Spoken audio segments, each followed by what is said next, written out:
It is Judgment Day, and only the chosen few shall get past the doors of qualification by the sunset.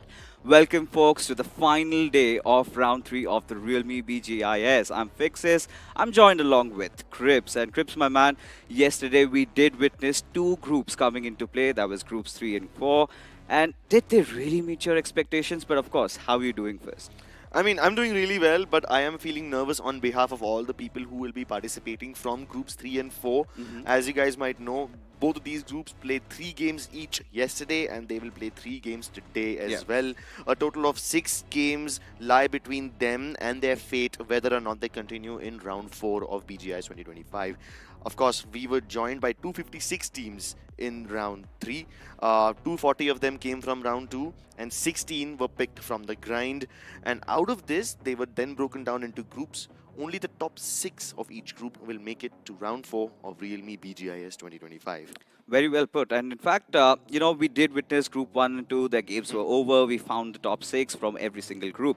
But today, we will be on pursuit once again. Because it is, again, for that race of being inside the top 6. We do have, the other top 16 qualifying. That will be out once the overall standings are there, out of which we'll talk more about. But before we get into all of that, let's talk about what we are really fighting for. The prize pool of a massive 2 crore rupees plus is what I'm talking about, folks. And we have been, this is newly introduced, right? Earlier we had the benchmark, it was set at 2 crore rupees, but these new esports crates are gonna make it even more special. Exactly. You guys can support your favorite teams by purchasing the esports crate in the game, and the money from that will be added to the prize pool, which means you're directly contributing to all the professionals who are playing out here. The first team will win 60 lakhs, second team will win 30 lakhs, and so on and so forth, all the way till 15th and 16th.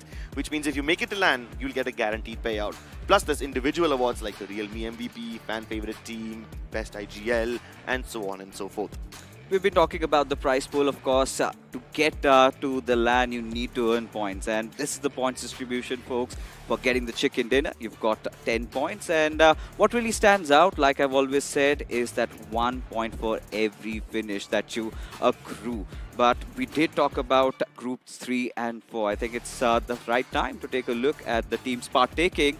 So from Group 3, we've got GT, we've got Dragon Esports, we've got PSH Karnataka, we've got Oblivion Knights, we've got Rider Esports, we've got Wild Tempest alongside TTSR and RNB Esports. They will be the first 8, and Crips, you mind Yep. taking the next? Yes, of course. We are also joined by Team Maverick Mastermind, EVOS, Headhunters, BurnX Official, Team Zoo, Decent, Only God, and Race X.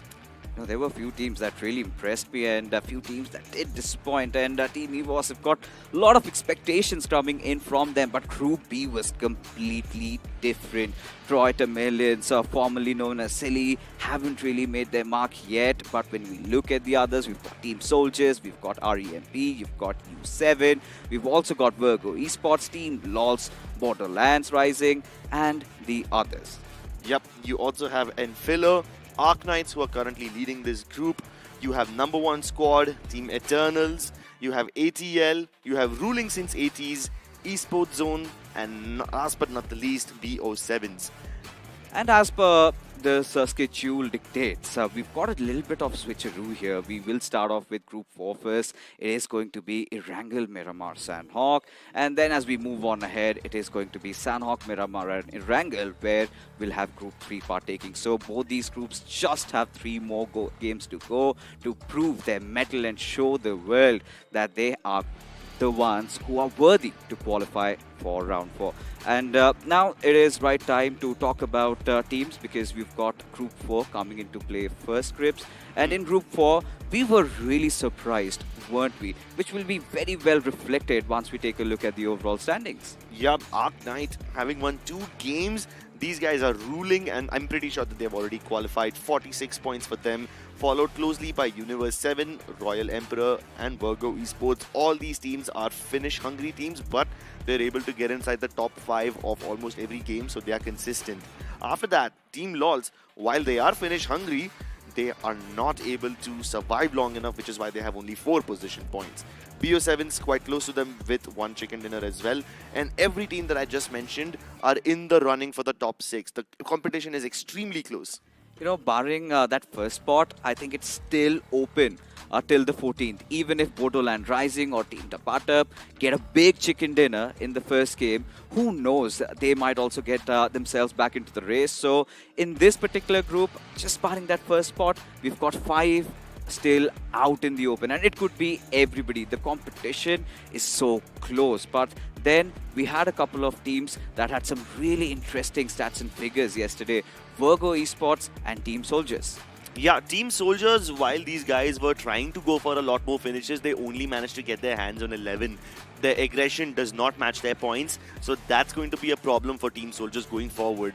Virgo Esports, on the other hand, these guys have 12 finishes, but they balance it out really well with 3,302 damage.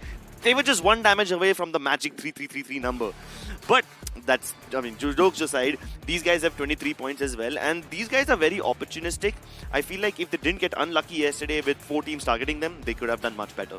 They certainly could have, and it feels like Virgo Esports did not get a lot of their finishes confirmed, but when we take a look at the team that secured 2 chicken dinners yesterday, I'm talking about Erangel and Sandhawk. It had to be Team Arknight. They were so good, and completely out of the box, it felt like it's a new team coming into play. Good a number of finishes, good amount of average survival time. It feels like they have cracked the code. Yeah, and it's not like one particular person is carrying them. No, every single person is contributing really well. You've got Docs with 7 finishes, tied up with Swan, Graceful, and Jewel also with 5 finishes along with Trigger as well. Of course, the difference in damage between Trigger and Docs is quite a lot, but then again, Trigger has been taking those more risky roles, which is why he doesn't survive up until the very end. Now, what's a day of BGIS without Custer's prediction? So let's see what we've all opted for. All right, Maisie and I, we've gone with Troy to Millions. We have got REMP for Insane Arena. We've got Raider and TTR still rooting out for Team LOLs, whilst Icy Baby believes that Team BO7s would do well. And Crips, you're also a believer in Team LOLs. What's going on? Yeah, so I picked LOLs first and then Raider and TTRXD, they copied me. I believe before I spoke about LOLs, they were not even mentioning them. They were all busy discussing whether Bodoland Rising will get up on top or whether Enfiler can make it. They were not even discussing Team LOLs. They had basically discounted them. But why Team LOLs for you? Because yesterday Team LOLs clearly made a bunch of mistakes, right? They are a finish-hungry team, they're getting points that way. But we saw plenty of mistakes from them yesterday. Like, for example, in the game of Erangel, one of their players just drove into the ditch of their opponents, basically giving away his life. Then there were teammates from Team LOLs.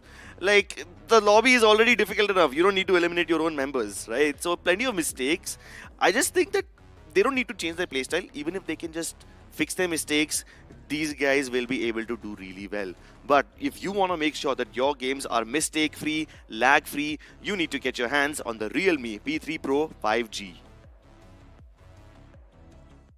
We've got that temperatures high, but it make way. We came here to slay, slay. Let's go.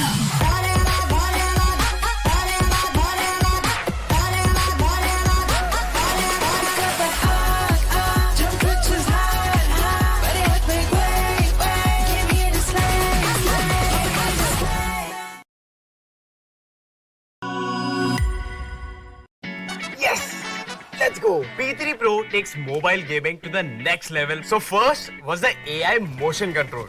आपके movements को game के साथ sink कर देता है. AI ultra touch control आपके finger movements को track करके टच कंट्रोल को लाइटिंग फास्ट और लैग फ्री बना देता है. मतलब बटरी स्मूथ गेम प्ले जो हर गेमर का ड्रीम होता है यार. तो P3 Pro is the choice.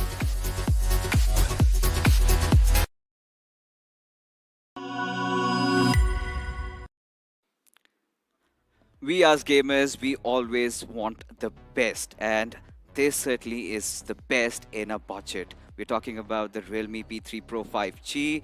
It is, of course, available on Flipkart, starts from 21,999. Might as well check that out. But getting back to matters at hand, we did talk about Arc Knight. There was somebody who stepped out of the box, but alongside them, we also did have Royal Emperors and Virgo Esports playing really well, Yes. Crips. Yeah, Royal Emperor is one of those teams which we have been keeping our eyes on since round two. In round two, they basically destroyed the lobby. Dude, like these guys were absolutely dominant. Whichever team they focused on, that team was getting destroyed. And if you want to be like Royal Emperor, if you guys want to dominate your lobbies, you also need to get your hands on the Realme P3 Pro 5G. This phone has an instantaneous sampling rate of 2500 Hertz. It's also combined with the segment's most smoothest 90 FPS gameplay. So this instantaneous sampling rate with the 90 FPS gameplay, you combine those two together, it's a banger device. And one would think that if it's armed with so much power, it would probably drain your battery fast enough. That's not the case, fellas. It's armed with a 6000 mAh Titan battery with advanced C-Pack packaging technology. It's an absolute banger. And just to add the cherry on top of everything, once you enable that GT Turbo mode and it completely optimizes your game inside the battlegrounds, you do not have to worry about any lags, any hiccups. You can just focus on slaying down your opponents. But now, getting back, we were talking about Royal Emperors, even Virgo Esports, as a matter of fact, Trips, they also impressed us quite a lot. Yeah, Virgo Esports is one of those teams who I believe have the chance to go higher in the further rounds as well, because they were in such difficult situation. They were always getting targeted by 4-5 teams, and they still managed to get into the top 5, still managed to out-survive almost all of their enemies. So yeah, Virgo Esports is one team that I will definitely keep my eyes on. Troy Tamilas and Team Soldiers, these two teams, they kind of disappointed us, even though we had more expectations from Troy Tamilas. They've played in the grind, they've played 24 matches of grind and then 6 more from their previous round. So it's like you expect them to be on top, but they just simply couldn't.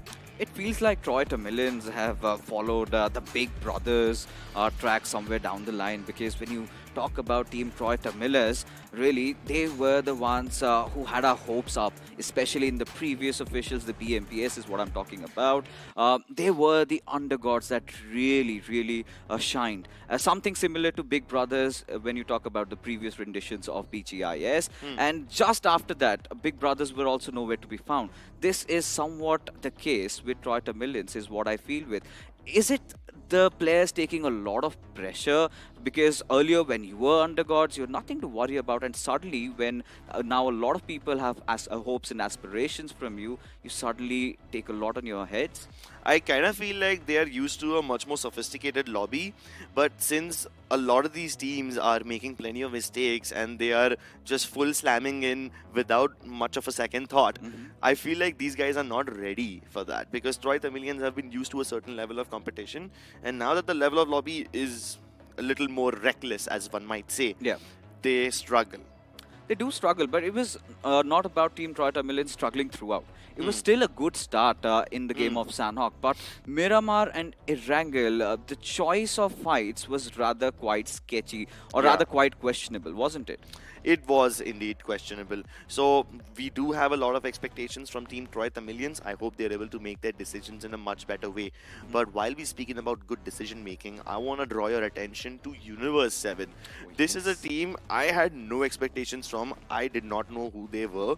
But after I saw the way they play and the way they divert all the attention to their opponents rather than, getting pressured themselves, it's amazing the way they push and pull all their opponents, bait each other into fighting, and then they get to survive longer. So this tactic of Universe 7 has really impressed me. Perfect combination of brains and bronze, if you have Yes. to talk about Universe 7, because this Realme BGIS, we have the tagline "Make Your Mark," and it feels like they've made a mark, they've made their impression, and this was going to be really interesting, because at this point we cannot say for sure that they have qualified, but they're a little close to the doors of qualification. But then again, there were a few others. I'm talking about the likes of Borderland Rising. We Yes. had a lot of expectations from them, Crips, but lately the way they have stepped out, what do they need to do in order to recuperate today? I think they just need to go back to their round 2 default playstyle. So just before this team, I spoke about Universe 7, right? I spoke about how they bait other teams into fighting each other.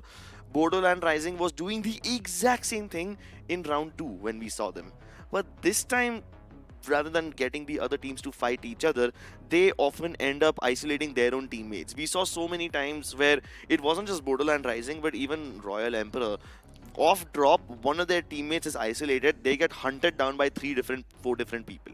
And we did urge the players to get back to basics, Hmm. do what they have been doing their best, and it is quite the case with all these new players also coming up. Suddenly, you're playing a big lobby, you've got some big names, and you fight your own demons. In which I Yeah. feel like you cannot show your natural talent, your natural finesse, but it's all about that one good game where you need to pick up the momentum and just drive forward. But the only problem, folks, is they just have 3 in the making, and the competition is ever so close. Like it kind of takes you back to Group 1 where we had VST coming out of nowhere in the second day, and they suddenly qualified. Yeah, VST, we had a lot of expectations from them as well, right? But they did not manage to do very well. In Yeah. fact, I fear that Troy Tamilian's esports will also, face a similar fate, which is difficult for me to digest because we expected a lot from them. So whether or not will these teams live up to expectations or will we get a surprise, we'll find out as we jump into a wrangle.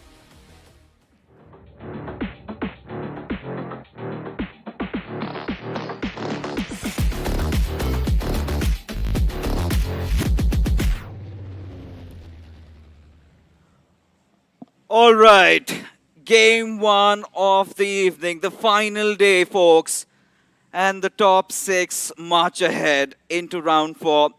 It is the game of Wrangle. We've got the flight path trajectory all the way from Sosnovka military base towards Kameshki, slightly skewed towards the eastern side. That means we might get a few fights early on around maybe Puchinki and all those garages around. I really love a Pochinki fight fixes. And this time, as we are starting from the military base going all the way towards Yasnaya, I do hope that we get to see a bunch of Pochinki fights. We were lucky enough to see them yesterday as well. But after that, I don't think a lot of teams will want to go there considering they might be a little shell shock. You know, teams can make those adjustments for sure. I get you what you're trying to make because at this point, for all these teams and all these players, they've had a first-hand experience of what goes wrong and how to really approach this game of Wrangle. So surely there will be those tweaks made in how they drop down. But for what it's worth, we've got BO7s, we've got Arc Knights. Arc Knights pretty much, I think, at this point, very chill inside the lobby crypts, given the fact they've already crossed that 40 points marker.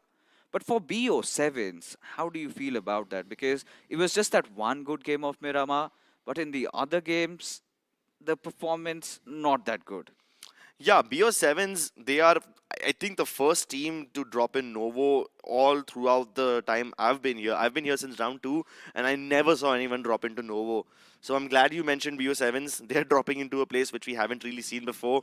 I'm really hoping to see a lot more from them. But for now, we do have another battle, a potential drop clash in Milta. But it's going to be interesting. You've got Atlantean Esports and Enfilias. And there's just that one road that somehow puts them marked against each other. So it's going to be interesting as to who makes hay first. Is it going to be the players of Atlantean or are the boys from Enfilias? We've been talking about them, especially Enfilias. They have been struggling quite a lot in comparison to how Atlantean have been. So it's going to be interesting because when you look at how they're set up, it feels like Atlantean have sneaked in through the corner, have crossed over the road. If Enfilias have not anticipated that, they might be inviting trouble, Crips. I do hope they invite trouble. I know I sound very selfish right now, but I want to see some action. All right. I'm pretty sure Atlantean are aware about their presence. I'm pretty sure that they know there's a team in the vicinity. They must have seen them drop in. They can see the parachutes of the other teams. And they've divided the Milta in north and south parts. From the north of the road, Yeah. you have their opponents. From the south of the road, you have the team Atlanteans spreading out. So Yeah, I hope this doesn't turn into one of those situations where you become amicable neighbors, exchange a cup of sugar or some tea every day, like a typical Indian household. I really hope that doesn't happen over here.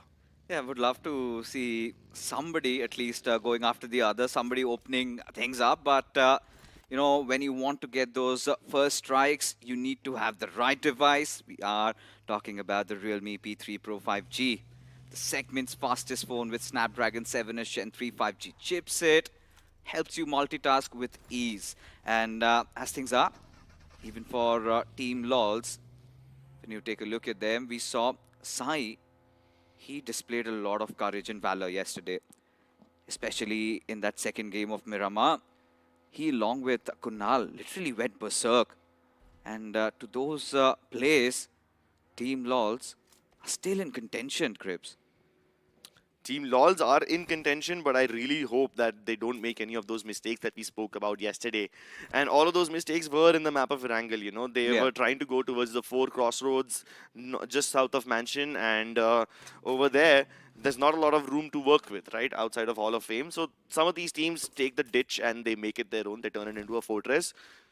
LOLs, they were doing well enough by bombarding their opponents from outside that ditch. But somehow one of them decides to go in as another person is nading at the same time, and boom, there's a team nade. And then on top of that, one of them decides to drive in there, inviting all the people to shoot at him, and boom, again, that guy's also gone. So that's like 2 free knocks that Team LOLs gave up. Yeah, that was a little bit of a sketchy fight yesterday for Team LOLs. But so far, the kind of a lobby that we've witnessed, it feels like all these teams have come in well prepared with their homework.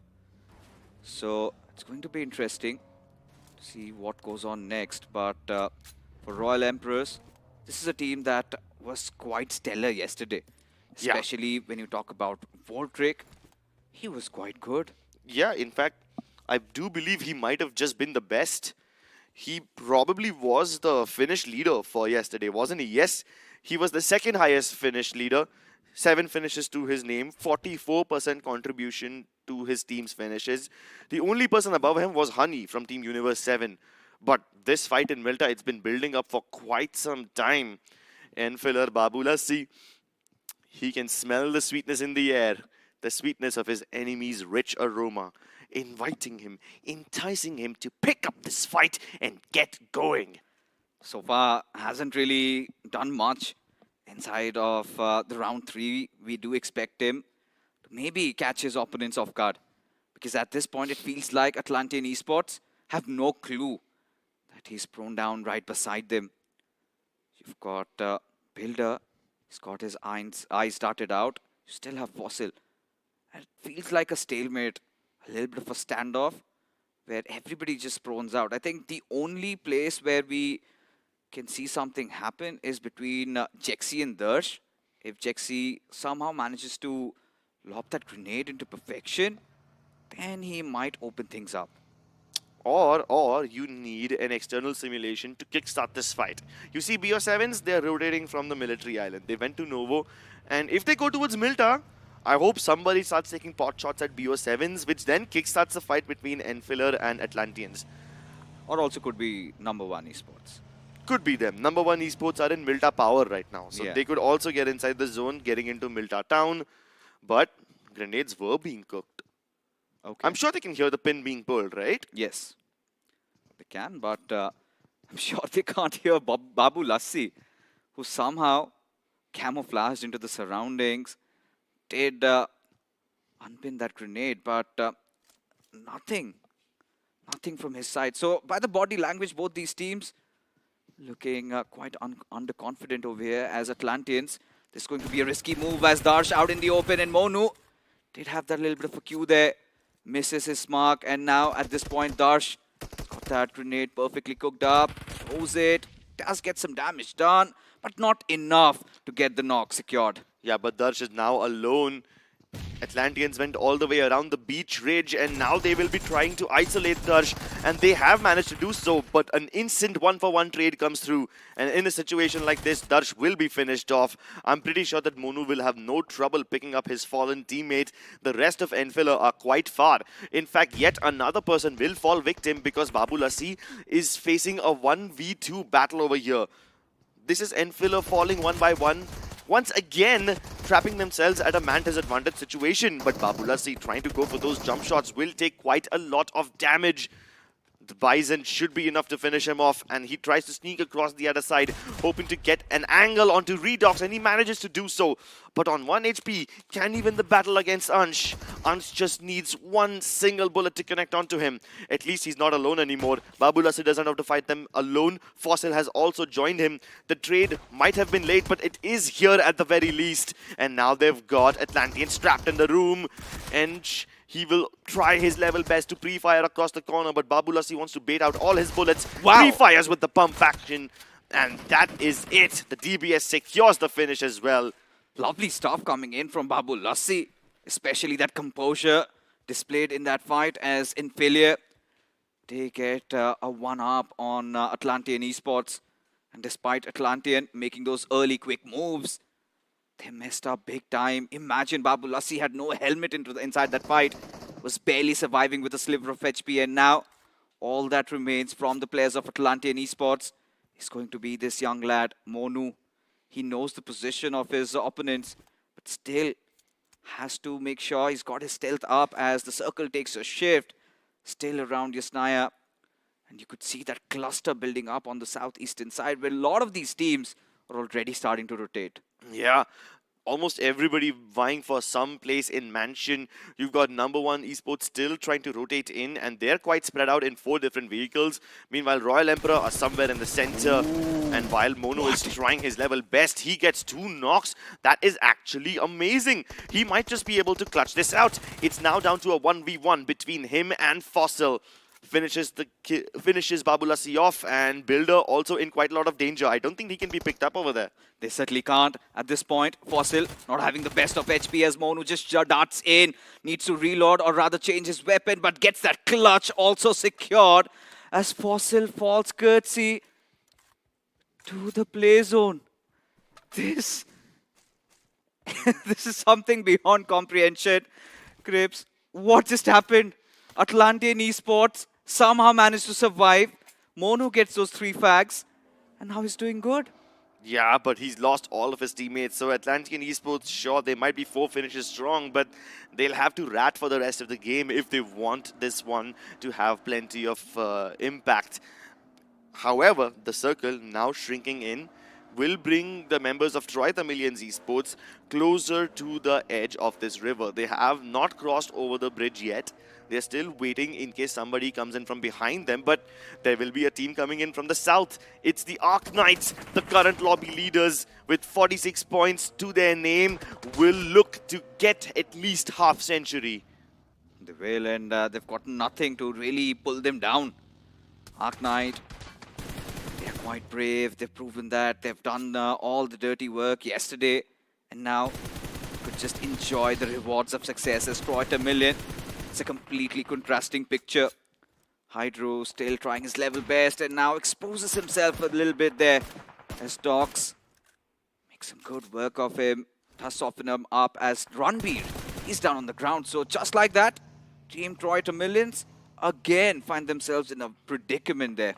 Yeah, Joel gets the first knock. He knows that there will be somebody who comes in there to provide backup. But how long can these people stay outside the zone and continue fighting? Ranveer gets picked up on the vehicle and transported over to a lonely blue shack in the middle of nowhere, north of that little lake. So that's a good tactic, you know. It was kind of impossible to revive him over there. Might as well take him elsewhere.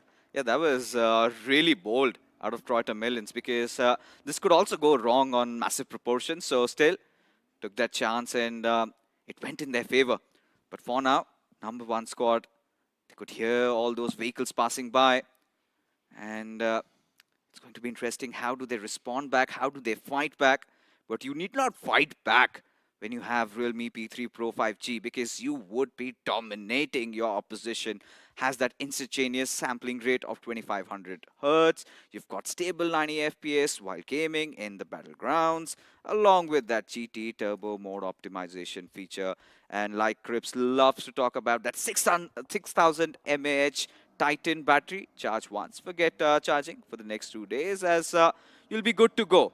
As Team Troiter Million Crips, they survived a little bit of a hiccup, they've recovered, and now getting inside the zone. Yeah, Troy Tamilians taking an entry into the circle from the northern side where they might just run into number one esports and they're heading straight towards them. Meanwhile, all the other teams have some decent compounds for themselves. Royal Emperor going for a 2-2 split. You have Team Soldiers all clumped up towards the road that connects Yasnaya to Mansion.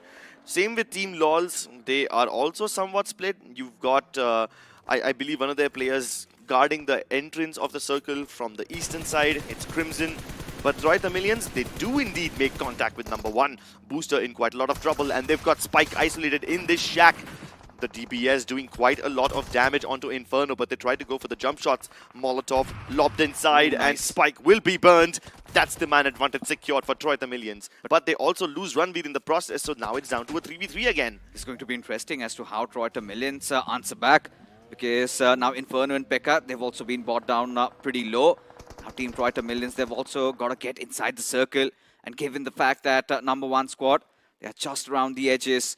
No ID, no entry for the players of Team Troy Millions, as there you have it. One after the other, the bodies are starting to fall. Inferno, he's starting to feel lonely, starting to feel surrounded by the players of number one, who also decide to further venture inside the zone. As Cherry 99, I do not know what he's up to. Maybe trying to tail them, but seems like they've given up on their endeavors. Yeah, both of these teams will indeed disengage after losing one player each. That was a rough one for Troy Tamilians Esports. Out of the frying pan into the fire. They end up clashing with Arc Knights just a few moments ago, and now they lose a lot more of their players. Meanwhile, Monu manages to pick off the last straggler from ruling since 80s. Okay, here's where Arc Knight is tied in all of this. Arc Knight started fighting Troy Tamilians Esports. Yeah. Troy Tamilians leave clash into number one Esports. So Arc Knights then divert their attention onto ruling since 80s. Ruling since 80s also lose 3 of their members. The last person runs away, runs straight into Monu. Does not really look good for ruling since 80s and Enfilias anymore, with how they messed up their first game with just 2 more to go. Still haven't broken past double digits. It's going to be difficult. But Monu, he's been doing so much. Clutching out against an entire squad. And then still getting one lonely straggler there. How much more can he dig over there is the big ask. But for now, number one esports, trying to have the right approach. Still playing around those open fields. You've got those electricity poles around which you can still stay alive. But look at this. They've already been detected, and it is going to be Borderland Rising, who've also lost out on 2 of their players. Yeah, I don't remember who Borderland Rising lost out their players to, but number one esports are down to 3 men courtesy of Troy Tamilians. But Borderland Rising can't continue fighting them because from the back lines, they're getting shot by, I believe, Team LOLs. Interesting, because now even Virgo, they've got their hands dirty and found Crimson out of Team LOLs and instantly wiped him off in the blink of an eye. It's going to be interesting. We've got Honey, who played rather very well yesterday in that game of Wrangle. And then all the others. We did talk about how good he was individually and how well they have utilized him. But look at Monu. He is looking like he wants to march through right across the opponents. It's going to be Royal Emperors. And they have been very gracious enough to deal with him as Monu. He bites the dust. Yeah. He takes an exit from the server. Yeah, you're not surviving an encounter against Royal Emperor. But take a look at this. Royal Emperor have the perfect view of this fight. You have Team Tapatap going up against BO7s. And Tapatap have 3 of their members down. Tronics also down in an instant. BO7s make quick work of their opponents. And I love that flank coming out of Khandu. Instantly was quick enough to just sneak in through. And suddenly, you could see Team Tapatap already going down. And now, for BO7s, they've got a lot of ridges to play around, a lot of smokes deployed. So all good in the hood for them. For Team LOLs, can't really say the same because Uh-oh. Team Virgo have literally made their lives hell. Yeah, and it's not just Team Virgo who are shooting down at Team LOLs. Even Royal Emperor are taking pot shots at them. Momentarily distracted were Royal Emperors. They started looking at that fight against Tapatap, and Virgo are like, cool, if you don't look at Team LOLs, we will. We'll knock down Sai, and it's all up to Joyesh now, keeping the hope alive for Team LOLs. When you take a look at this circle trips, look at that southern part. It's almost pretty much up for grabs, but Team Eternals, they decide to march in, secure a compound for themselves. You've got Team Easy Zones, so it's going to be interesting as to how to take this fight up. And this is such a bad space to get caught up in. You do not have a lot of moving space, quite vulnerable to all those nades coming in at your way. And that is exactly what is happening. Esports on the players showing no mercy, making sure they are utilizing all those grenades, all those molotovs, but those smokes deployed from the players of Team Eternals still somehow keeping them alive. Yeah, they're keeping them alive for the time being, but Flashjot wants to really turn floor into lava. He's lobbing in so many Molotovs towards his opponents that they might just get trapped in there. And if Eternals don't peek him, then he will at least start taking shots at number 1 esports. But here is Joyesh, finally finished off by Troy the Millions esports.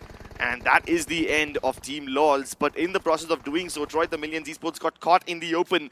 Pekka gets shot by Virgo esports. And Virgo esports are in such a good spot because we saw the finish feed. They were taking shots at Team Soldiers, at Team Number 1, at Royal Emperor. These guys want to take fights against 3-4 teams at the same time, and they have no fear whatsoever, Fixes. Of course, you know, considering how good you were in the first day, you've done a majority of the work. And now they can pretty much chill. Still so calm, still so poised as the same cannot be said about Team Troy to Millions as Inferno is somehow trying to beg for mercy. As out in the open, the moment the smoke dissipates, he'll be exposed. And look at so many vultures circling around him. You've got the likes of TS, you've got so many others. As for Arc Knights, they've got U7 in front of them. This is a fight between the two titans.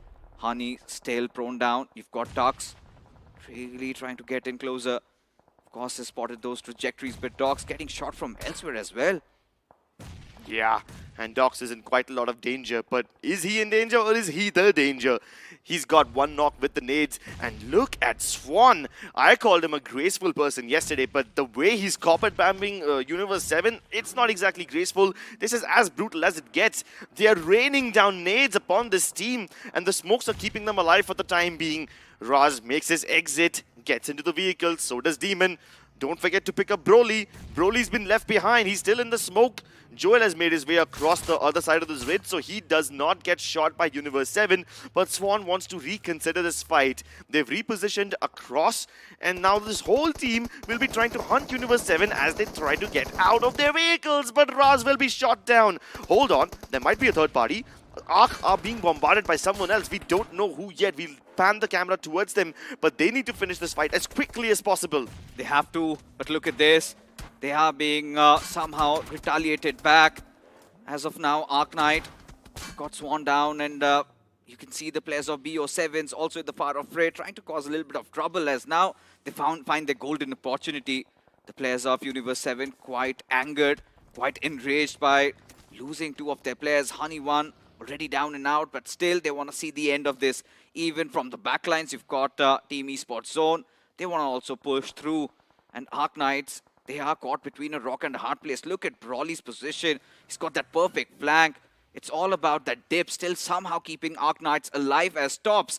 From the far distance, he opens it up, and Arc Knights again in a world of trouble. Yeah, at one point, Arc Knights were being shot by Universe 7. Now they are being shot by BO7s. It seems like any team that has a 7 in their name has something to do with True. Arc Knights. And finally, to break that numerical streak, here comes Esports Zone from the western side. They should be in an angle where they don't get shot by anyone else. But the moment I say that, Eternals have angles on them. Flash shot crashes into them. Little boy tries to survive, Wow. but Demon goes for the jump shot. That S12K gets a double finish. Refuses to bow down and excels in that situation, but now he's all by his lonesome as Dogs knows exactly where he is, lobs those two grenades, trying to find out that opener as even BO7s make a push on the players of Arc Knights as Swan Joel already dealt with, leaving Dogs to be the final man alive. And now he has to tuck his tails and run.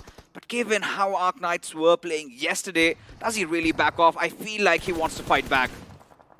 Yeah, once he gets into a good position, he might just be able to fight back. But right now, Arc Knights have done the best possible thing. They got BO7s and Eternals to fight against each other. And now Docs will just have to live out the rest of his days hiding behind these cars, hoping that these two teams beat each other up first before they focus on him. But no, the nade pushes the car back and Docs has been finished off.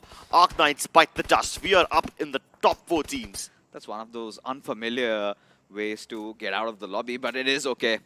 It is the battlegrounds, and BO7s have been doing quite great. Still have all their numbers alive, and you've got even Team Eternals.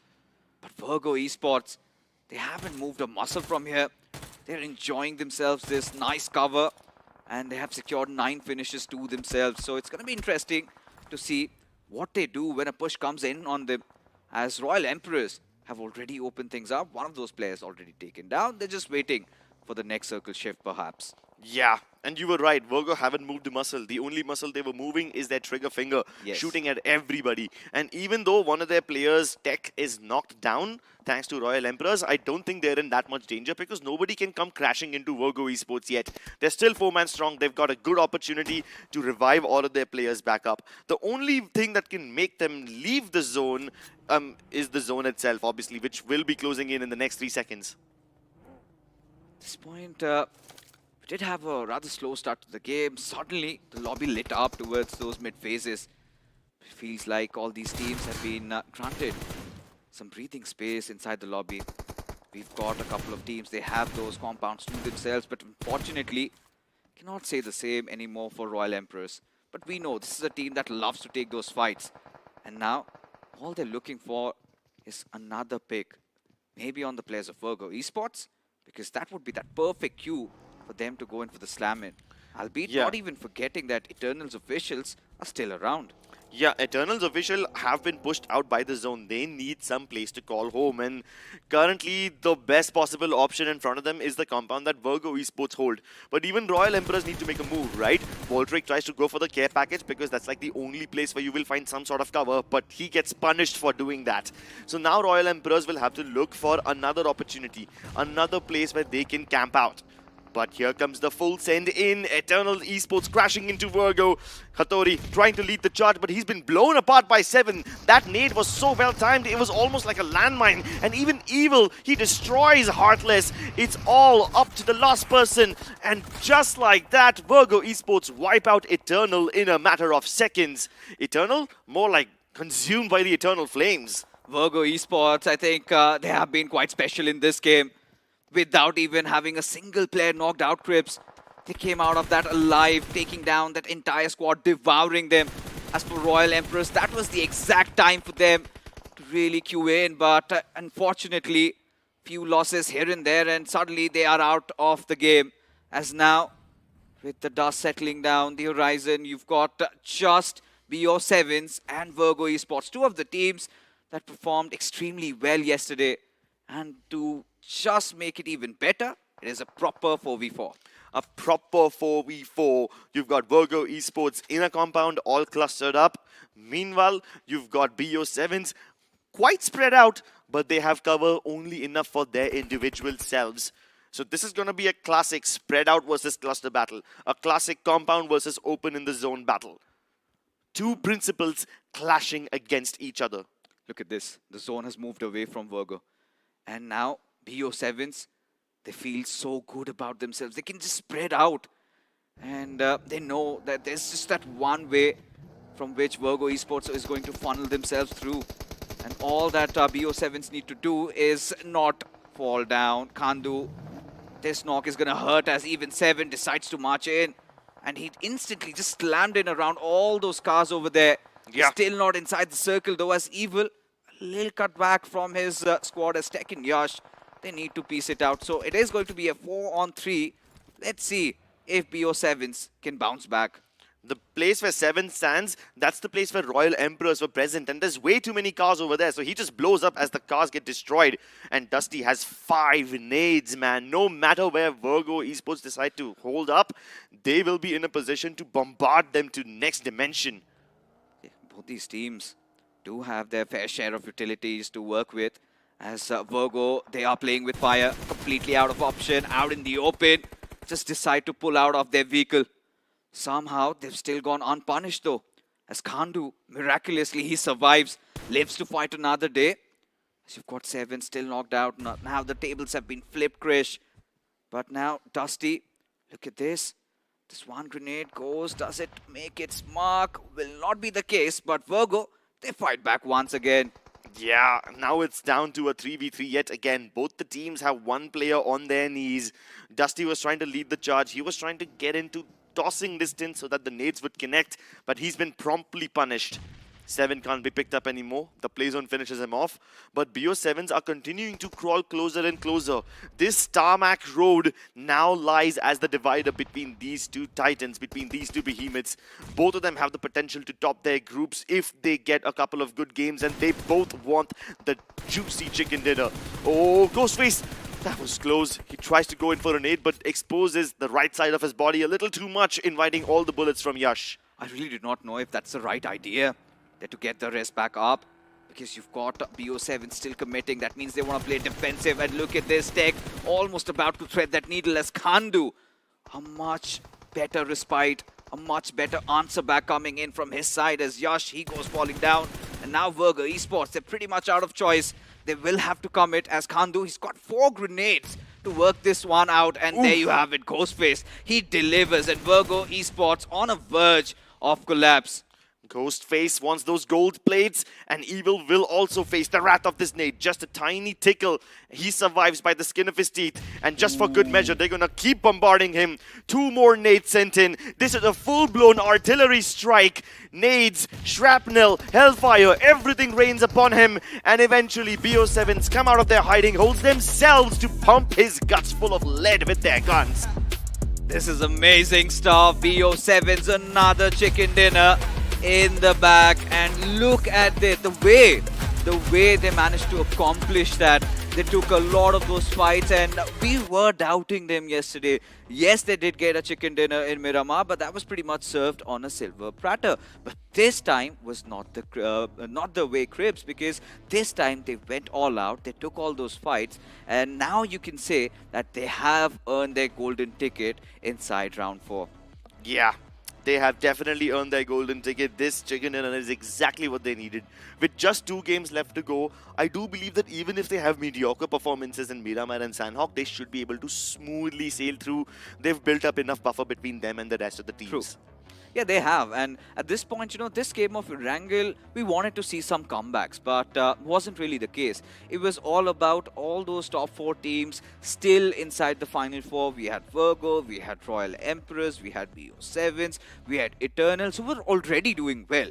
Because this is the match where we wanted to see maybe a team from maybe bottom 8 to make this comeback. But that was not the case anymore. Yeah, but credit where credit is due, Fixes. Even though Virgo Esports were not able to win this one, you have to, just tip the hat to them, because these guys were in the center of the zone since a very long time, and they were aggressive. They were taking pot shots at Royal Emperor, at Eternals, at I think Infilo got wiped out quite early on, but they were also taking pot shots at, if I'm not wrong, Atlantean Esports. They were taking pot shots at Team LOLs. I mean, the list goes on and on. It seems like any team that exists in the circle has at least taken some damage from Virgo Esports. You mentioned Team LOLs, and it felt like they were looking lost in this one as well. Yeah. Quite scattered. What were your thoughts?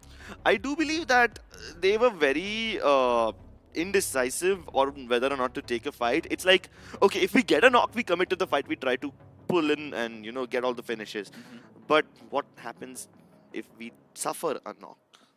What do you do then? That's when they don't really have an answer. And even putting Team LOLs aside, Troy Tamilians, once Yes. again looking lost in the greener pastures.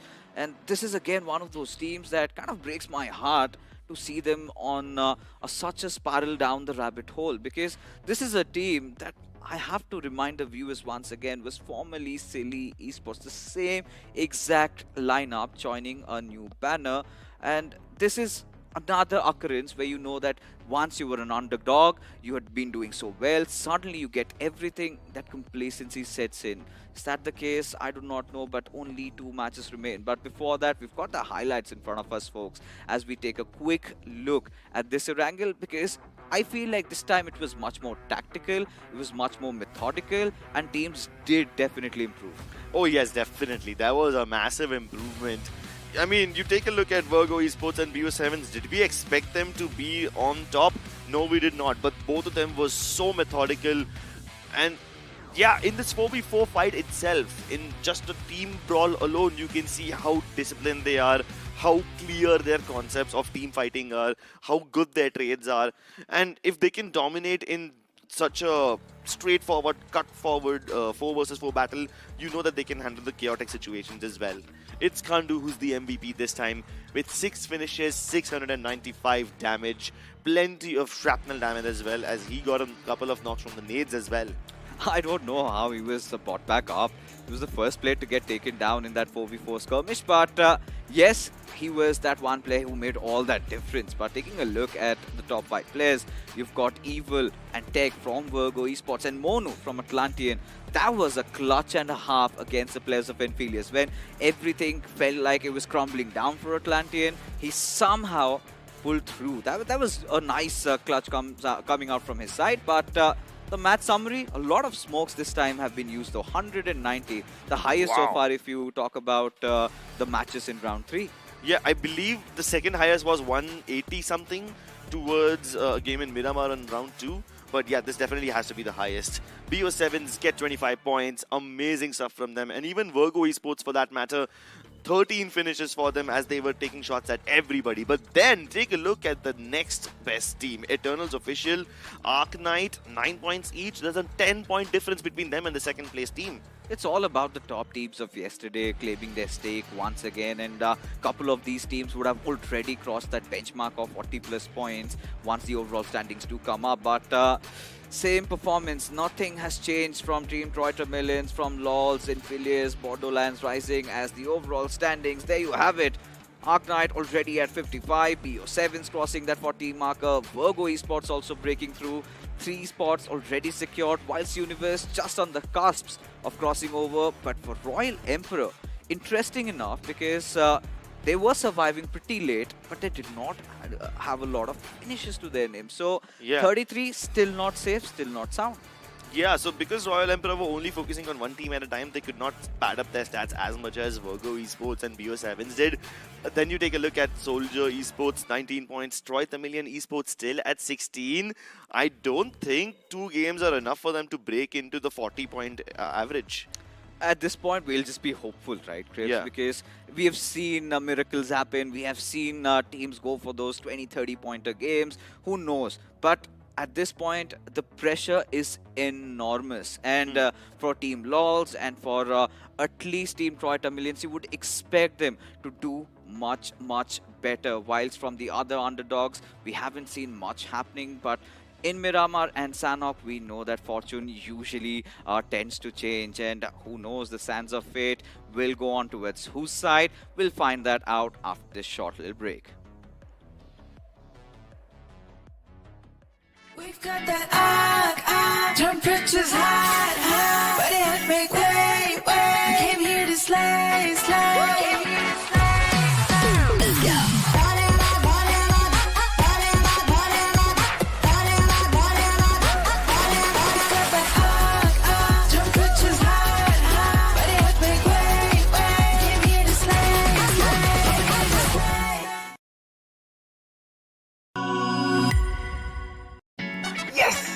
Let's go! P3 Pro takes mobile gaming to the next level. So first was the AI motion control.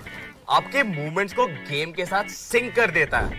AI ultra touch control आपके finger movements को track करके touch control को lighting fast और lag free बना देता है. मतलब buttery smooth game play जो हर गेमर का ड्रीम होता है यार. तो P3 Pro is the choice.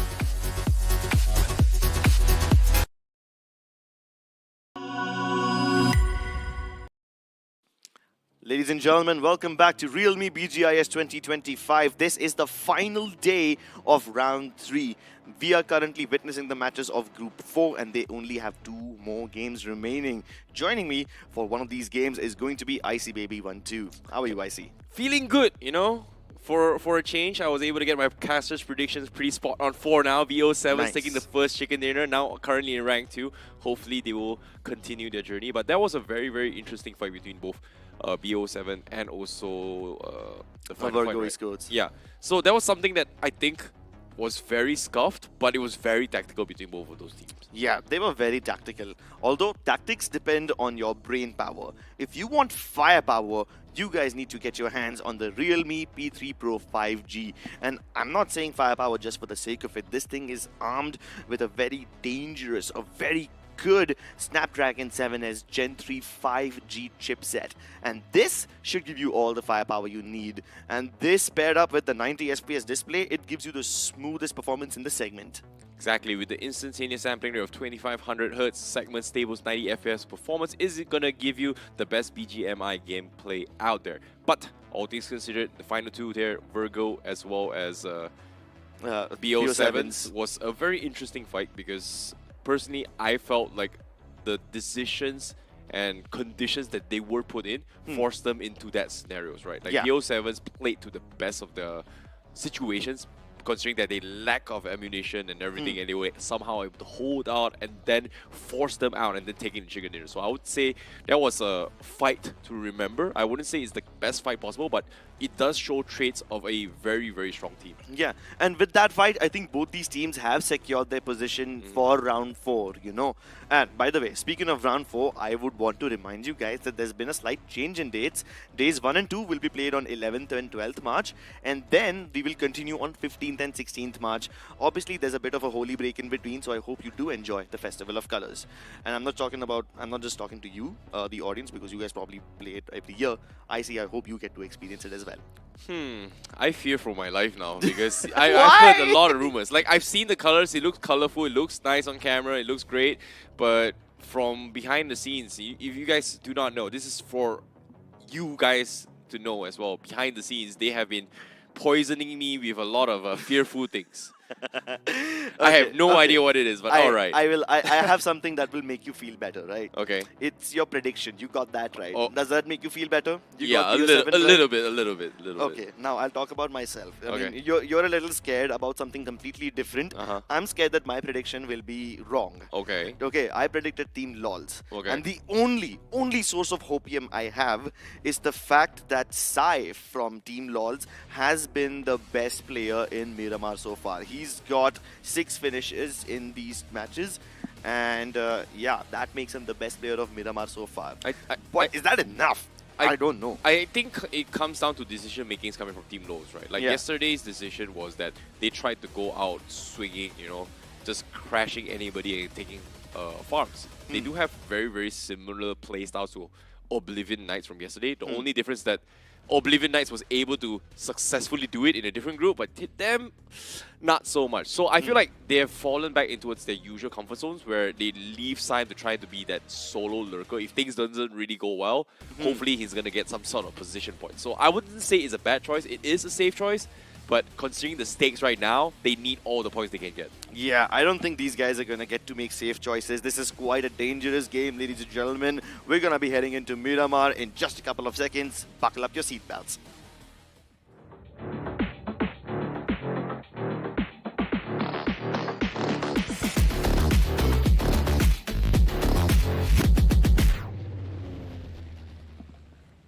Well, we're going to be heading in towards the sandy deserts of Miramar. This is going to be 8x8, one of the biggest maps here in BGMI. Of course, we are going to see match number 5. 2 more matches to go for group number 4. And whether or not who is going to be making past the top 6 and who will be waiting for the results of whether or not they qualify to round 4. It comes down to this final 2 matches. The flight path is going to be starting off from Campo Milazar and then going to be ending towards the south side of Los Leones. That means a pretty eastern flight path for some of these teams, and considering the rocky terrains, it is going to be a long traverse all the way to the west side. And if the circle comes back to the east side, it is going to be a long way back as well. Yeah, it's going to be a long way back indeed. I mean, that is if the circle comes back over here. What if, I see, this circle goes towards El Pozo? Then all of these teams will have to make a run for it. I think it shouldn't be that bad. Like, if this circle is El Pozo right from the get-go and the flag pipes here, teams who are on the east side, they are going to be a little bit happier because the fact that, oh, we can loot up very, very quickly, immediately, like 2 to 3 minutes into the game time, take a couple of vehicles and then start traversing from the north side, maybe even through St. Martin as well, which is kind of easy. But for teams who's already traversing towards El Pozo, they will be able to loot up. But the problem is, once the second stage comes in, by the time they're finished looting up, they want to get out. It's going to be very, very difficult because people who are already going to be making their ways into the mountain terrain. But theory crafting aside, we are not going to be seeing El Pozo. It is going to be in Los Leones instead. So we might be seeing a lot of potential urban warfares. And so far, Yes, please. I think about 20% of a chance it is going to be an urban warfare. Probably by stage 6, stage 7, it is going to be shifting out as well. But of course, if you are the kind of teams that are struggling to actually, trying to make positions or even cross the next phase of zone, or you're gaining gatekeep, being inside Leonas does give you that safety net. But until the zone shifts you out, there's nothing much you can really do about it. Exactly. I mean, I don't even hope that the zone shifts them out, I hope that the zone brings them into Los Leones. I love urban warfare. I see so much. I can't even tell you how excited that makes me whenever I see a circle like that. You're for a now- camper, aren't you? No. I like strategic breaches. I like when you guys have to scale narrow staircases. Somebody else gets a nice vantage point on one of those construction buildings. And I, for one, am very familiar with all the jump spots that you can go from one building to the other. It's like Spider-Man. So being a camper is literally what you're trying to describe. I would By like putting all those fluff of words, huh? I would like to think of myself as a parkour artist. Because I see. know the layouts of those under construction buildings, of those eagle buildings by heart. All So, right, yeah. fair enough. And speaking of a potential camper here, we do have Sam, the player to watch, coming in from Team Lowe's. 6 finishes, 1,070 damage. He is going to be the guy that Team Lowe's is going to be relying on when it comes to securing those finish points, or in this case, maybe even position points. And hopefully their strategy will switch up a little bit, considering that Lowe's will not be playing in this roster. And they have had a little bit of ups and downs since their journey here, from round 2 as well as round 3. And so far, we haven't seen much of a success just because of the fact that every single time they take a fight, they're always getting third party. Yeah, they are always getting third party. But you see the movement he pulled off over there, jumping from the roof to the ledge, then to the fire escape, down to the car. That's the kind of movement I'm talking about, I see. That's what I refer to when I call myself a parkour artist. Yeah. Don't call me a camper. That really offends me. A professional ninja turtle camper. Yep, 100%. I believe you. Okay, I see. Thank you And so being much. a ninja inside those city is very, very insane. Not gonna lie. Like, finding those off angles to hide, flanking their way through is not exactly easy. It takes a lot of I would say, a special dedication of time and a special kind of insanity and obsession to figure out every nook and cranny inside the town itself. Yeah. And I mean, I'm brave enough to confess that I don't know every nook and cranny of the rest of the map. The terrain still confuses me a little, but I love the urban areas.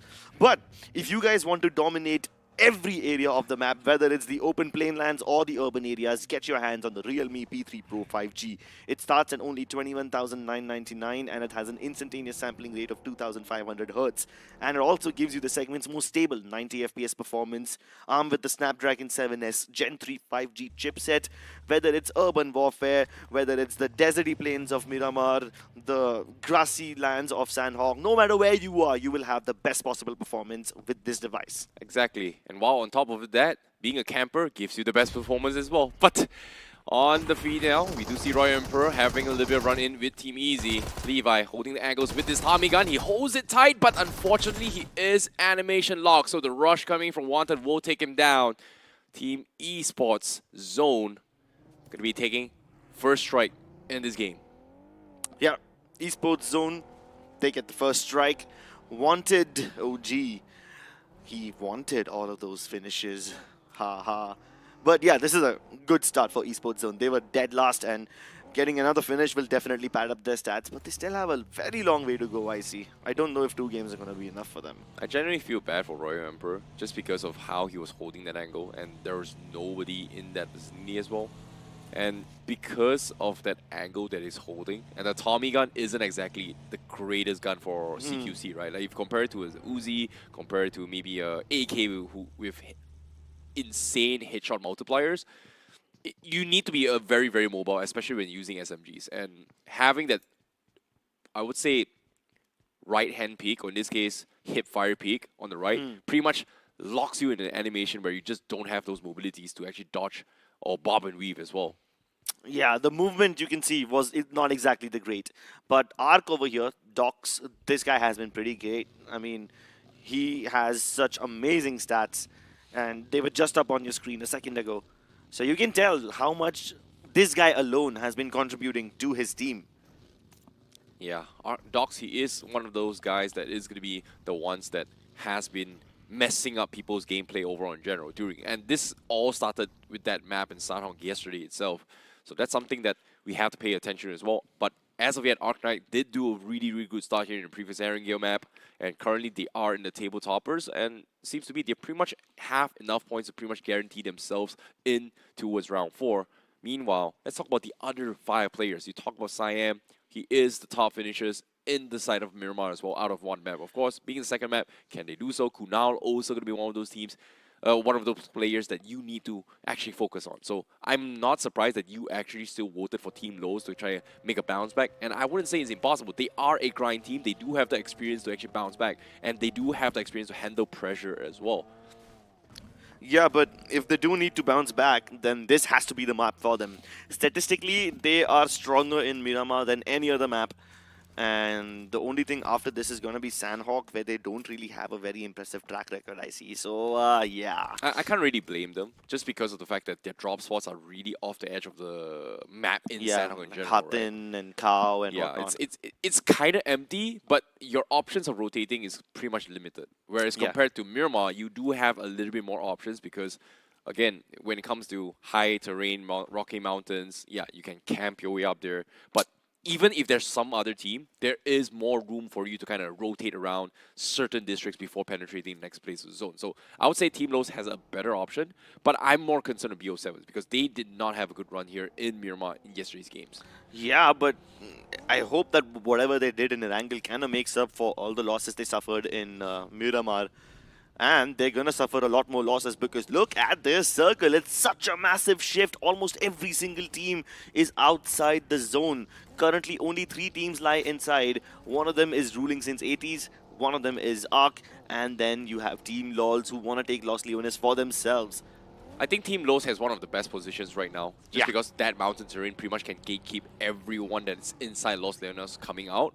Unfortunately to say, the idea is great. Based on what we've seen, there's not a lot of teams inside Los Leones. Everybody's going to be playing outside Los Leones in the mountain terrain, the south side. It is kind of empty, but if the circle shifts down south, Team Lowe's is going to be in for some pain. However, while this rotation is going to be coming in as well, we are going to be expecting gatekeepers to force all these teams to be shoved inside Los Leones, and that's going to be a big problem for teams, maybe even for Atlantean Esports, who's all the way on the east side, where we see about 4, maybe 5 teams on the eastern highway itself. Yeah, and this eastern highway, awfully close to the water. I want to slick in an Atlantean joke over here where the water kind of favors them. Anyway, there's plenty of teams also on the eastern highway. I see right behind them, if I'm not wrong, are Enfilia, and behind Enfilia you have Eternals, and behind them you have #1 Esports. So a lot of these teams are going to stick to this highway to make their way into the zone. I think if Atlantean Esports decides to get a little bit hungry, they can actually set up a roadblock to actually punish these people on towards the highway, but it's a little bit risky. But as soon as I say this, you talked about this, guess what? Joyesh was able to find members coming from Eternals, and again, having the high ground advantage right on the eastern shore on this mountain here just gives you so much cover and vision. You can tentatively punish all these people, and Joyesh is doing exactly that. And Eternals has no choice but to rotate from the north side instead, sacrificing 1 player. Yeah. I mean, Eternals were trying to stick to the highway that Atlanteans were following, but before they can even get to that spot, Joyesh will finish off one of their players, and the rest of them have to tuck their tails between their legs and run in the opposite direction. Well, speaking of opposite direction, guess what? Teams on the east side, they are going to be battling it out, and that's going to be Esports Zone finding another pick on towards number 1. And as of yet, number 1, they're still hesitating on what they want to do. They're thinking whether or not do they want to save their compadre. And Jerry now, yeah, be making that run here, but guess what? It was a bait flash shot. Actually, Jerry actually catches him. How? Huh. Interesting. Lovely angle, lovely flank. And now Technojord has a decision to make. Does he make it into the zone or does he try to save his teammate? It seems a little dicey. And they don't really have a lot of first aid kits either. So this is just going to hurt even more because very soon the zone will also start closing in and the damage multiplier of the blue zone will increase. So yeah, both of these teams are kind of ruining their own games if they continue staying outside the zone here. Because even if they finish each other off, they have to make their way in, where Team LOLs will continue camping their way. I think there's nothing much they can do, right? It's still stage 2. The zone is still tankable, so it's not that big of a deal. The only problem would be, like you said as well, mats becomes a factor. They have to wrap this up before things get super, super dicey. But as soon as I say this, guess what? Technojord actually bleeding out to the blue zone, and he's going to be knocked once more. And number 1 squad wants to continue with this pressure, and they have to do it really, really quickly. Seems like the rush comes in. They're calling a spike for the flank, and guess what? Cherry, with a different off angle, comes in. They do get the knock once more, and that's going to be the confirmation as Esports Zone loses out even more players. Yeah, number 1. They've got 3 finishes for now. Whether or not they stay to finish off the rest of Esports Zone is inconsequential. Number 1, Esports are looking at the bigger picture. They are aiming for the long game and they're going to make their way inside the zone. Esports Zone as well, they cut their losses short. Little boy has left the area a long time ago. He's already at least some 700-800 meters away from the likes of number 1 Esports, and he's about to enter the zone. Yeah, he's going to be gatekept so hard, and interesting enough, it is going to be a tough one for them. Meanwhile, the rest of the world can actually enjoy the desert plains of this map itself. And to do that, all you gotta do is just get the realme P3 Pro 5G. It does have the smoothest 90 FPS gameplay, which gives you those visuals to enjoy the terrains in Miramar. Maybe even take out a date in BGMI itself. Well, I haven't been lucky enough to do that, but yeah, maybe with such a powerful device, you could attract some people that you vibe with. Little boy not really vibing with Borderland Rising will be shot down, and that's going to be the end of Esports Zone. But now Borderland Rising have their sights set on someone else. It's the soldiers coming in from the borders. It's Suno J trapped behind the Bucky. 2 smokes deployed, maybe even 3 just to keep him alive. But he needs backup and he needs it now. Ghostface finally finds an angle. And this is another team who are butting their heads in. This could be a potential third party. But wait, what am I looking at? BO7 just took down 1 player of Team Soldier, but now one of the players gets meleeed? What on earth is happening? Well, that was the confirmation on him. He was actually knocked off. Meanwhile, Borderland Rising still taking a lot of heat. He is going to be pinned between both Virgo and Soldier. And currently, they only have 1 vehicle. They need to somehow get out of this. But guess what? Viper getting knocked in. Team Soldier was able to get the confirmation. Again, this pincer between both Virgo and Soldier is hurting Borderland Rising. And the push comes through. Virgo with the nades. Baz cooking it up. Does he get it? No, he doesn't. The rush from Virgo is good. The shotties comes through. And Plasma will get taken out by another team. And that's going to be Eternal's official. It was a 3-way showdown gatekeeping. And they just could not get out of it at all. Absolutely not. But Team Soldiers, they're still in just a bit of pickle. Meanwhile, we have another fight also brewing on the horizon. It's Tapata versus Ruling since 80s, and they've been finished off. 1 Mac finds the angle, and also you have Royal Emperors trying to butt into that fight. They stole one of those finishes away. Well, well, well. Bunch of thieves brought like daylight robbery happening across this map. And Eternals officials heard all this commotion in the east side. They've done a little bit of setback and roadblock. Unfortunately, say they do need to pick up one of the members before actually progressing next phase of zone. Kieran pretty much crawling his way out to safety from the side of Team Soldiers, but none of his members from Soldiers is there. So they are gonna sacrifice him.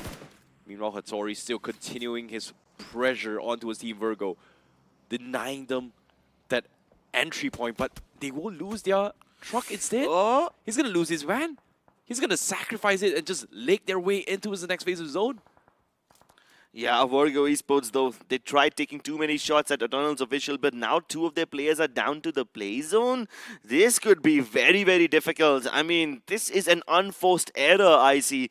We did not expect to see something like this from Virgo Esports, especially after their performance in the previous game. And there's no chance of a revival.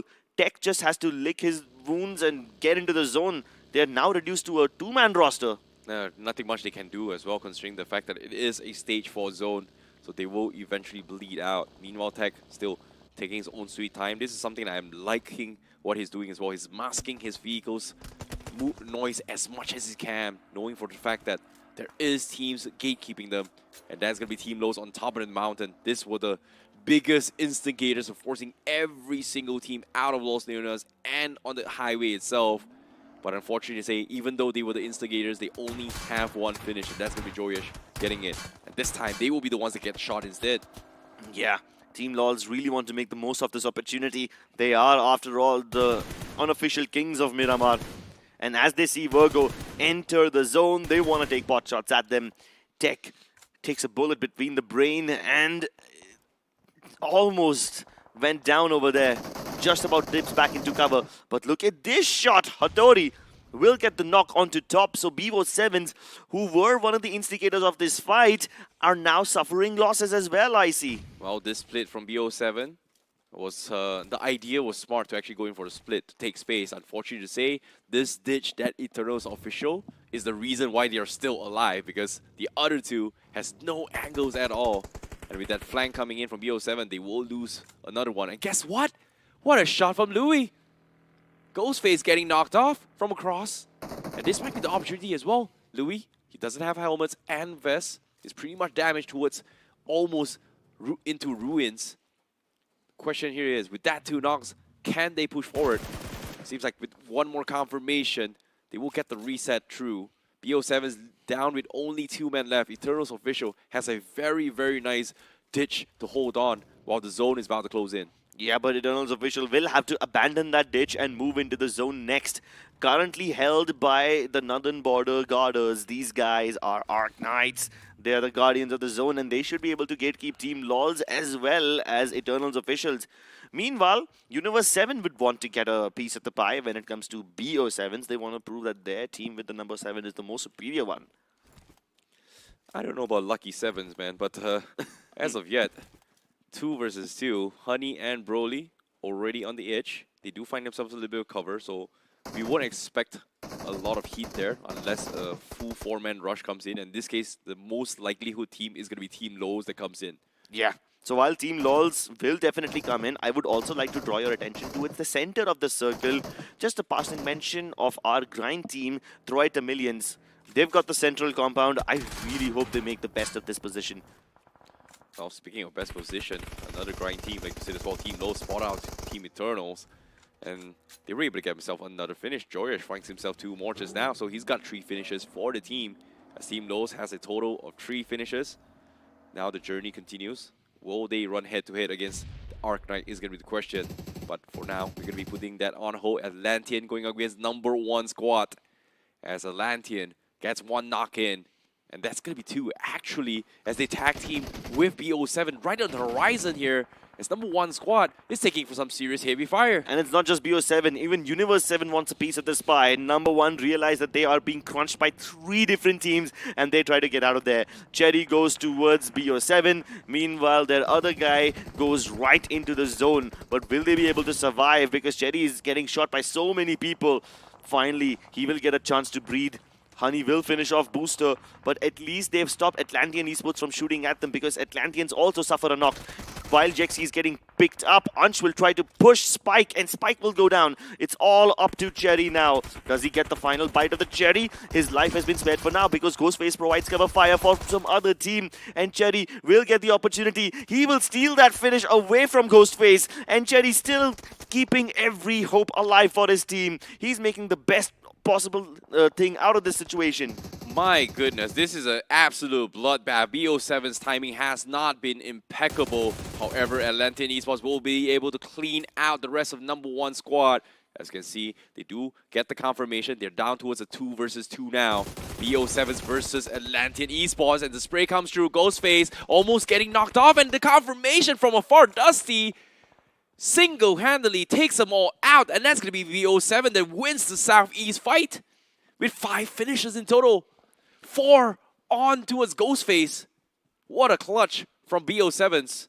Yeah, and Ghostface might have had much more finishes because some of his finishes were stolen away, right? He could have had many more. But now is no time to think about that. You need to focus on the next one. Universe 7 were also trying to get a piece of that pie. Hattori now going up towards him. His teammates have spotted out Honey from afar, and Honey was the MVP for this team. But Broly and Raz, they respond in kind. 2 knocks eternally acquired by them, and Eternals have been wiped out in just a matter of seconds.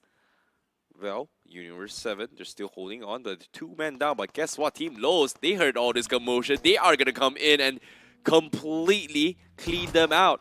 Crimson holding the angles with SLFK. Here comes the pump. That's going to be the opening coming in. Joyish finds one, but they also lose Kunal in the process. Team Lowe's continues to go in for the reset. Honey with the nade. He sees Siam. That's going to be another knock as well. Honey all by himself looking for those confirmation. He gets 1. Can he get a little bit more? He's got 4, but the right at the edge is not going to do him good. Team Lowe's, they will lose 1. And that's going to be Siam. But Kunal will be picked up. So that's going to be 6 finishes in total in the hands of Team Lowe's. But with all those commotion, they are attracting the flies. And that's going to be Arc Knight looking to try and capitalize on this. And they do get the knock Joel. Right as he was about to run through, the zone comes through. They all need to get out. Team Lowe's probably needs to sacrifice 1. Yeah, I don't think Team Lols will be able to pick up their fallen comrade. They just need to make it across the tarmac and get into the zone. But they don't just have to worry about Arc Knight. Across the tarmac, across the road, you also have Enfilia, who will try to gatekeep Team Lols. For now, this could turn into a 3-team brawl, I see. This brawl is all about patience. As the zone slowly edges their way through, Team Lowe's somehow still manages to find time to pick up Crimson. So the reset comes through, but they're still in a deadlock between Enfiliers and Arc Knight.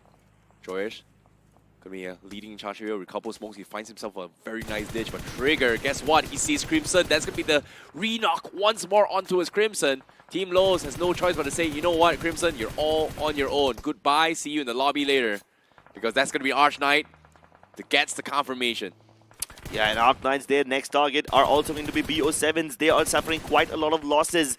Joel taking plenty of pot shots. His attention is currently divided between 2 different teams, but Swan should be able to confirm that finish onto BO7s. Ghostface has been spotted as well. Oh. Swan waiting for the perfect opportunity. Perfect headshot, and that should be the end of BO7s. Oh my goodness, having so much high ground, that is so dirty. Nothing much VO7s can do really about that. But Arc Knight, again, still have the high ground, still have a lot of space to work with. They do get the resets. Team Low still somehow surviving this. Kunal and Joyesh finds themselves in a very, very tough predicament. And fortunately for them, no one is shooting at them at all. Yeah. They're lucky that even Royal Emperor has been kinda silent this entire game. Only 2 finishes for them so far. Makes a lot of sense considering the fact that they do not have a lot of ammunition. We just briefly saw as well, he's got only 19 bullets in that Mini 14. And even Clutch X is about 70 bullets as well. Yeah, not exactly the best resources.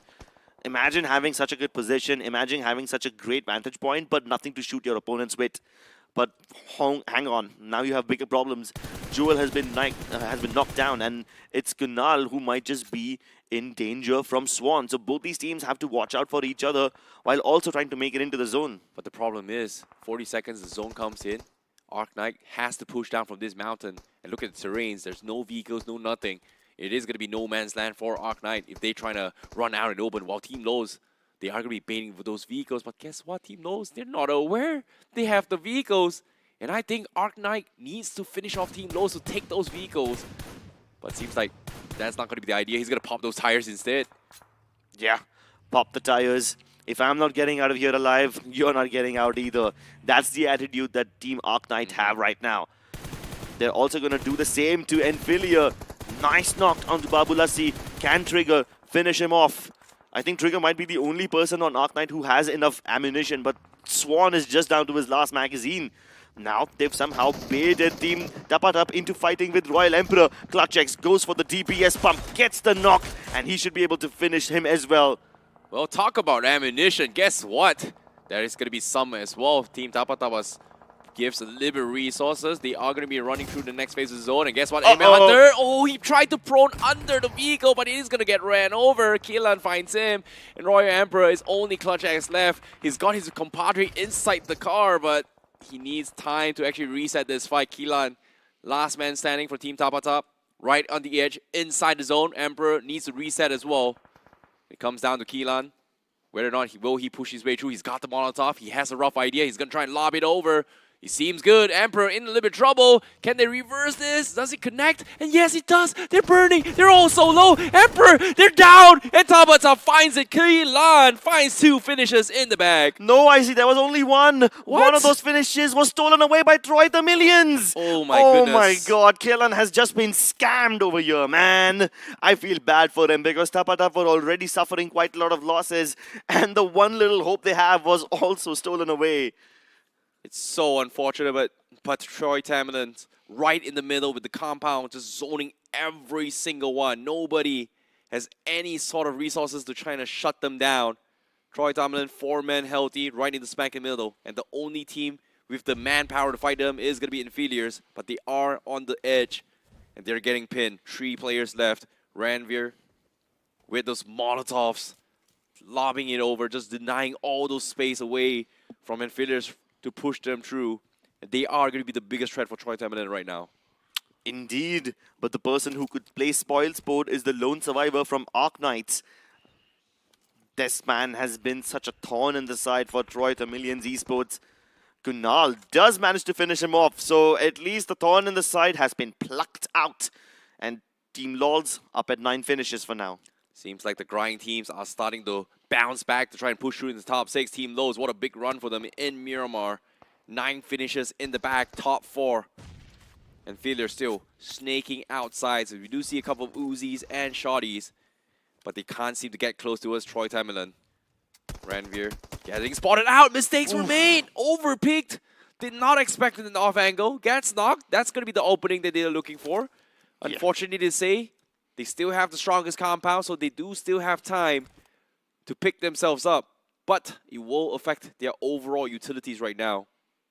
Yeah, Builder with that lovely knock builds his team an advantage and gets the opportunity to crawl closer towards that compound. He also knows that Team LOLs is somewhere in that hay bale shed. They only need to account for Keelan from Team Tapatap, and that should be all the players accounted for. Darsh this time goes down. Oh god, Infilio have attracted the attention of everybody in the lobby right now. Builder trying to provide cover fire, but I don't think Fossil can crawl over towards Darsh, and even Builder will go down. Both these teams are just raining down hellfire upon Infilio. There's nothing much Inferior can do. They're pretty much pinned. Troy Tamerlan has one more nade. Pekka still deciding if he wants to push out. He's going to try and smoke out for an off angle, but Team Lows is going to lose Kunal as well. Hydro sees him, and they are going to be sitting ducks running out in open. Joyash is pretty low. He does have a small tree to work with, but Hydro knows exactly where he is. There's nothing much he can do. Any sort of pixel comes through, he's going to go down, but guess what? He's going to get taken out as well by the members of Troy Tamerlan Esports. What a comeback coming from them. And this all comes down to this 4 versus 2. And failure right at the edge. Troy Tamerlan Esports is doing it. This is the comeback that they are going to be looking for here, Crips. Troy Tamerlan Esports were touted to be one of the best teams of this lobby, but they have just about gotten their chance to prove it. It's only Fossil remaining, and Inferno will dispatch him into the netherrealm to get Troy Tamerlan Esports their much-needed chicken dinner. What a comeback for the grind teams. Troy Tamerlan Esports has been in the gutter since yesterday, and with this chicken dinner, it is going to give them that opportunity to try and crawl their way in towards round number 4. What a surprising comeback here, Crips. What a surprising. Exactly, what a surprising comeback, not just from Troy Tamerlan Esports, but also from LOLs Gaming. We kind of knew that the stats indicated they were one of the best teams, but this was still a very big game for both of them. Up until now, I had written off the teams from the grind. I thought that the undergods would be the ones that surprise us. And yes, they did. But the grind teams, they still have a foot in this competition. They're still in the running. See, that's the thing, right? It has been a recurring trend since round 2 until round 3 itself. Yes, Every yes. single grind team, it's either they do good on day 1, but day 2, they somehow make a way to make a bounce back and make a comeback. Excluding WSB, of course. You know, but aside from that, a majority of the grind teams do step it out on day 2 itself, and you can see experience play a huge factor. And it seems to me Miramar has been the comfort for every single grind team since round 2 until now. Yeah, Miramar, it's a comfort pick for at least Team LoLs. I couldn't really say that for Team Troy Tamilians, at least based on their performance in Miramar yesterday. I can't say the same, but yes, today they'll live up to whatever you're saying. Today they've managed to get that chicken dinner. Although I do believe that if they were a little more proactive, they could have had more finish points as well. But I guess that's fine. I guess that's me being greedy, asking them to be more greedy as well. I shouldn't impose that upon them. Yeah, I agree. But at the same time, that was a pretty interesting fight as well. I think tempo setters was actually set by Team Lowe's as well on top of mountain, especially when people have predicted their ways that, hey, if the circle comes to this vicinity, Los Leones seems to be a spot that people don't really want to be in. Just because of the fact that I think multiple occurrences in the past few matches as well, we've seen teams inside Los Leones where if they go in there, everyone who gets out tentatively gets like 1 or 2 finishes only, which doesn't really give them a lot of placement points or finish points, just because of the fact that the spot that Team Lowe's has pretty much shuts down any team coming out from Los Leones. And every nook or cranny, whenever you cross a certain building, like you said as well, parkour moves, trying to bob and weave certain angles as well, those smokes pretty much bleed them out. Every single utility will be forced out of you by the time you get out of Los Leones. Exactly, and at the end of the day, you saw how important that utility conservation is, right? Some of these teams barely had any ammo to work with, let alone throwables and meds. So yes, utility conservation does become quite important in a map like Miramar, but there were certain teams who did not have utility, did not have position either. What are those teams gonna do? In this kind of a situation where you're really scuffed, I like the approach that Team Soldiers and Team BO7s went for. They knew that they're not going to make it. So they might as well go down in a blaze of glory, you know? Go down, swing in, take down as many players as they can before they bite the dust. See, that it comes down to decision making, right? Yes. When you're given a certain set of situations, look at what is the best possible outcome of what you can do. Hope for the best, pray for the best, try and aim for the best, and then do what you can. And I would say, like you said as well, BO7 was able to do a little bit more, Soldier was able to do a little bit more, and Failure as well, even though they are in the bottom pack of the overall standings, final moments there, you can see they only had SMGs. They didn't have utilities. All they could do was just prone their way through. Still, made it to top 2. I wouldn't say it's high finish volumes coming from them, but 6 points is still some points. Yeah. However, for Inferior, it's going to take even more for them if they want to make it past to the top 6. Yeah, it's going to take a lot more, definitely. I mean, there was one brilliant moment. We almost thought that one of their players managed to pull off a 1v2. That too with a DBS at such long range. And I was really excited for it until I looked at the finish feed and I was like, oh no, this poor guy. He worked so hard to get 2 of those finishes, but one of them was stolen away by Troy the Millions. Yeah, I think Royal Emperor did really well on the south side as well. But again, it comes down towards the setters, right, of the game as well. Team Lowe's entire mountain pretty much shut down everyone from rotating, forcing everyone to the east side. That's why we saw teams right here as well. But before we get into that details as well, that was pretty much like, what, 10 minutes before this screen itself, we are able to see highlights coming from Royal Emperor. And like you said, Time Tapa with this Molotov. Oh my goodness, so sad. That one final one actually stolen away. It was actually Troy Tamlin that actually took one of the finishes away, unfortunately, for Royal Emperor. But Team Tapas, at least he still get 1 finish point. Yeah, they at least get 1 finish point. And then I had a lot of high hopes from Inferior as well, but both Team Troy Tamilians as well as, if I'm not wrong, the previous team to survive this one, LOLs, was shooting down at them, so they lost a lot of their players to both of these teams. So Inferior were kind of trapped over there. At least they managed to survive long enough to get to the 2nd spot. I mean, before this game, they had 6 points, and now they will get 6 placement points, so just in this game alone, they will double it. Agreed. And of course, the MVP for that match here is going to be Joyce with 5 finishes in total here. He was the guy that set the tempo for the team on top of the mountain. He was able to find 3 finishes before they got out of it as well. So even though it's 630 damage here, but he was one of the point makers for making every single team to the east side. We saw brilliant clutch moments coming from Ghostface with 4 finishes in top 2. Hydro also did really well, obviously holding down the fort here in the center. These are going to be your top 5s or in general, but the longest finish here is got to be Ghostface because that was a sick trade. I saw that in the highlights as well, 343 meters. Well, not in the highlights, but in the game itself. Yeah, lovely shot by Ghostface. He's finally stepping up. Had a lovely performance in the previous map as well. And BO7s, they're doing pretty well on the point standings. But this game, it's all about Troy the Millions Esports and Team LOLs. Both the grind teams getting into double digits. This is a very, very huge bounce back because as of yet, people in the top 6 are going to be struggling to hold down the fort right now, especially teams like Royal Emperor who may lose out in a slot, especially what a big run coming from Team Loss and Troy Tamlin. So I'm curious to see who else did well because Virgo Esports was pretty much secured in the top 3, considering their performance in the top 2 finish during Erangel. Now with only 3 points, they might actually lose out a little bit. Borderland Rising getting 1 point, Esports, so none of this is going to be doing anywhere good. But as of yet, the overall standings comes through. Team Lows actually makes it towards top 6. Yeah, but they're awfully close to Troy the Millions Esports, who even with 1 chicken dinner are not in the top 6. So that tells you how competitive this lobby is. Of course, BO7's, Virgo Esports, Universe 7, all of them safe in the 50 to 40 points mark.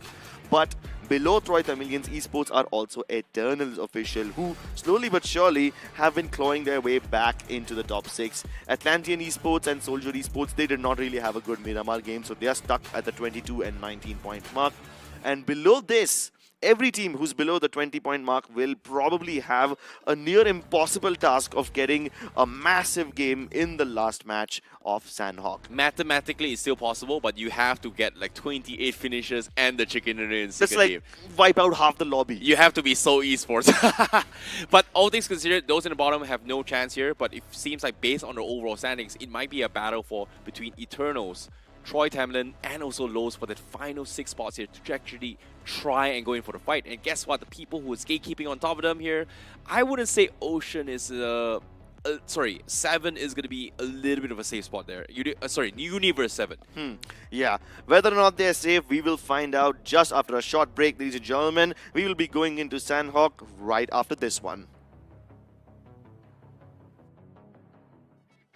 We've got that temperatures hot, but it make way. We came here to slay. Let's go.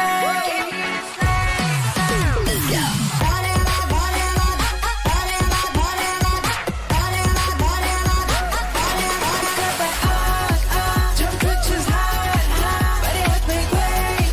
Came here to slay.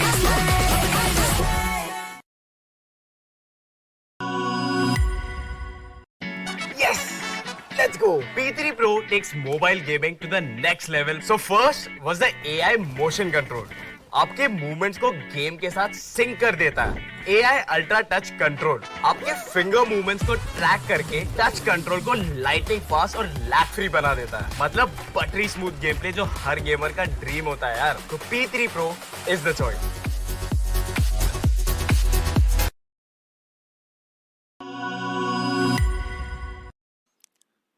Hello everyone and welcome back to the realme BGIS 2025 round 3 stages, day number 4. And you guys are already watching the English broadcast. My name is ICBaby12 and joining me is going to be Fixus as we take you through the commentary for today. Now, we've seen 2 games so far and this is going to be the final game for Group 4. Don't worry, we still have 6 games still in total.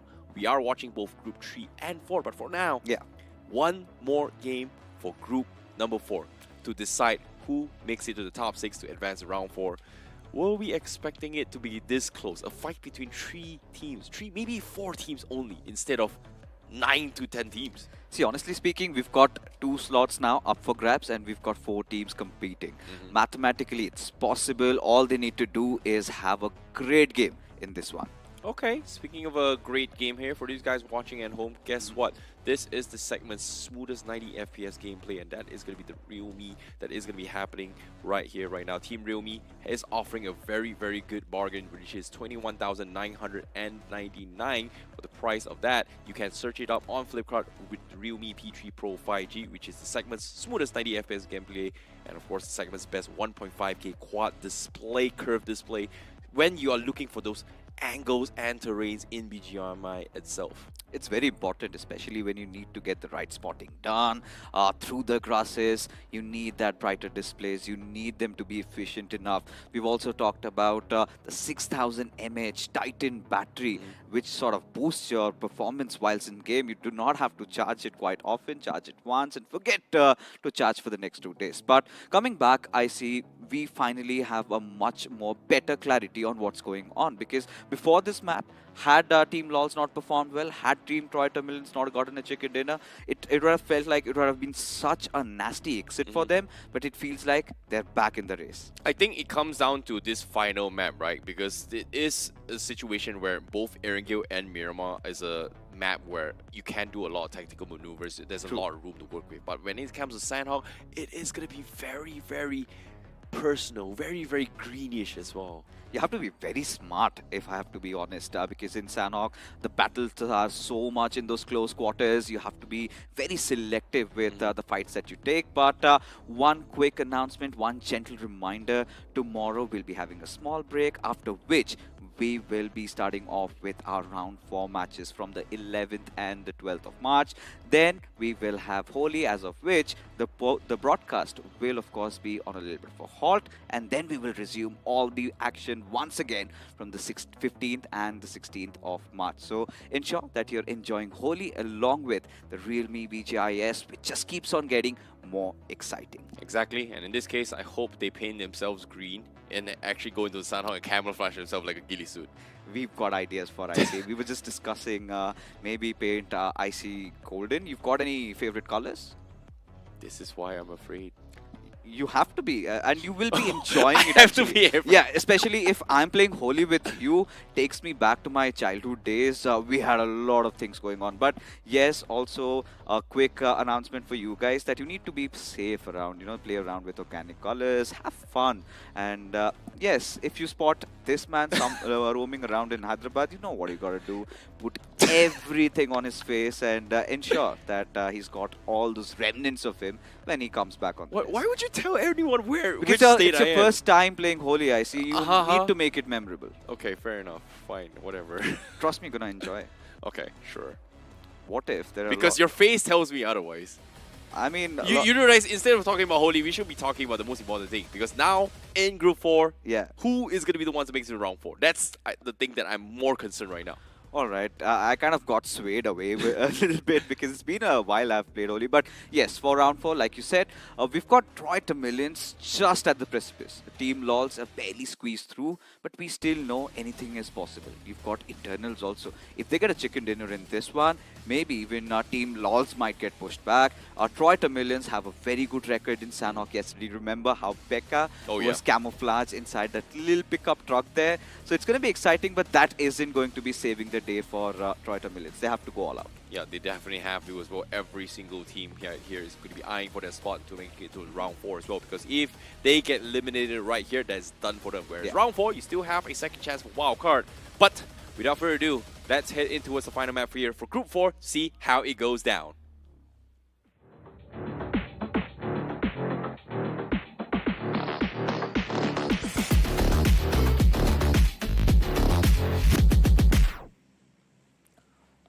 One last match to decide the fate of all these teams. Blood, sweat and tears have already been poured in.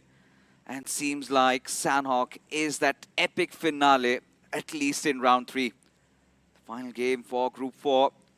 That decides who will be the top 6 that make the cut, enter in through, get inside of round 4. As the flight path trajectory all the way from Lakavi towards Tambang never really mattered. But what I'm eyeing out for, IC, is where is the first circle going to form? Well, speaking of circle, I do see the circle of death potentially happening on this boot camp because apparently BO7S and Atlantean are going to be heading that direction. Are we going to see a big skirmish? Is going to be a big question here, considering the fact that we might see potential stat checks coming in. Team Lowe's, however, going to be playing on towards Alpha Island. Surprisingly, no one is heading that direction for this map. Huh. Interesting. Imagine, Alpha Island empty? Really? imagine we've got a Western Circle. That's just What? going to spice things up. No, I think we've got another team. We've got Team Soldiers with Team LOLs, and seems like Team LOLs have no interest Oh in yeah, there taking is an no early interest. fight. So the Shrine area been taken already by TS, whilst Team LOLs will take the better of Hatin and Camp Alpha. So Oh, it, wow. okay, circle gonna be half and half between both Alpha Island and also Main Island. Seems to be a Northern Pro approach. For a second, I thought it was only Team Lows in Alpha. Yeah, like you said, it was Team Soldiers. The colors are looking a little bit similar. Maybe due to my color blindness. That's why you got No, you're not settings wrong in the there. game. You've got Nah, settings in the game to make it Trinotopia or whatever. That's the it's special perks for you guys who are colorblind when you are looking to spot people in the game. yeah, but this time you're not mistaken. They were literally the same colors till we saw the first initials of their names. That's how we distinguished between these two teams. But we've got a little bit of an action about to break around in boot camp at least. We've got BO7s. They've got nothing to lose. But look at the team in front of them. Eternals officials. And seems like they do not want to engage in this fight. Just drop down around the warehouses, deciding to just scurry back. Maybe have a better position inside the circle. I'm not liking it, I see. Hey man, as I've said before during round 2, during grind stages as well, a man with no fear is a man you should fear. In this case, BO7s, like you said, they are very comfortable to be qualifying into his round 4. They have no fear, and all they gotta do is just play spoilers. In this case, anyone in the vicinity of BO7s, you are gonna be expecting them to completely, well, I don't know what to say, just get completely rolled over. It's a do or die situation coming from them. They sort of add that extra spice, Mhm. the MSG, if you may call it, Or is it the masala? the masala. But, I love MSG. Big fan of that. But for BO7s, they've done their deeds, right? They can just do whatever they want at this point, go rampaging through, take down teams. But Atlanteans seems like a little bit of a halt there, at least for Eternals official. They wanted to claim that compound and instantly have been pushed back. Okay, Eternals. No way out, apparently, from one end to the other end, initially, from the side of BO7s. Now, with Atlantean Esports also going to be gatekeeping them, they're losing their members. They might just bow out right here, right now. Nades comes through. Jaxi was able to get the first strike early on. That's going to be one finishes in the hands of Atlantean Esports. While they continue to flush them all out, they're making a lot of noises. But do they want to take the risk to try and take this head-to-head fight? Seems like they are going to be grouping up as well. As you can see, we do have SJFKs coming in. They do see a Pixel Monu. Does scout things out. But he doesn't seem to be able to find those angles at all yet. A very important fight for Atlantean Esports. And seems like Eternal officials at this point, they're rattled. And just to make matters worse, Mono strikes once again. You've got Loesh down on his knees. And he's not going to be shown any mercy as Eternal officials completely broken apart with nowhere to run or hide. They decide to swan dive inside the waters. And seems like Team Atlantean Esports, they enjoy these surroundings. They love the waters. And I'm pretty sure they're going to snuff the players out as Abu, he goes down with Heartless. Yeah, he's going to bow out as well. Yeah, I think he sees someone as well. He's going to go for the random sprays. Monu looking around, looking for the people. Casual spray comes in. And that's going to be Eternals losing one as well. Heartless, last man standing. A random stray blue comes through. Is going to take him out. And that's going to be Moni looking for him. And they do find him. That's going to be the confirmation. Atlantean wipes off Eternals. Goodbye to them as they bow out right there, right then. 15 teams left in this lobby. And Atlantean Esports start things off with 4 finishes. This is really good for Atlantean Esports, especially if they may want to make it inside the top 6. We have been talking about BO7s. Look at them already crossing that bridge and making it to the other island. They've got Team Soldiers in front of them. Team Soldiers did not have a great time this time in the round 3. And they've got a lot of learnings out of this game, as even for number 1 Esports, a little bit of a skirmish against Esports Zone. One of the players being taken down already. BO7s, they are just running amok throughout the entire lobby. All they want is to spot out bodies and get themselves into the thick and thin of things. Speaking of thick and thin, Esports Zone, where do they go? They're right in the middle of the zone as well. somehow they do have it a little bit in their favor. But for them to qualify the top 8, or in this case even top 6, or maybe even chance to actually qualify out of 16 teams out of all the groups here, is gonna take a lot of work, and they do need those chicken dinners. But off the finish fit, guess what? Team Lowe's, they were able to get a knock on Kieran. And Kunal, they're gonna be going for the rush. Adi needs to go for the pickup, but Kunal driving away on his buggy, looking to go for the flank, but will Team Soldiers be able to get the reset? Because Team Lowe's, they're not letting them off the hook. They need those finishes. They need those points. Team Soldiers at this point, they're completely dismantled. Look at Kunal.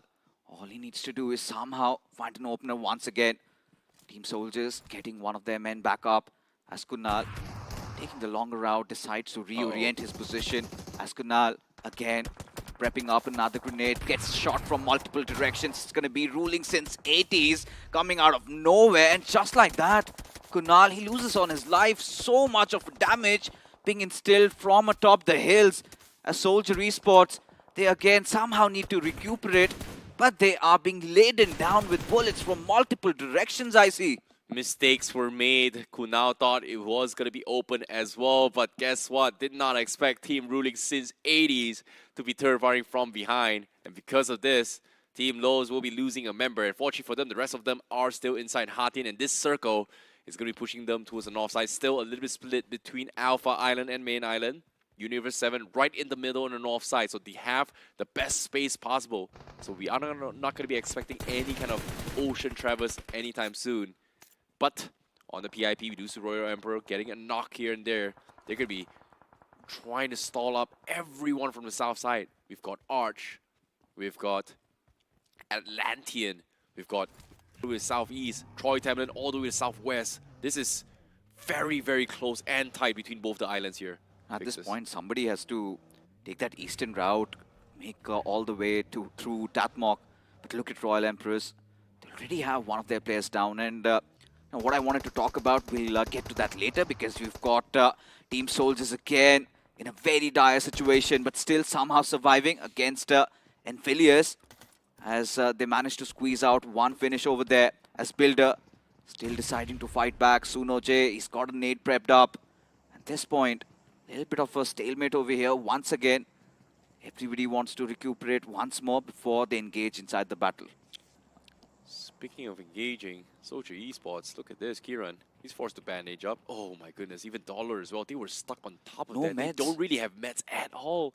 So that means they really need to win this fight in order to kind of stock up those meds. Sunach does have those meds. I don't think he's going to be able to toss it over to his teammates, considering the angles that his teammates are split inside this compound. And even Builder is able to spot him out. So this is not looking good for Soldier Esports at all. Both these teams still not in the race, still not in the contention.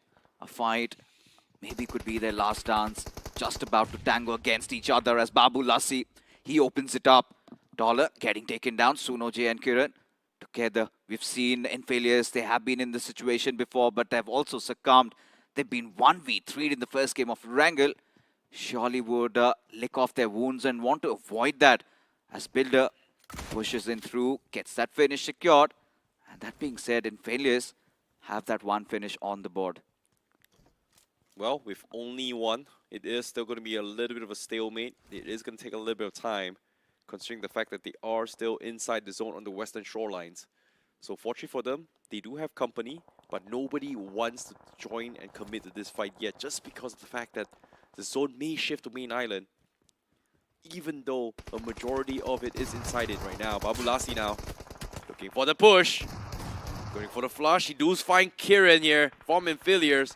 He's up to Sam J. He's trying to do a little bit more, but he's got tagged up. He's going to be pinned inside as well. He's going to try and get a trade, but unfortunately he cannot do so. That's going to be Team Soldier bowing out on a 15th place with only 2 finishes. This time Enphilius ensuring they did not make those mistakes, did not have those hiccups, but not out of the woods yet, I see.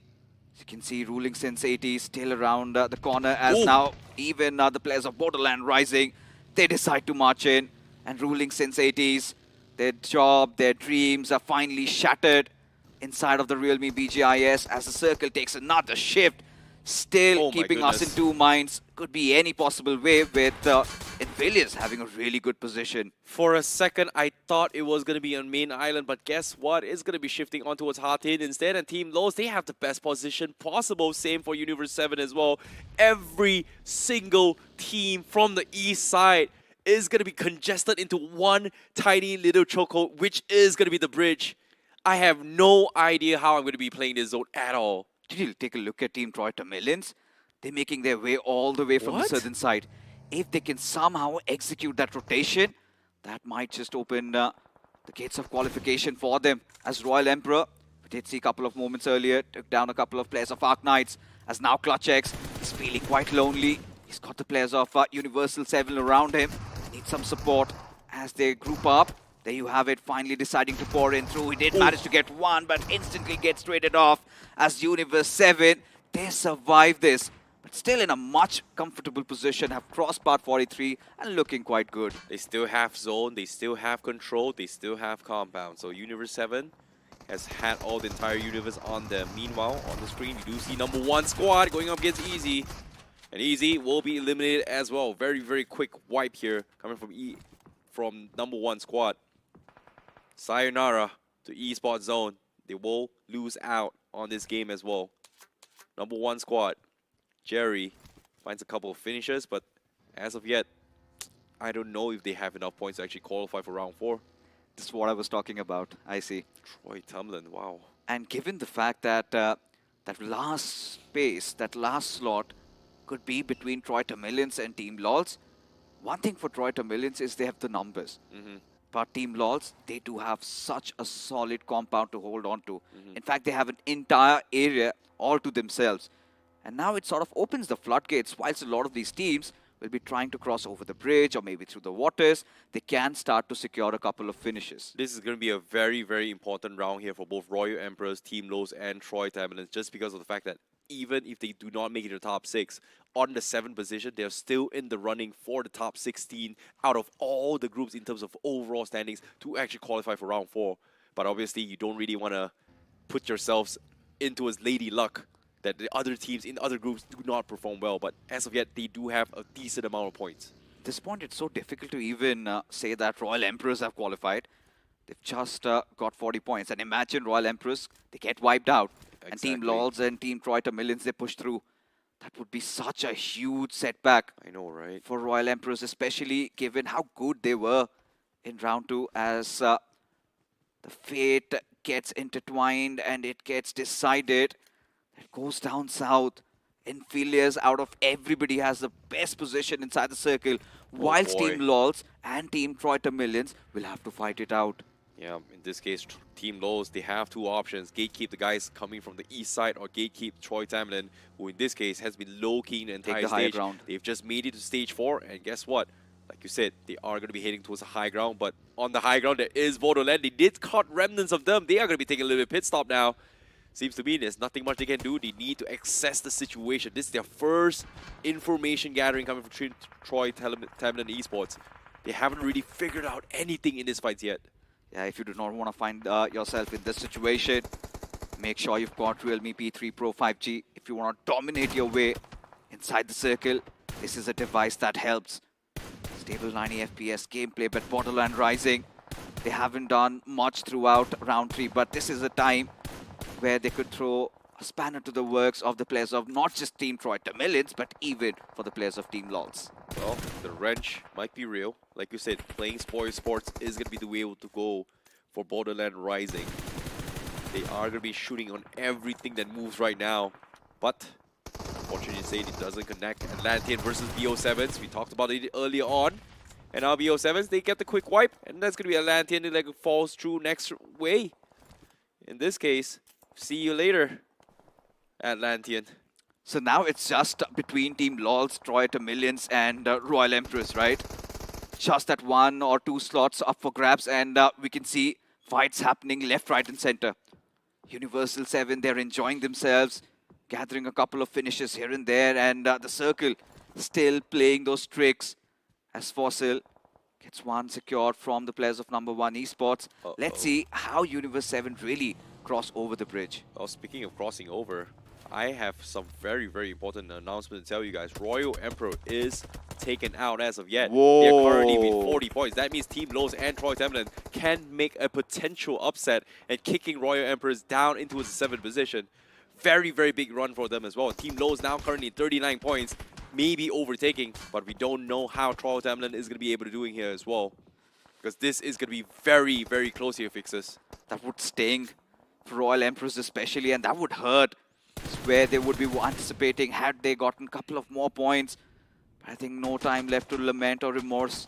It all depends upon fate now, as look at the circle shift. This is absurd.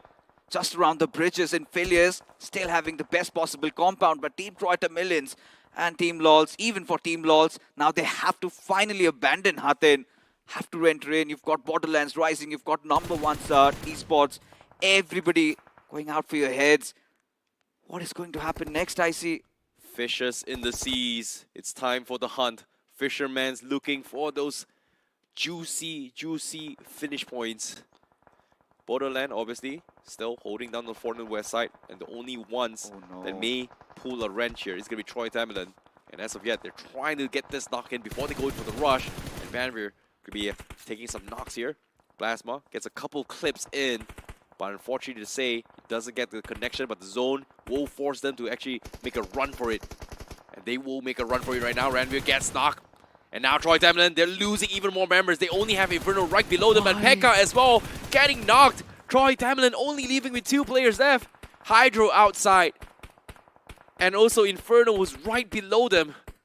You know, I just hope they have some contingency plan. I hope they have some meds. And if there were any semblance of that with Hydro getting taken down, this isn't looking good for them. As now Team LOLs, they are going to rejoice. Just one last player surviving from the side of Team Troy Millions. As now Team LOLs even wanting to make their in, as Borderlands Rising pretty much have sabotaged the dreams and aspirations of Troy Millions. Even Team Lowe's as well, they're taking shots as well. Inferno gonna try and farm out a couple finish points. Can he get enough placement points? As you can see, Siam running out in open. The spray comes through. Inferno gets the knock as well, and the confirmation, even more finish points. But he was stolen away. He was actually stolen away. He didn't even get the finish points.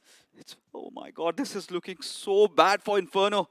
He's got to do so much. He needs points. He needs at least 5 position points here, which is going to be oh so difficult. Has to make it inside the top 3.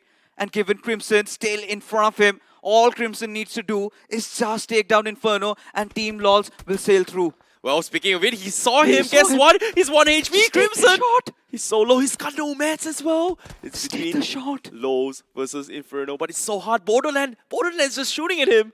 He can't take the shot at all.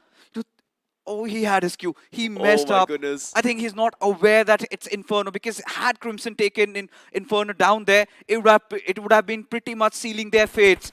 They would have been the 6th team to qualify. Oh boy, it's gonna be very, very close. Inferno, he's got nothing much he can do. He's even dropped his back to be one with nature. He's snaking his way through. He has no choice. Look at this. 4 seconds left. The zone is about to come through, and there is a small bush, but it's not inside the zone at all. It's not in zone. It's not in zone, man. There's a road as well. Crimson versus Inferno. Can they find it?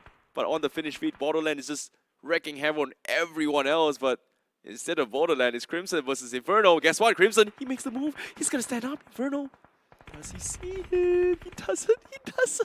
He doesn't at all, Fixes. He doesn't. Now. Okay, Maybe. No, he really doesn't see him. Oh my god. Inferno, he's gonna go for a shot. He goes for a free, and Crimson takes him. Inferno goes down, and Troy Tamlin is out. Crimson survives.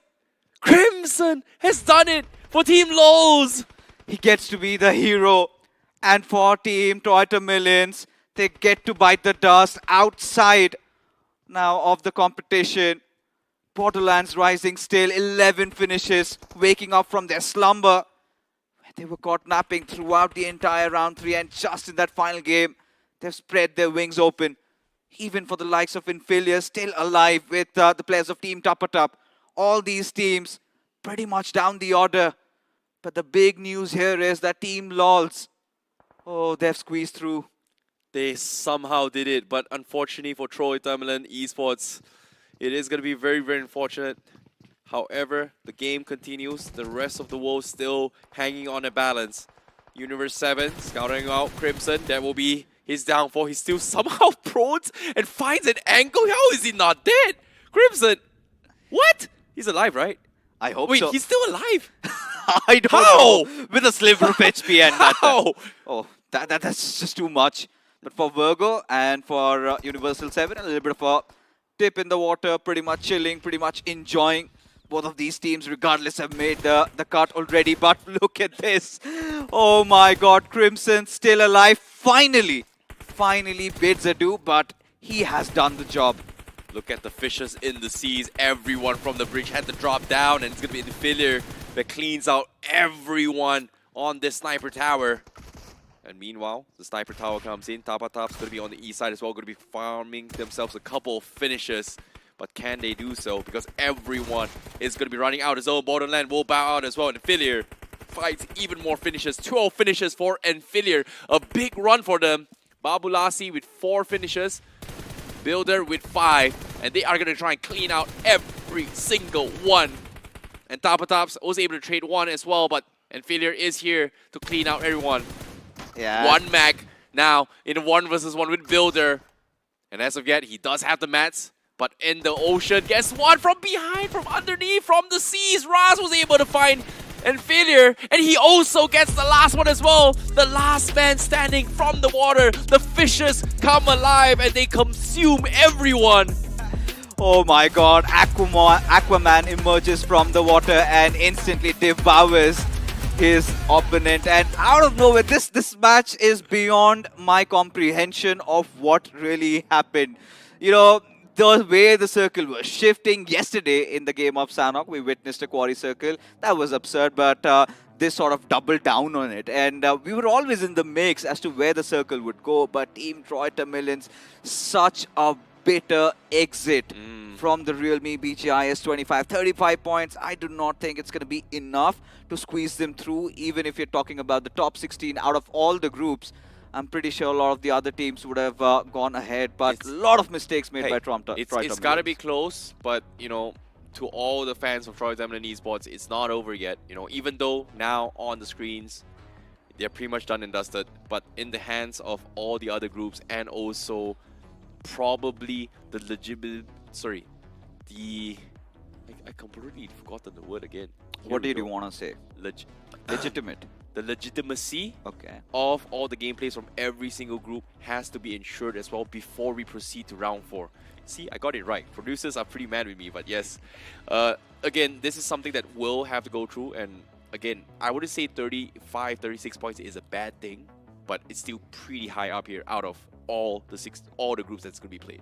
On the other side, you do also have Royal Emperors just somehow managing to survive. I think so close. They almost had their hearts out of their mouth towards the end, the moment they got eliminated. Because when you talk about Royal Emperors, there were games, especially that last game of Erangel yesterday they played, they were phenomenal. And this is where they must be thanking Voltric. Thank you for surviving for so long. Because had he gotten 2 or 3 points less, I think they pretty much would have bowed out of the competition. Yeah, considering the fact that Troy Tamilian was so close as well. And like we said as well, Inferno needed every single finish points, but Borderland Rising was playing spoil sports, like you said, throwing a wrench into all their plans of making the top 6. They were pretty much trolling. It was just Borderlands Rising, even for Infilius. They had no purpose towards the end. It was all about, you know, it's our last dance. Let's just play it to our heart's fullest. Imagine in the final one, if Inferior was able to get the chicken dinner and get 20 over finishes, they might be in contention for part of the top 16 teams, you know,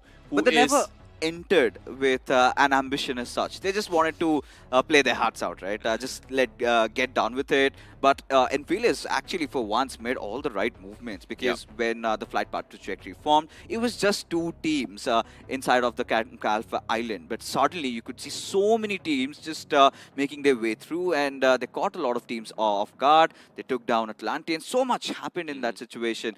But for what it's worth, this was a very entertaining group, because for that one spot, I know, think right? we were literally on the edge of our seats. And the best part is we actually saw the showdown between both Team Lowe's and also Troy Tamilian. Unfortunately to say, there was one winner, and that is currently Team Lowe's, because they made the impossible possible today. Because I personally thought they weren't going to make it. Some of you guys casters actually did.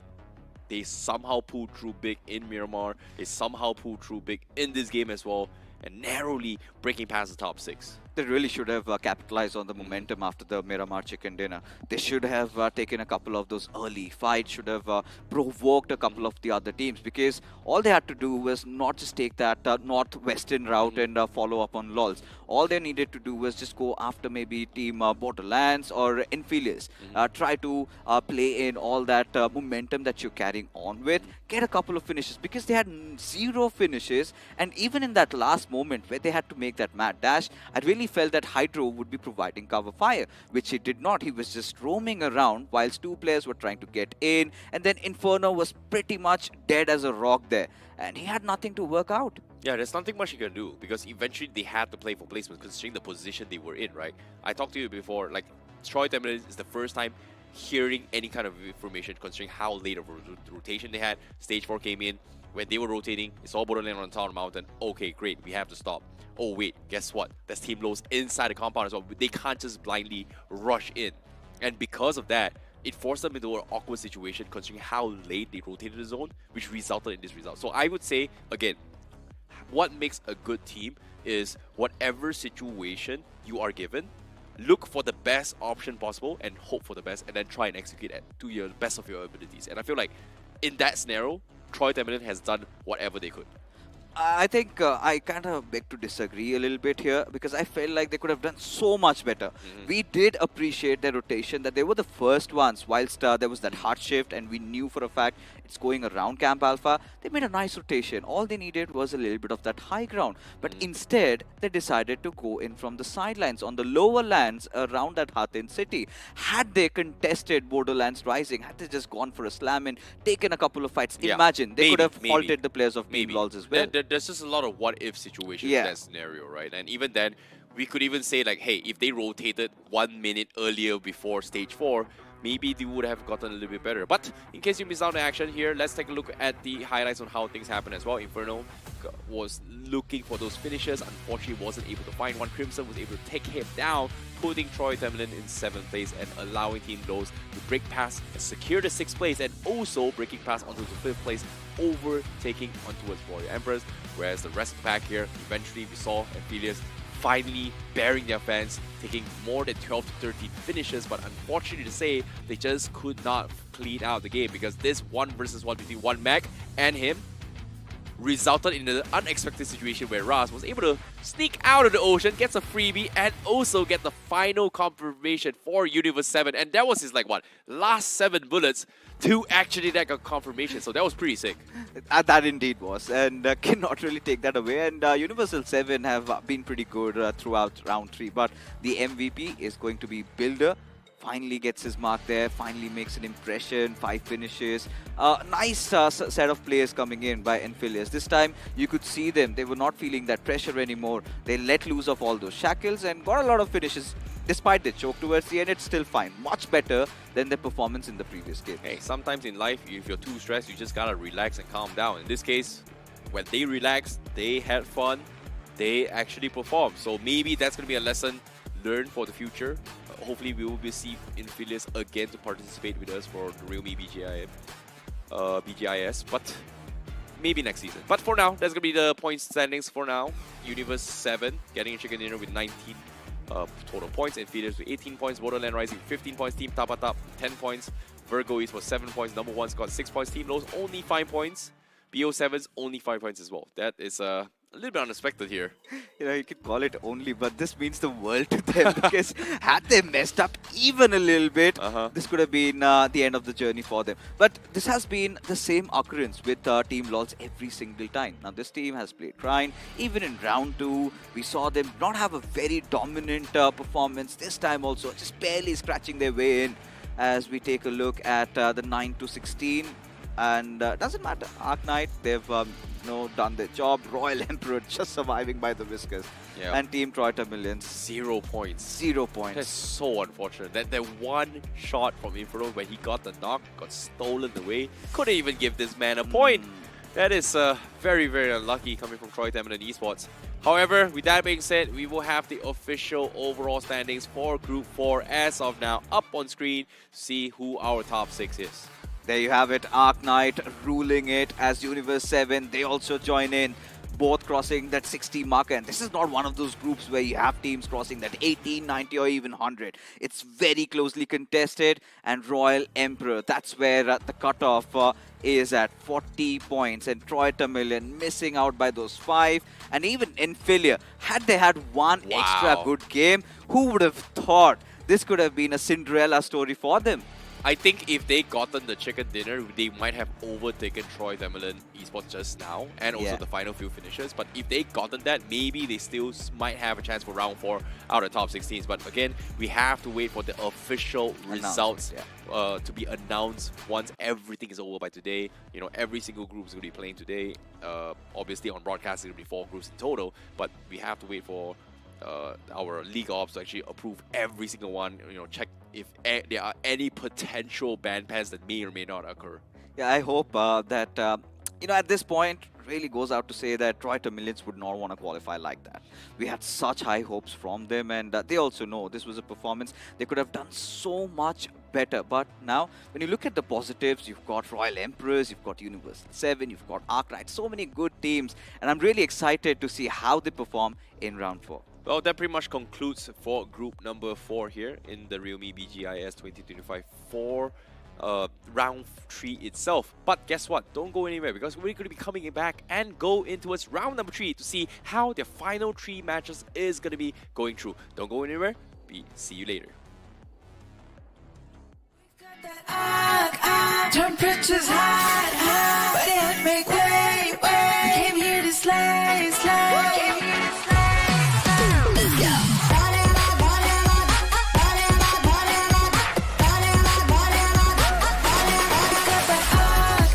Temperatures hot, but it make way. We came here to slay, slay.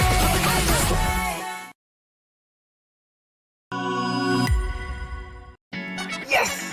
Let's go! P3 Pro takes mobile gaming to the next level. So first was the AI motion control. आपके movements को game के साथ sink कर देता है. AI ultra touch control आपके finger movements को track करके टच कंट्रोल को लाइटिंग फास्ट और लैग फ्री बना देता है. मतलब बटरी स्मूथ गेम प्ले जो हर गेमर का ड्रीम होता है यार. तो P3 Pro is the choice.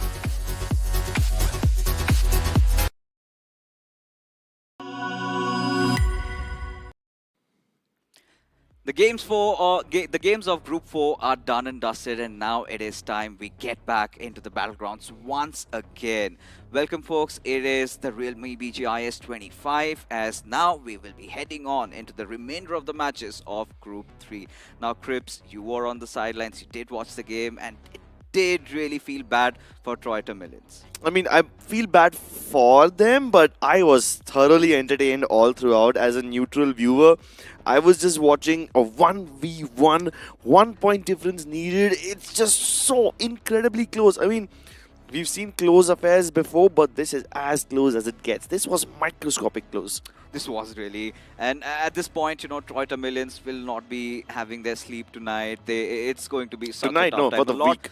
For the week, because this is not how they wish to depart, and yeah, it's sorry affairs. But like I said, this time in the realme BGIS, we are going to see so many of those new undergods making their mark, and that would be such a great storyline in the making. Who knows, we might get to see another silly esports. Who knows, we get to see a lot of new undergods. And for you, if you want to become one of those undergods, you need the right weapon in your arsenal. This is where this device really helps you out. I'm talking about the Realme P3 Pro 5G, houses the Snapdragon 7S Gen 3 5G chipset to ensure that you've got all your gaming needs, all your multitasking needs covered. Yep. Multitasking amazing with that chipset, and also if you want a game, it has the segment's most stable 90 FPS performance and an instantaneous sampling rate of 2500 Hz. You combine all of that with the GT Turbo mode and it's just absolutely butter smooth. Yeah, you don't have to worry about anything. Just focus on your opponents. And yeah, you need to acquire skills. This device just helps you enhance that. And I'm pretty sure watching this show would definitely hone a lot of it. But now coming back to matters at hand. All right, enough about Group 4.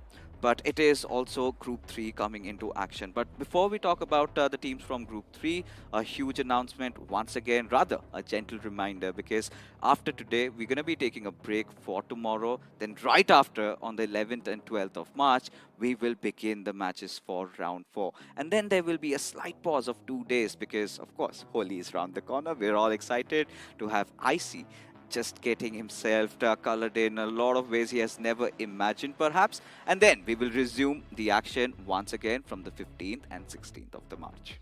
Yes, ladies and gentlemen, make sure you do not miss round 4 as well. You already know which teams from Group 4 will make it into round 4, but now we will be jumping into Group 3. And while Group 4 was pretty close to each other, Group 3, there's quite a lot of differences. There's a few teams who are reigning at the top. Yeah. They've got so many points that the top 2 spots are basically booked already. They can stamp their ticket to round 4 already. But the other 4 slots are still up for grabs. Before we jump into the games, ladies and gentlemen, let's take a look at all the teams that will be participating in all of these matches. Would love to take a look at them because so many exciting prospects have shown up in Group 3. You've got GT, you've got Dragon Esports, especially that chicken that Dragon Esports walked away with in that game of Miramar. But albeit that Dragon Esports, they need to do more. They're still in the race. They still have a nice footing inside of the qualification. But I think if they can somehow get a good game in the game of Sandhawk, they might be through. But the team that I am most excited to really watch out for, Crips, has to be Oblivion Knights without any doubt. Absolutely. Oblivion Knights have been slamming into compounds left, right, and center We love and that. picking up fights without any sort of worry about the consequences. So there's plenty of names that you need to keep an eye on. Let's take a look at all the names that will be participating. We have 16 teams. Of course, we have Gujarat Tigers and Dragon Esports, the 2 teams that we've always talked about. But then you also have PSH Karnataka, people who have flown under the radar for now. Oblivion Knights, my new personal favorites. Then they are also joined by Rider Esports, Wild Tempest, TSR, and RNB. So many strong contenders. Even Wild Tempest had such a good run in round 2, and now they are struggling a little bit. But as we move on ahead, EVOS Esports, another team that I'm really looking forward to, because this is a team that is quite proficient with their understanding of the game. It's all about the demons in their head that they're battling, they're losing out on their fights. But we've got Headhunters, we've got Barnex Official, who were amazing yesterday the way they came out to play. But Team Zoo, they have been feeling under the weather a little bit, but I hope they wake up on the right side of the bed. As even for decent officials, another team, another returning name inside the realme BGIS, they need to also step up. Yeah, Only God have been one of those teams which haven't really performed well. So I'm kind of hoping that they are able to somehow make a comeback. But then take a look. Unanimous decision across the English desk. All of us are now Oblivion Knight stands. So this is one thing for sure that is settled. The 3 of us like chaos. We like a lot of fights. Whilst for Dragon Esports, I get it. Gujarat Tigers, that's pretty safe. But Maisie always loves to play with fire. Has gone with Wild Tempest. So that's going to be interesting because Wild Tempest did have our hopes up yesterday. Yeah. And we saw there were a couple of moments where they were actually trying to engage. But more often than not, they were getting subjected to a lot of fights from the exteriors. Yeah, and in the round 2 of realme BGIS 2025, we saw Wild Tempest compete and they were able to deal with all of these pressures. The way you spoke about them getting pressured, they were able to deal with that pressure really well.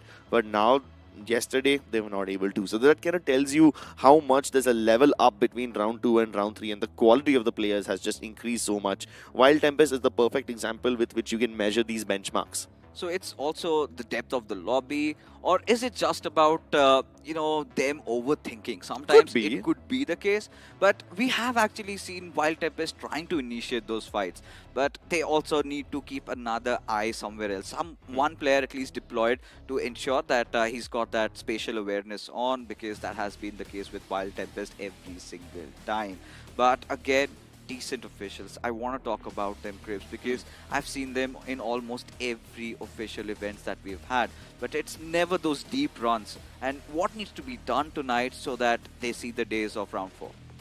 Honestly, I think they just need to win the fights that they pick, which they don't really. They don't pick Yeah. the most amount of fights. There's way more aggressive teams than them in the lobby. But if push comes to shove, they need to be the ones to end the fights at the very least. So decent officials, like you said, they often get stuck in round 4 or something of BGIS. I hope they are able to make it through this time. There's another team which often gets stuck in the rounds 3, rounds 4 of these matches, and that's Burnix official. They surprisingly are doing very well for now. They are enjoying themselves, and we've been enjoying them play. And that is going to begin once again as Sanhok is on its way.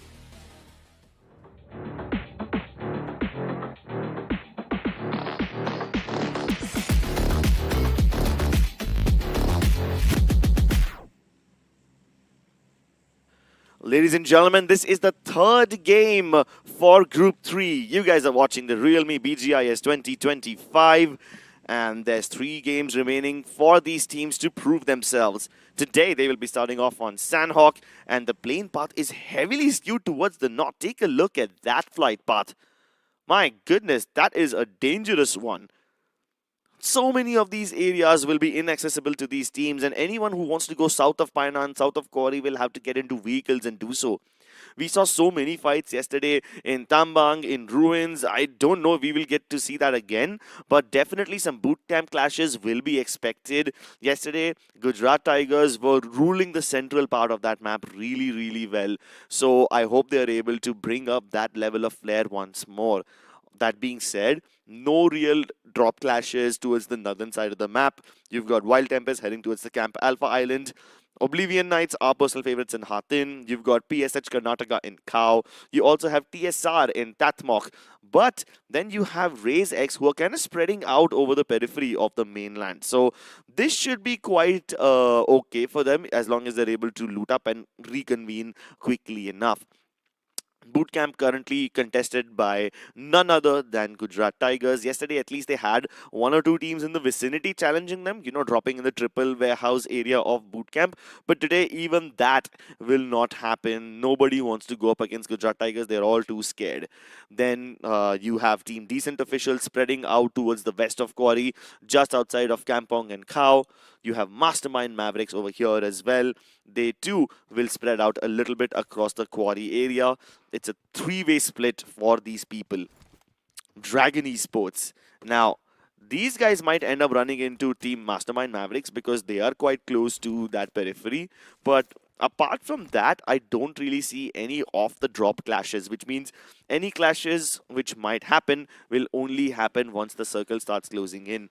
And even then, this is a very neutral circle.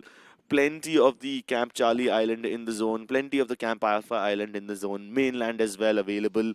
I think a lot of these teams will try to capture the trifecta compound where, the one compound which connects all 3 islands with bridges. That should be a major hotspot for rotations, and Painan would be a nice place to camp as well. It might look pretty normal at first, but Crips, just wait. Let it cook. I know. This circle has so much more complex factors, especially if it kind of tends to take that hardship maybe around Painan. You're going to see so many teams in trouble, but before that could even happen, this is why we love Oblivion Knights, don't we? Yeah. Every single time they come into play, they ensure they somehow have that first strike to their names. And this time also is the case. Crawler OG opens things up. This is looking lovely. Yeah, and we already spoke about how Raise X was spreading out across the areas to the west of Khao, and we knew this is a potential dangerous thing for them to do, especially when you have teams like Rider Esports as well as Oblivion Knights next to you. And that's what happens. Crawler gets the first strike. A lone straggler from Raise X who was roaming around in the open was picked off. And now, after losing 1 player, all of Raise X have grouped up together. They've learned their lessons, but the lesson comes at a very steep price. It's a teammate.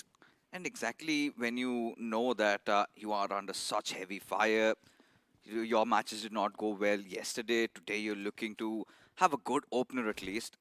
Now talk about a huge blow Oblivion Knights just catching Demon. I don't know what he was trying to do. I think he was just trying to escape from this compound as he heard that vehicle commotion. And this is a squad that shows no mercy. And again, Oblivion Knights are a squad that do not care about position points. And I feel like, Crips, this is a perfect day to maybe focus on getting a couple of chicken dinners, because the road ahead is definitely going to be arduous. You'll have a lot more experienced teams joining. Huh? And Oh. Oblivion Knights, they love doing that, don't they? Yeah, they just beach the boat on purpose so that nobody else can use it. Just griefing everyone that they get the chance to see. I mean, they were trying to get away from here. They were on the lookout for a fight, and suddenly they spot PSH Karnataka and decide to run in on them. And now, they're long gone. What a shame. Let's get away. Or maybe let's just chase them. But I don't get it. I mean, Oblivion Knights are not the kind of team that run after position points, and yet they're getting in the They don't have boat. vehicles. Yeah, but whether they need to go with vehicles, that's a different question that I'll ask at some other point. For now, you have Team Headhunters in quite a lot of trouble. These guys have only gods raining upon them, and Thor has often always been the first person to get the first strike. In the 2 matches we saw yesterday, he was the first person to get an opening pick. And this time, Only Gods once again could have confirmed the finish, but an amazing cover spray from Hyper keeps Rolex on his knees. Somehow, Headhunter still inside this fight. As for Only Gods, need to get that rest back up. As Asta just has that little bit of that high ground there, considering he's at the first story. As for Team Headhunters, still a little bit of that respite, but not anymore. Hitman dealt with, Godspeed on his knees. No way he's getting back up. So pretty much a 2-on-4 situation. Asta is quite close, inviting a lot of trouble as Lynx is crossed over the bridge, and Asta has got all that information. It's all about Only Gods trying to snuff out the players of HH at this point. Even Hyper, he's also making so much of those astray movements there. And this is not looking good, Crips, if you talk about it. For Only Gods, you've got Asta, his position already out in the open. I have no clue why he would step out like that. Regardless, Rolex smacks him down. As Thor, he does get traded off. But let's not forget, Crips, that look at Burnix officials. They're not far away. They're not far away. Only Gods really need to wrap up this fight, and they need to wrap it up now. 2 players still alive from the side of Headhunters. But the moment I say that, Godspeed gets plucked off midair. Such a good thing for Only Gods. I think it's their first squad wipe. Because every single time it's all been about them getting that first strike, and that's all she wrote. Yeah. But this time, they have managed to keep all their players alive, have gotten 4 finishes, and now they can enjoy all that delicious loot. But still, need to replenish their armor as Gujarat Tigers in a little bit of a kerfuffle against the players of WTS. Gods just goes starting in, gets that knock, but Vampy with that trades as Rex, even he falls down as Gujarat Tigers, piece by piece, just dismantling the squad of Wild Tempest. Double knock from Clutch God, and even Arman steps up into the fray. 3 finishes already secured, and Wild Tempest have been all but eliminated. The stragglers will be hunted down soon, and Gujarat Tigers are going out of their way to secure the Camp Alpha Island for themselves. Keep in mind, they landed in boot camp, which means they must have crossed the river and then come up on this hill to find and grief Wild Tempest. Do you know of any personal vendetta between these teams? Because this looks personal, right? This does look personal. I mean, look at the circle. It's going towards the mainland. I mean, most of it is going towards the mainland. Meanwhile, on the mainland, you also have Team Zoo. Well, the animals have been uncaged. It's RazeX official that they're up against. And while RazeX have already lost Demon, they might just be able to avenge by getting that finish onto King Skull. It's going to be an interesting one. RazeX Sports haven't looked the most confident, but now against Team Zoo, they did manage to find a trade. King Skull down on his knees. These smokes somehow trying to save the players of Team Zoo as Varun finds some cover as now Raze, they just reunite on their numbers as Beast. Another grenade prepped up. All he needs to do is put it at the right direction. He does, though. The idea is my there. God. Gets that finish, and Varun barely survives with the skin of his teeth. Yeah, just a sliver of HP onto Varun has to somehow get Rusher and Zeus to help him out. Where are they? They're not anywhere close to him. They're across the road. So while they are in the vicinity, they don't have any more crossfire angles with which they can help Varun. If Junaid decides to go around the left-hand side of this rock, he should be able to easily get angles onto Varun and isolate these fights. And I'm not liking how Zeus is just coming right out in the open. Yeah, Rusher is there, but Raze Esports starting to get a little restless maybe in the next couple of seconds. Really want to see how many grenades do they have on them, because a couple more grenades should be enough at least to put Varun down, but seems like I think Team Zoo, they've done enough to provide that cover fire so that Varun could escape, or maybe not. Varun just shifting from a rock to the other. Now maybe he might get away with it. Yeah, his teammates already left in a vehicle. Bentley rides out of there. Varun also will be able to walk away. So Team Zoo are fully disengaging from this fight. They acknowledge the loss of King Skull, but the king and his subjects will live to fight another day. This is again the same old thing repeating, and a little bit of a replay on what just happened a couple of moments earlier. Dragon Esports getting the better out of Team Evos. Expected them to do so much better, but still falling flat this time around. And Team Evos, such a good team, and now are looking completely lost, Crips. They are indeed looking lost. They've been eliminated.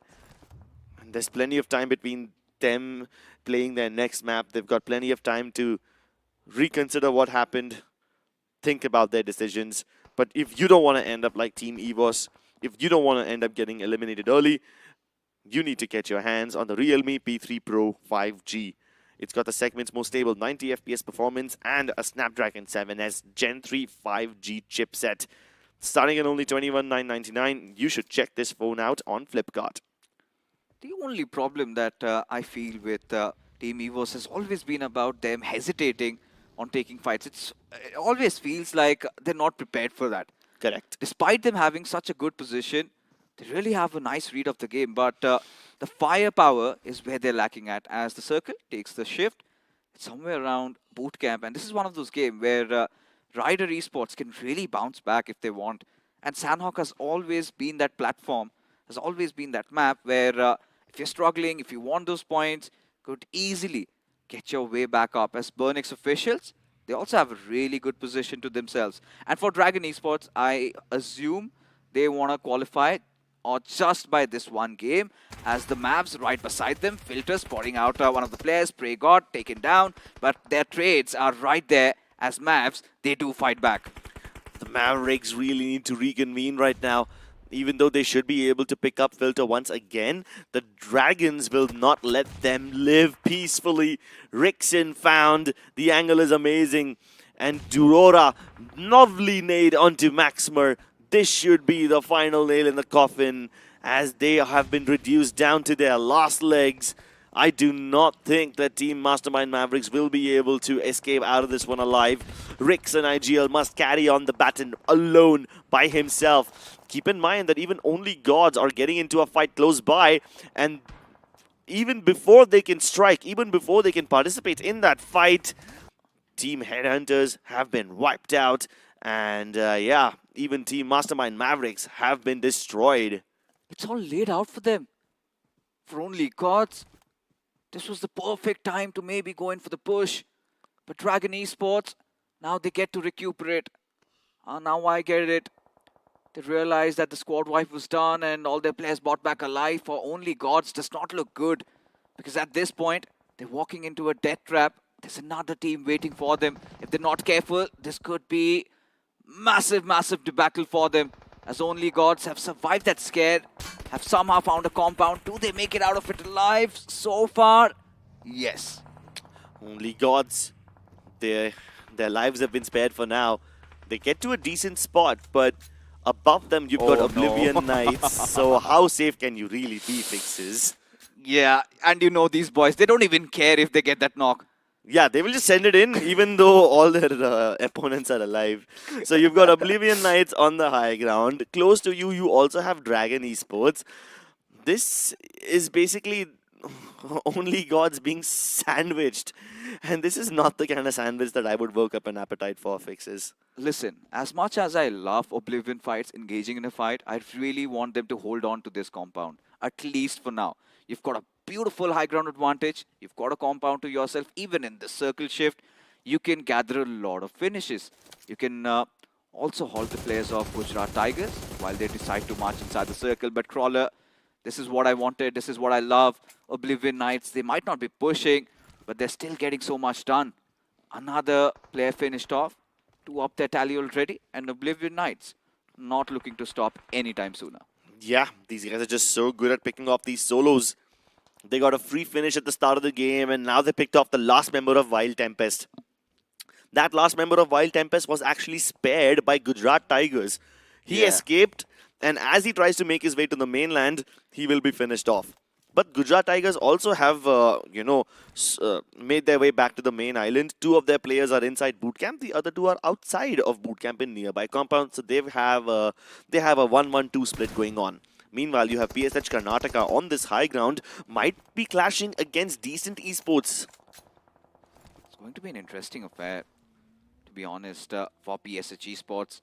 The only signs of life we witnessed from their side was that game in Miramar, where they were actually fighting so much for. But now, this is going to be such an important battle for them.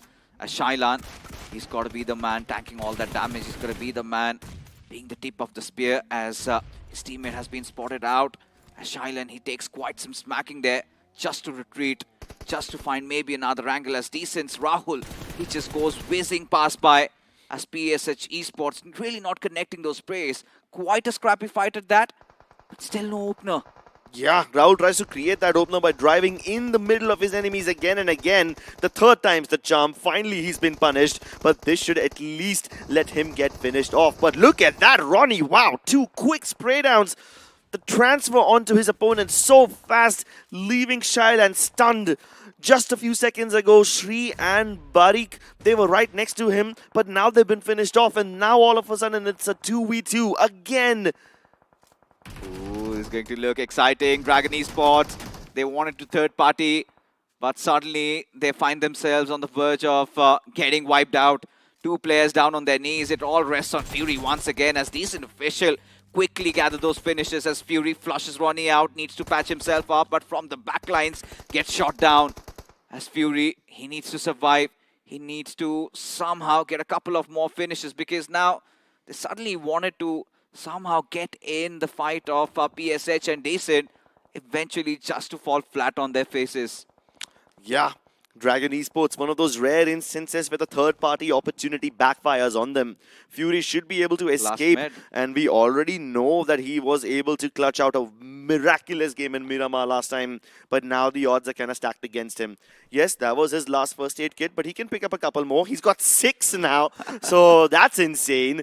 He should be able to make his way back in the zone. But that fight between PSH and Decent Official, that's still incomplete. It's still a 2v2. In fact, Shailan just goes down courtesy of TSR. So now this fight is racking up even more. It's getting heated up even more because as a fourth party situation fixes. Look at that circle shift going towards that eastern side whilst only gods just decide to slam and take that central compound. And Ryder having no option, they had to relinquish it, but they want to fight back for it. At this point, those grenades go popping in. Fragger gets that first knock onto his Rolex as now suddenly a mad frenzy has taken over the players of Only Gods. One of them already finished off. Now they have to make do with just 3 as another grenade goes sailing in. As Ryder, this time, he gets traded out. Look at that stun grenade, but now the effects have worn off. As at this point, you've got Fragger trying to reposition himself, but look at Lynx. Why on earth is he out in the open as a little bit of a flank angle coming in from Fame will be enough to take him down? Yeah, Fame with the perfect flank angle gets that finish, gets his teammate the breathing room required to revive their fallen teammates. But Fame once again will go down. And this time it's once again a 3v1. Ryder Esports need to recuperate their losses and they better finish off this battle fast. Otherwise, RazeX Esports will also come in and try to third party. But hold on, RazeX Esports are being held back by Gujarat Tigers from all the way afar. Fury will finally bite the dust. But RazeX Esports continue to pound upon Ryder. Nobody can save them except for perhaps Oh. Thor, but the gods will fall and they have been eliminated. Rider Esports survive. Oh, Rider Esports, 7 finishes strong, and we were talking about them staging their comeback, certainly on the verge of it, as now you've got Oblivion Knights rampaging through Gujarat Tigers, as Clutch God, Arman and Zeref, 3 players still alive. Gods already dealt with, and this is going to be such an interesting one. Viraj opens up, Clutch God down on his knees, Zeref position compromised. 3 players of Oblivion Knights are so fixated on Gujarat Tigers that Fragger out of nowhere, he manages to pick off Viraj, and now they need a little bit of a reset. But Disruptor, he somehow has to keep the ball rolling. At this point, does have spotted out Zeref out in the open through the window. He goes out with that Wow. arc, sprays him down. This is lovely stuff coming in from Oblivion Knights. Dodging, ducking, bobbing and weaving, Disruptor tries to isolate all of these fights and he's getting so many finishes to his name. But will he be able to revive Crawler? He needs to make sure that Rider Esports don't really have an angle on him. And Rider Esports, they have been able to lick up all their losses and cover up everything. But the danger isn't over yet. Arman is still lurking in the shadows, prowling around the corners. And he's got an angle onto Crawler. He's going to set up Crawler as bait. And the moment Disruptor tries to go towards him, Clutch God might open fire. He's pretty mad about it. No way he's letting Oblivion Knights come out of that alive. Doesn't matter if it costs his own life at that. Yeah, it's an ego battle at this point. How dare you clash into us? Crawler will succumb to the play zone. Disruptor hiding, biding his time, biting on his meds for as long as he can. And even Clutch God is getting impatient. Ooh, Disruptor. He's got a few first aids to work around with. Had around 4 to 5, yes. And Oblivion Knights just trying to delay the inevitable as Clutch God finally spots Disruptor out. Will school him down and he goes out of the lobby. Would love to see this rivalry pan out in the next 2 games as Gujarat Tigers, they march on ahead. But given the fact that they fired a lot of shots, their presence pretty much known in the lobby. Yeah. Now Gujarat Tigers, everybody knows they're on the northern sector and they're 2 men down. So this should make them to be easy targets of Team Zoo. But even Team Zoo are also down to their last 2 men. Same with Team TSR. So many of these teams, they are lacking their players. None of them have all 4 alive. Oh, look at this. Gujarat Tigers and Rider Esports facing each other as Nice. Clutch God gets a nice opener onto its exist and will try to finish him off in one single breath. You have it still trying to rattle him down with bullets. Not enough. Does not have any grenades there. Had you had one, could have done the deed. Yeah, and Clutch God is the only one fighting over here. Arman has his attention busy focusing on the other side of the circle. So Clutch God must pressure these guys into elimination. He needs to hold them at the low ground. Otherwise, if Rider Esports come back up, they might just lose this hill. Arman, meanwhile, focusing on Team Zoo. Both the members of Gujarat Tigers have their praise set. They have divided their workload, but Clutch God falls. He succumbs to Rider Esports. It's all up to Arman, crouching for the time being, waiting for somebody to come within striking distance, and now the snake strikes. He coils up for a double. Exist finally puts his finish spree to an end. Otherwise, that would have been a lovely 1v3 clutch, but GT bow out with 9 finishes. And that just makes the job so much easier for Varun. One good grenade and the entirety of Rider could have exploded, but yeah, the moment has passed. And teams who never take that moment, even yesterday in Miramar game, we saw they had amazing positions, amazing chances. They never take those chances. Yeah, that's a little gutting. But look at this. Ardwig, this grenade. Spot on. As now gets that finish. Still knows there's somebody around. As Rider, they have all gotten themselves back up. It is going to be such an interesting battle. Rishabh could maybe prove quite fatal. One more grenade. Does it make its mark? The answer is no. Rishabh crawling across. His teammates have been cremated, burned. Needs to make sure that Rider and TSR start fighting each other first, but he doesn't know that Exist could be very, very close to him.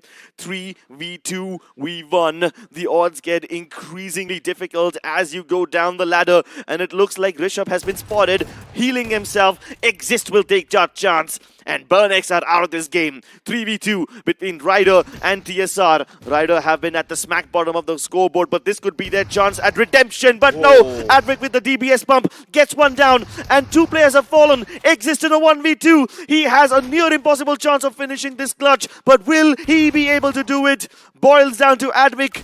He's already bleeding internally. He's hemorrhaging. Exist needs to take that chance. DBS going at it. All the pumps connected.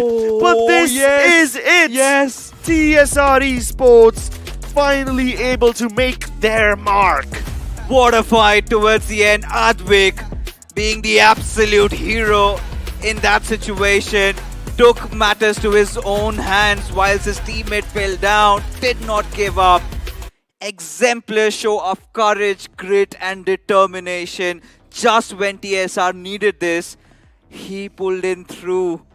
Perfect 1v3 towards the end. Lovely, lovely stuff, and this is what you would expect from this group. This group has always been one of those groups where you get to see those individual players come into play, and yes, it again has me riled up. Yeah, hero performances as we call them in another game. These guys have their odds against them. They are in a difficult situation. 1v3, numbers not favoring them, health not favoring them, and they still come out on top. That exactly is what I call hero performance. Yeah, we talk about the tagline of realme BGIS being "Make Your Mark." I'm pretty sure Advik already has done that. And you saw how he switched his weapon towards the end when he realized that he's taken some massive amount of damage and he's barely brought down to just that 1 HP, and he just goes for it. I mean, he does not care what happens next, and that pre-fire just connects. I mean, the timing of everything was just that it made it all special. But a very interesting game, or rather prolonged game of Sanhok, came down to the final circle for the circle to be starting to close in through. This is what the new zone has been about, right? It's going to take its own time to cook, and so many of those teams were alive. Even for Burnex officials, another very good game. But despite the fact that Ryder, they got eliminated at the second spot, still nice resurgence coming in from their side as well. Oh yeah, Ryder Esports desperately needed those points. I mean, they were not even in the top 10, so they need that more than anyone. But Fixes, I fear that even with this chicken dinner, they might not make it into the top 6. They're just too far behind. Listen, at this point, doesn't matter. They might have come second. Whatever the case is, Grips, they still have 2 more games to go. Yeah. And we know that BGMI is a heavily momentum favoring game. So if they can take all the positives out of this, because coming up next is going to be Miramar and Erangel, where you can at least try and control the situations better in comparisons with Sanhok. So all they got to do is just make sure they're breathing easy. They focus on the basics, and who knows, there could be a surprise. Who knows, there could be another MDN Esports in the making. Could be. MDN Esports really did surprise us, but I still have my reservations about Ryder Esports. Did they really control this zone, or did GT control it for them? Listen, I think for Ryder Esports, when you look at the overall picture, they had been taking a lot of fights. Towards the end, of course, this is where the lack of inexperience does show up. But still, despite the fact, they pulled through. Gujarat Tigers had a very nice fight against Oblivion Knight just to get third party later on.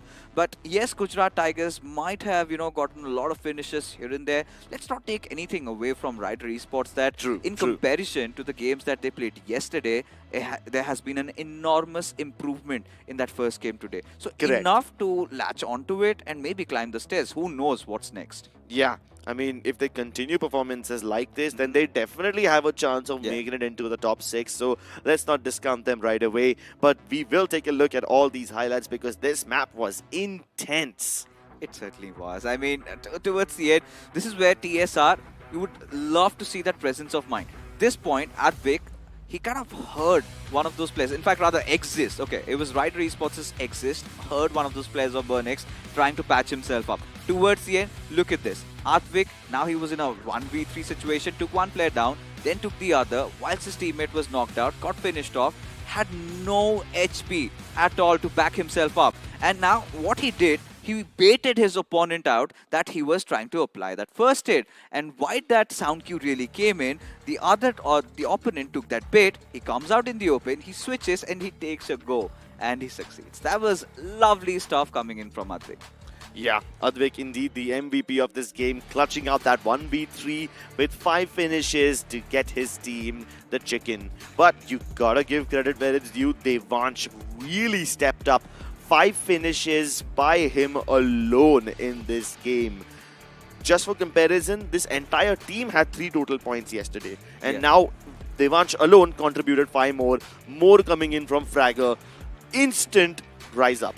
A surge in confidence, have to say, for Rider Esports at this point. Would love to see what they do in the next matches to play. But 55 smokes only in Sanhok. I mean, we've seen at least 80 to 90, but this has to be the least amount of smokes that have been deployed, right? Yesterday we saw somewhere around 30-ish. Oh, that's just getting worse. And even IC has a thought that it's been as low as 20. So I think, it kind of makes sense. You do not get a lot of those utility in Sanhok. But Rider Esports, 19 points. TSR, 18 to kick things off. So with 2 more games to go, who knows? Rider or TSR might make things a lot more interesting.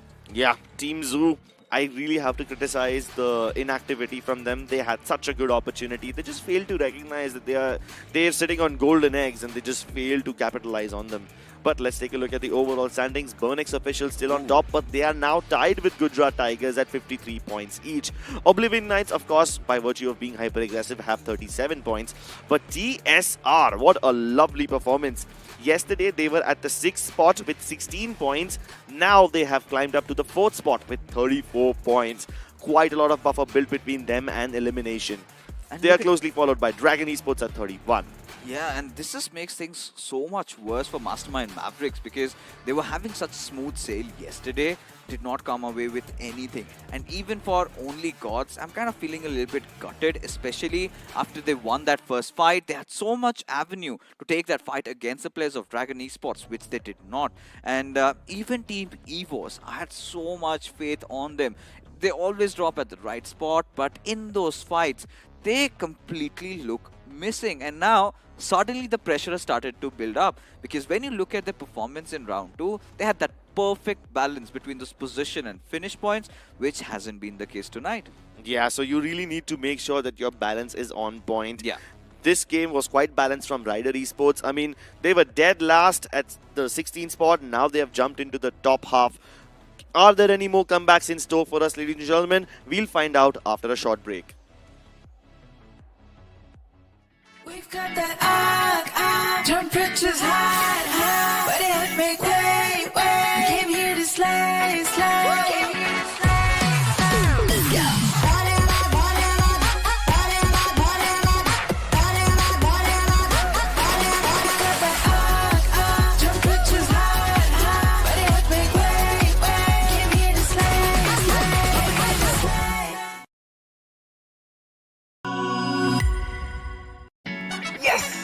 Let's go! P3 Pro takes mobile gaming to the next level. So first was the AI motion control. आपके movements को game के साथ sink कर देता है. AI ultra touch control आपके finger movements को track करके टच कंट्रोल को लाइटिंग फास्ट और लैग फ्री बना देता है. मतलब बटरी स्मूथ गेम प्ले जो हर गेमर का ड्रीम होता है यार. तो P3 Pro is the choice.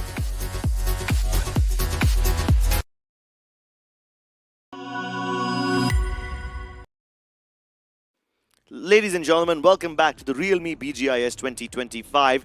You guys are watching round 3 and we are witnessing group 3 matches. One of them is already done for the day. 2 more remain until they decide which one of these teams will go to the round 4. IC, welcome back to the desk. How do you feel about this? I was a little bit upset. Okay. I About was what? expecting a little bit more coming from Team EVOS to actually do a little bit more. But in that final moments, especially the 1 versus 1, truth be told, it was very, very close between both Ryder and TMM. And I felt like it could have gone either ways. It was a big clutch coming from Ryder, but at the same time, I don't know, man. It felt like it could have gone either ways. But for now, both of them are in contention for top 6, which is a good spot.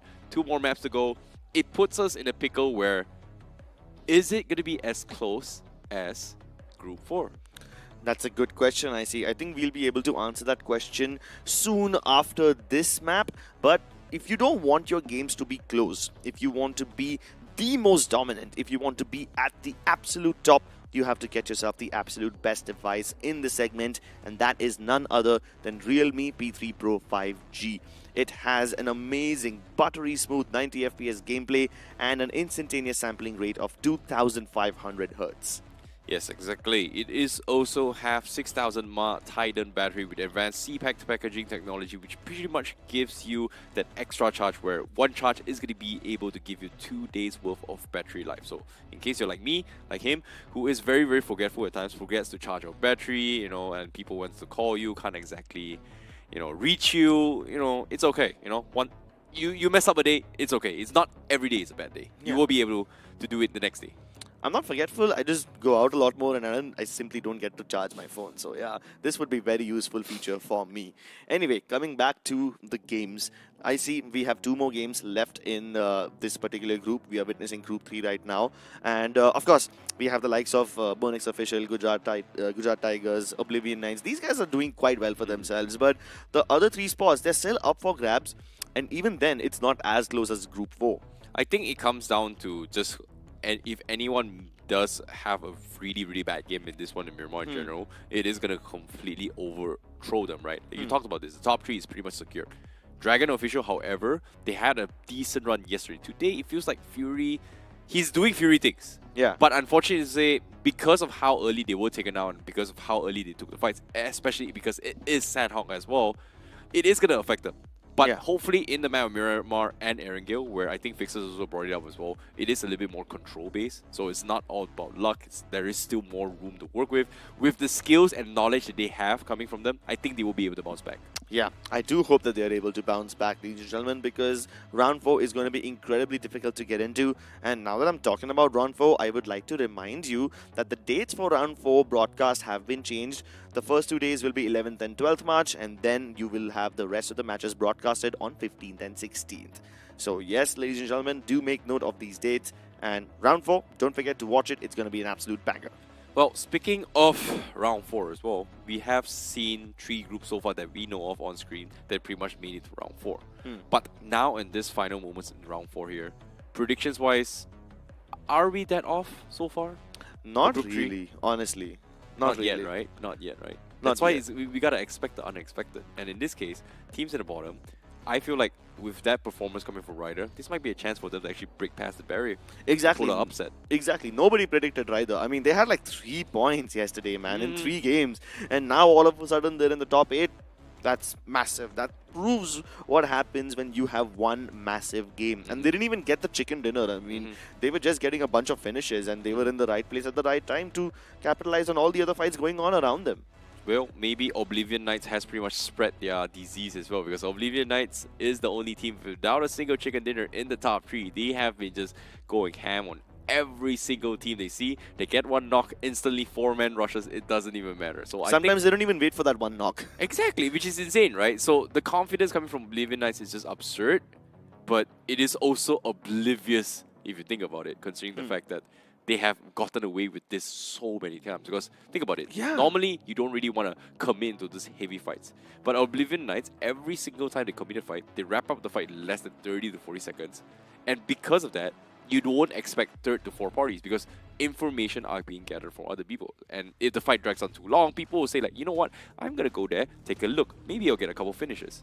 Yeah, and I'm glad that you brought up the fact that they finish off their fights in 30-odd seconds, because this is something many teams fail to do. Like RazeX Esports, we have Team EVOS, Team Zoo. I forget Team Zoo, they have a different problem altogether. But these 2 teams, they drag their fights on for 2-3 whole minutes, and that invites third parties so often. Yeah, especially in the later stage of the game. I would say like stage 4, stage 5 is the moment where every single time and every single second counts, because if you don't wrap this up, you can't rotate. And if you don't go for a risky gamble, you can't exactly push past it as well, because the zone is going to close up.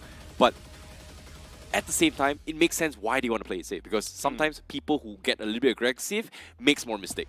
Yeah, so this is going to be one of those games where you cannot afford to make mistakes, because it's very easy to get punished in Miramar. That's going to be the next map.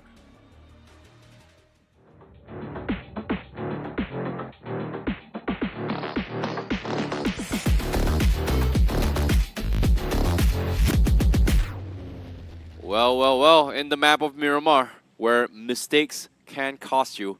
And of course, mistakes also make you grow. Will any of these teams learn their lesson, or will they shine bright like a diamond? Because we are heading in towards the lands of Miramar. This is going to be match number 5 for Group 3, day number 4 here for the realme BGIS 2025 round 3 stages. As you can see, the flight path is going to be starting things off from the northwest of C quadrant all the way to the south side of Los Leones. A very similar ones, just the complete opposite of the previous Miramar map, which the flight path came from the east side. And I hope, and I do hope, the circle do not go towards Los Leones once more. Really? You don't like those urban finishes? No, I do not like parkouring around and being a camper like you. I love rush and gun, run and gun. I play more Sandhawk than Miramar. Okay. But you know what I see? Obviously, there's a very less chance the circle will go towards this particular area. But you see the two islands to the west of, sorry, to the east of Impala. It's been so long since I saw the circle go in that zone. It's been almost nearly an eternity Yeah, since like I've actually seen a zone there. 3-ish, 4-ish years since the last time I saw it. I don't even remember ever seeing it, to be honest. I saw it once in like a North American tournament, but this is completely different. Oh, wait. There's a tiny chance, I see. There's a tiny chance the circle goes towards those islands. Well, speaking of which, let's see how things actually happen. As the flight path is going to be splitting all the way to east side. Burnex, well, Burnex actually taking trailer park. That's an interesting route there. Wasn't expecting them to actually go so far, considering the fact that they are the tabletoppers in this game. But for them to take a relatively far rotation, Burnex is got to rotate at least 4 to 5 kilometers before they actually make it to the next phase of the zone. So we might potentially see Burnex kind of pull Troy Tamlin Esports from the map of Sandhawk itself. There's a chance. There is a chance they could do that. But there's plenty of other teams who will have to make a much longer rotation. I mean, not as long as Burn X official, because like they're the most farthest away from the zone. But you've got teams like TSR who are just encroaching upon Torre Humada. Then you have Team Wild Tempest near Water Treatment. You also have Rider Esports. Almost got the last game. These guys are in La Cabrera. So plenty of these teams, they are outside of the zone. And yeah, they will have to gather up their vehicles, refuel them if required, and then make their way into the zone. Speaking of the zone here, we do see a little bit of standings here of the point systems. Like you said, top 6 is where the cutoff is currently on 22 points. So it's going to be any one games between Ryder, DCNT, Decent, Team Zoo, RZX as well is going to be one of those teams going to be eyeing for that spot. And it has to start from here. Dragon is going to be doing okay, but Ryder Esports, they made a little bit of comeback here. We do see a little bit of a Tokyo Drift action happening from Fragger. Yeah. It's kind of cool how the VFX just shows you the smokes and everything. Nice little drift. Either way, Rider Esports, these guys have been the team who nobody really had a lot of expectations from. And if they manage to get up on top, then this will definitely be the biggest upset of the day. I don't see many other teams who are capable of pulling off an upset of this caliber. Of course, Maisie has pinned his hopes on Wild Tempest. He kind of predicts them. I don't blame him for doing so, even though it's a risky pick, because we saw Wild Tempest in round 2 and they were performing really well. Yeah, I'm really surprised Wild Tempest is just not performing up to par right now. Like, they are only in 6 finishes. They haven't been able to find good spots here to actually farm a couple of players themselves. So this is not actually looking good for Wild Tempest. Meanwhile, Oblivion Knights, this is going to be, I would say, the rush slots of this lobby. Anyone they see, anything they moves, they will not hesitate to disrupt them. In this case, Disruptor, living up to his name as being one of the most annoying players in this lobby. Not in a bad way, but more as he is just savage. Yeah. I mean, he is difficult to go up against, man. This entire team is just full of people who can destroy your momentum. Oblivion Knights, they were in the middle of the pack when it came to Miramar yesterday. Of course, Dragon Esports Fury was the most talked about player after his 1 versus the world clutch yesterday. But that was an unexpected surprise, right? Here we have PSH Esports Karnataka, a team which everybody had a lot of high hopes from. And they didn't, I wouldn't say they disappointed us, but they still had like 10 points only yesterday. So we kind of expect more from them. considering the results coming from round two in terms of overall stats, right? We kind of expected them to actually perform a little bit more in terms of overall skills, or in this case their abilities, right? So they haven't been able to find their footing yet, and so far it has been 4 games and they are still in the slumps, and this is not looking good, especially when there's 2 more games to go. And guess what? Team Evo's gonna be hugging along the northern wall of the map itself, the furthest point of this map. Very few people will traverse this area just because of how far it is from the zone, but seems like this long rotation from Team O's means that they don't really want to encounter any kind of foes before rotating in. But even if I say this, there is going to be a team inside Campo Militar, and that's going to be something that they have to worry about as well. Yeah. EVOS might run into TSR and Campo Militar, but PSH Esports Karnataka are up against RNB. Now, RNB are also one of those teams which people did not really have a lot of expectations from, but if they can take down PSH Esports Karnataka, they can definitely rack up their stats. They're not awfully far from the top 6, but the moment I say that, Myth gets caught in the open, and Shylan, he's able to get that knock. Another loss for RNB, and this is not the start they wanted to this game. Well, with that knock, fortunately for them, he was right at the edge of the cliff as well. So Shylan will not be able to get those confirmation. RAB gets the reset in. They will have to divvy up those mets for now. But fortunately for them, they are inside the zone. So, funny enough, not expecting company, especially that when it's 6 minutes in the game. And who could play? Like, usually in this timing, you would expect at least 2, 3, maybe 4 teams rotating in to try and a third party.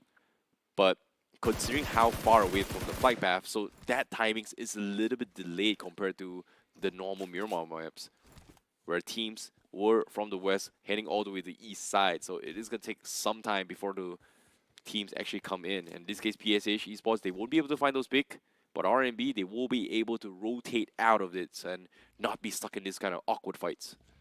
Yeah, I really hope that RNB find their footing yet again. 7 minutes into this game, I see we don't have any eliminations yet.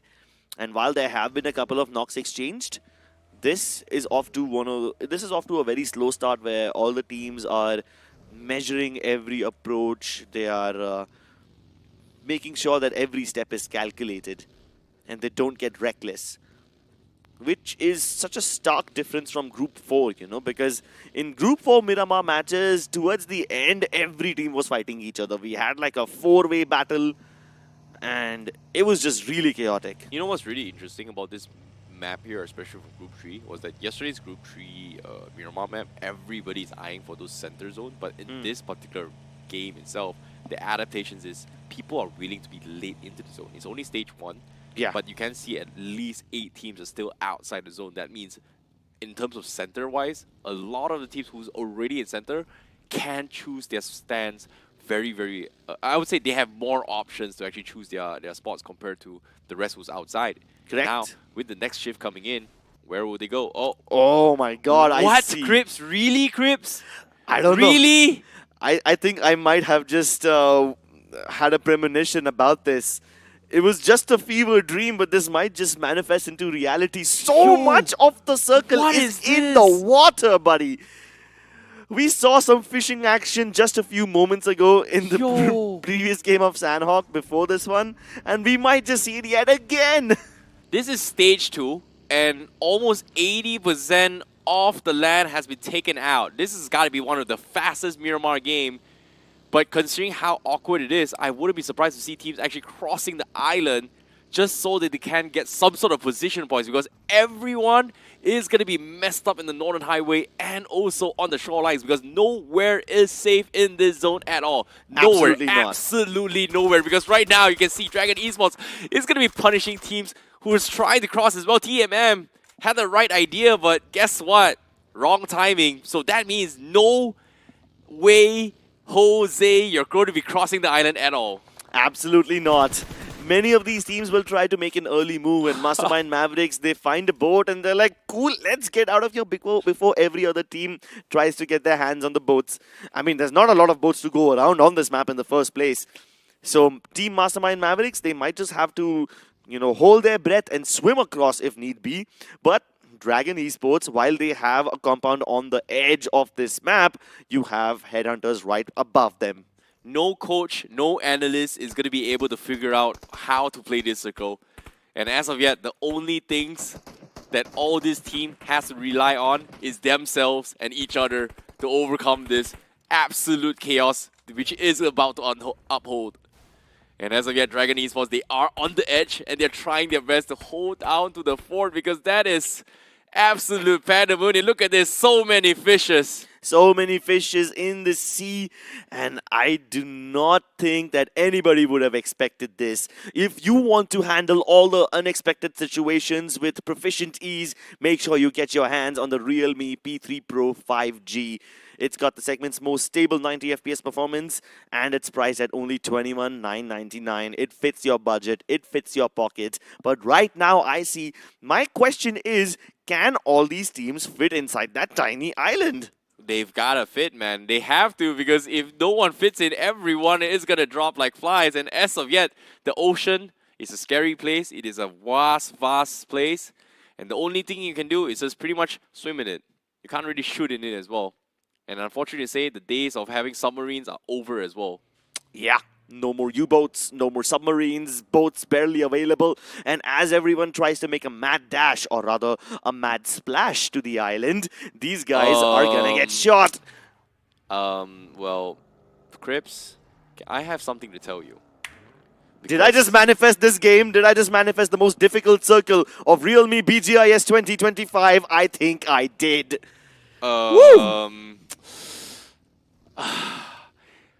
Oh my goodness, how do you even play this right now? Because it seems like nobody's going to be playing for placements. Everybody's going to be farming for finish points as well. Gujarat Tigers, they have made their mark. There's no way they're crossing. They are going to be hunting fishes. And as of yet, there's so many people outside the zone. And this is got to be the fastest Miramar game ever because everyone is on that shoreline trying to make it past towards the next island. What am I watching here? You're watching a lovely day at the beach, and this beach is about to turn red. Gujarat Tigers also on the ferry. Clutchcard has a little jet ski up for grabs. Will Zverev jump on? But only these two can make it, so the rest of Gujarat Tigers will have to find other modes of transportation. So meanwhile, TSR also in the water. The only plus side right now is that if you have a jet ski and you're holding an SMG behind, you're the only guy that can shoot. If you're holding an AR, you're not going to be able to shoot behind the jet ski. So whoever has those SMGs is going to have that advantage, but as of now, Wild Tempest, they're shooting fishes in the seas. Yeah, at this point, some of these teams will probably have given up on taking a position on the island. The best that these teams will hope for is that they can stay on the edge of the mainland and just keep shooting at everyone who's trying to cross, because this is a mass migration. I feel like I'm watching National Geographic, man. They show the fish rotations like this, and once again, you have Vampy trying to take pot shots onto the people of TSR. But TSR are in a race against Wild Tempest, so who's really leading over here? I don't know, man. Everybody's got to swim. Everybody's got to rotate because in that small island itself, it's got so many people. Everybody is just swimming. What do they do? Wild Tempest, they're late to the shorelines. And guess what? TSR, they make it. Does he turn? Does he turn? No, he's going to heal up first, okay? He doesn't turn.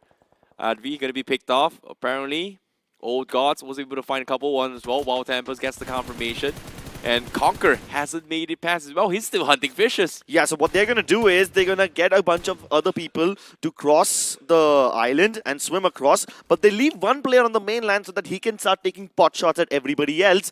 And this guy can provide cover fire. But King has already made his way across. Will he be able to provide cover for his team? Yes, he can. Rex taken down, and he's going to drown to his death. Even Conquer will go down. He was the only person from Wild Tempest who was still on the mainland, but he's been cleaned up ever since. He's just shooting and whatever he sees that can move right now, he just needs to get those confirmation. TSR Esports is farming a couple of finishes. He's trying to find the remnants of the fish, but guess what? The zone! It's favoring RNB! RNB's got the best zone ever, and everyone in this game is just gonna be calling it quits. They do. I'm just at a loss of words. What do I do in this situation? Just Shoot anything that moves, man. Shoot anything that moves. Shoot anything that moves indeed. RNB bowed out at 0 points yesterday in the game of Miramar, but today they have a chance to get everything.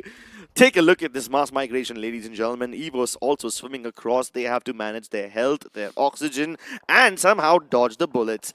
Exist, and I think the rest of the entirety of Rider Esports will continue staying on the mainland.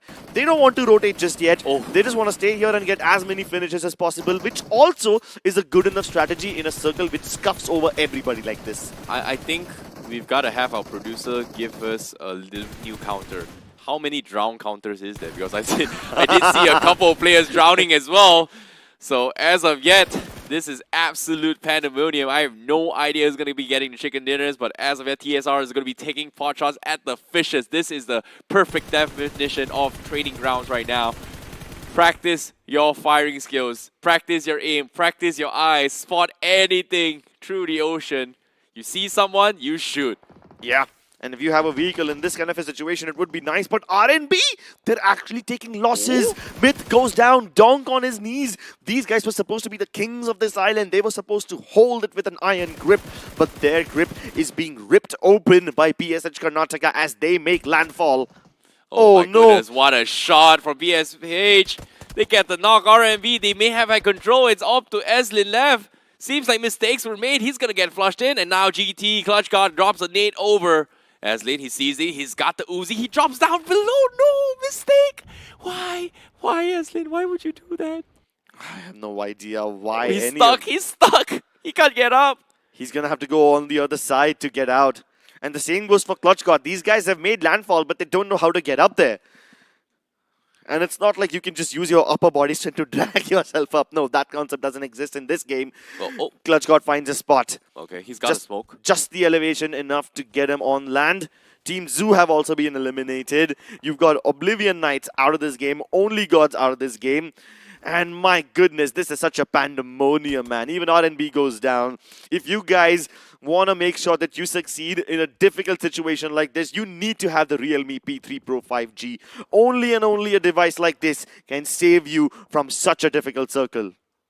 I am at a loss of words. GT, they have an M249, but he can't even use it because there's still team across the other small little island. And look at Devansh. How is he able to find such a tricky spot? And he's punishing people who's trying to gasp for air. Fernex losing one player. Devansh finding a very, very awkward cliff.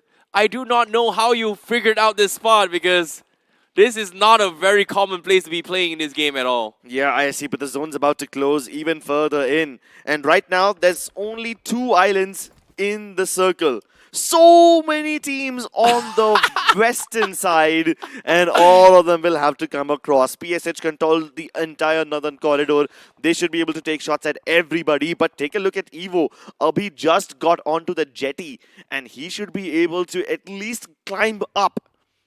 Can he do it? Because Fame from across the island is taking more shots at Evo. He's just shooting whatever that moves, right? Like, he's got a pretty decent angle, but as soon as I say this, his legs was sticking out, and Bird XL officials was able to sneak up on him as well, but he loses his life before he gets the confirmation.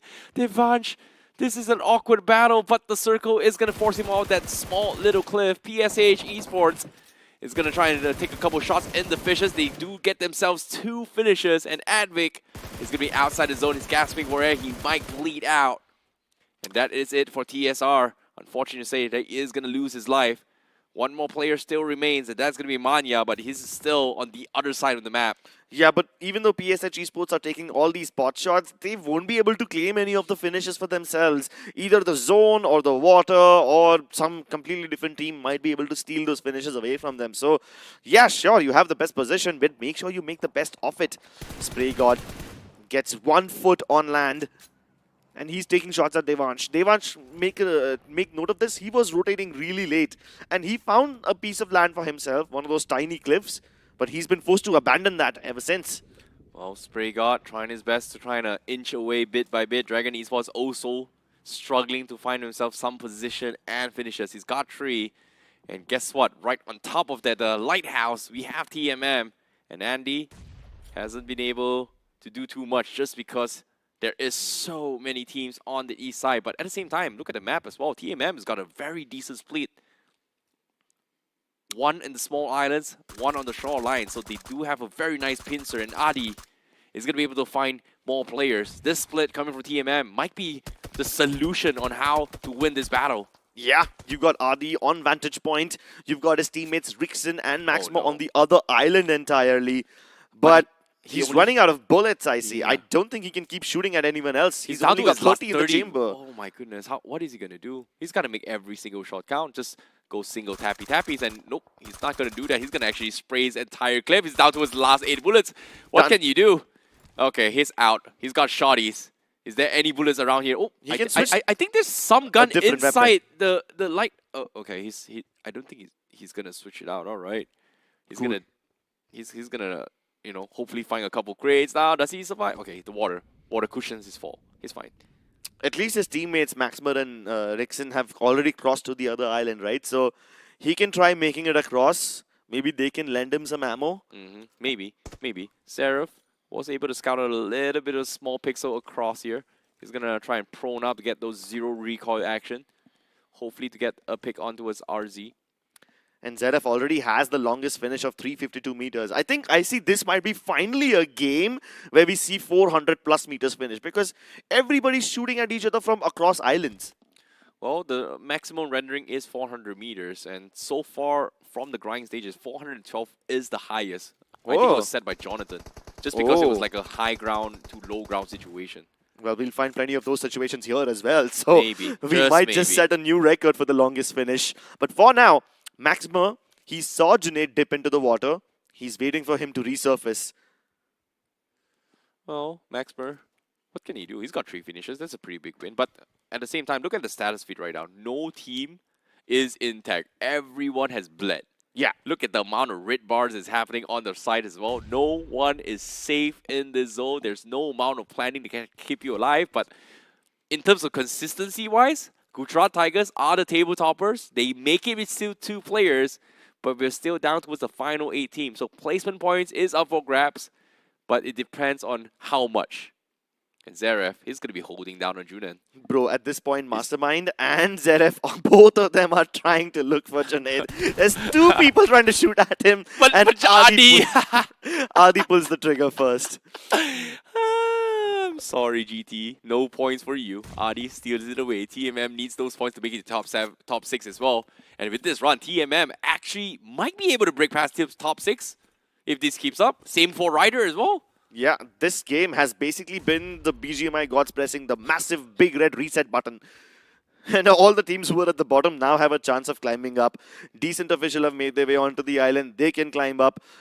Headhunters might not survive this, but still, I mean, they will at least get in the placement point zone so they can get like 1 or 2 points to themselves. Hitman finally goes down and Headhunters are out of this one. ZF finally racking up the finish feed. GT still holding the south side of this island. They still have complete control on the south side, but TMM right in front of them is going to be the ones that stops them in track. They do have some sort of compound. Rixon, Adi completely split off. PSH also having a warehouse for themselves that is going to give them a lot of vision control from the northeast side of this circle. Only 6 team remains in this island battle. It is going to be Survival Island right now. Survivor Island. Blame it on you. this can actually be a whole new game mode in itself. You know, who's going to get to the island first? And who can survive this one? PSH Esports still 3-man strong. They've got the highest chance of winning this match. But Team Mastermind Mavericks also have 3 people alive. So they are on the other side of the island. I don't think these 2 teams will fight against each other anytime soon. But Ryder Esports, they are down to just exist. Existing on a cliff, prone, and hoping that nobody spots him. Well, they have 9 finishes coming from Ryder Esports. We talked about them trying to make it to his top 6. Having some decent placement points from Exis pretty much guarantees them the top 5 position as of yet. So this is a big run that Exis needs to pull for the team. Who would have thought Ryder Esports making the biggest comeback of today? Yeah, man. 3 points yesterday, and now they already have like, what, 9 finishes in a single game. More to follow. Circle continues to close in. PSH Karnataka will have to abandon their warehouse. But if they end up clashing against decent esports, they should be fine because Genji is the only person who's actually on the island. His teammate Zayan, he is still trying to find a way up that cliff and climb. But Exist spots out Duora, and Dragon Esports lose another player. Instant finish. Spraygod tries to avenge him. He's pulling the pin, trying to throw the nade in, and Exist once again survives. But this nade could have been spot on. Now it's going to be a battle of who's going to be the better basketballer. Well, you might be right, but in this case, SprayGod getting pinned not just by Ryder as well. That's going to be team members coming from GT that goes in head-to-head with them. Meanwhile, PSH and also Decent also going to be running in on the east side. They're going to go head-to-head. Exist finally goes down to Zeref from Gujarat Tigers. So we are down towards the final 5 teams. Ryder has made their mark into the top 6. Meanwhile, PSH going up against Decent in a small, big crash. And it comes down towards a 2 versus 1 situation between both these teams. Yeah. Genji 2v1. He's already taken down one of the players of PSH Karnataka. But for now, I think both these teams will be happy just coexisting in different houses next to each other. There's way more pandemonium to be experienced by everybody in this circle. And take a look at this. Gujarat Tigers are still alive with 2 people. Wow. And they've got a lovely vantage point. I think this is going to be one of those games where Gujarat Tigers can truly show why they are one of the most experienced teams in the country, why they can survive in such a difficult situation as well. Well, all skills, and seems like Zeref, he's going to be setting up smokes here so that he can hide in it, maybe use that angles to try and peek out through the smokes. Very interesting one-way concept, but hopefully it doesn't give away too much information. Meanwhile, Decent, Genji, pretty much all by himself, going up against PSH Esports. Well-placed nades is going to knock him out, but again, in this kind of close quarter battles, and inside his zone, all they can do is just be very, very patient. Yeah. Genji has set the bottom of those stairs ablaze, so nobody can climb up. But now he's afraid of what's going to happen if PSH start bombarding the house. Doors flung open. Genji doesn't take the shot. He's still waiting. He spots out both the players, so now he's got all the information that he requires. And he knows that Barki is trying to line up a nade. He walks across it, pre-fires. The nade blocked by the geometry of the building, and he gets the shot across. Once again, lands the pre-fire, and he's almost got this clutch. Doesn't have time to reload, but his enemy falls back downstairs, and that gives him the breathing space that he needs. Genji, he's about to do it as well. It's a 1 versus 1. He can do it. He's going to go in for the push, but no, the pickup comes in. Is he going to go for a flush? Yes, he's going to check it as well. He knows exactly where he is, but no, he doesn't see the pixel. Here comes the flush, and he gets it! Genji, he's done it for Decent, official. But he's all by himself, final 4 teams. And as of yet, TMM having the manpower advantage. 3 versus 2 versus 1 versus 1. GT having the high ground. And TMM is looking to crawl up the mountain.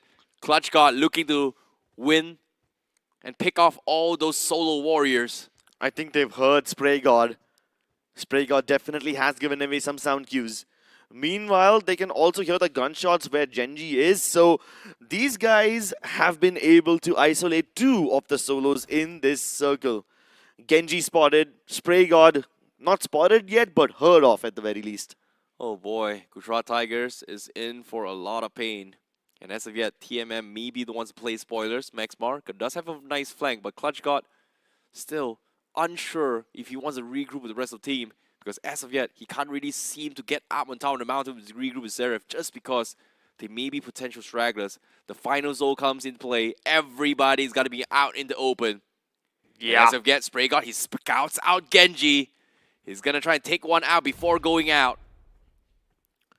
And this has been such a difficult game for all of these teams. Oof. They know that their chances of winning the chicken dinner are minuscule, so they might as well get as many finishes as they can.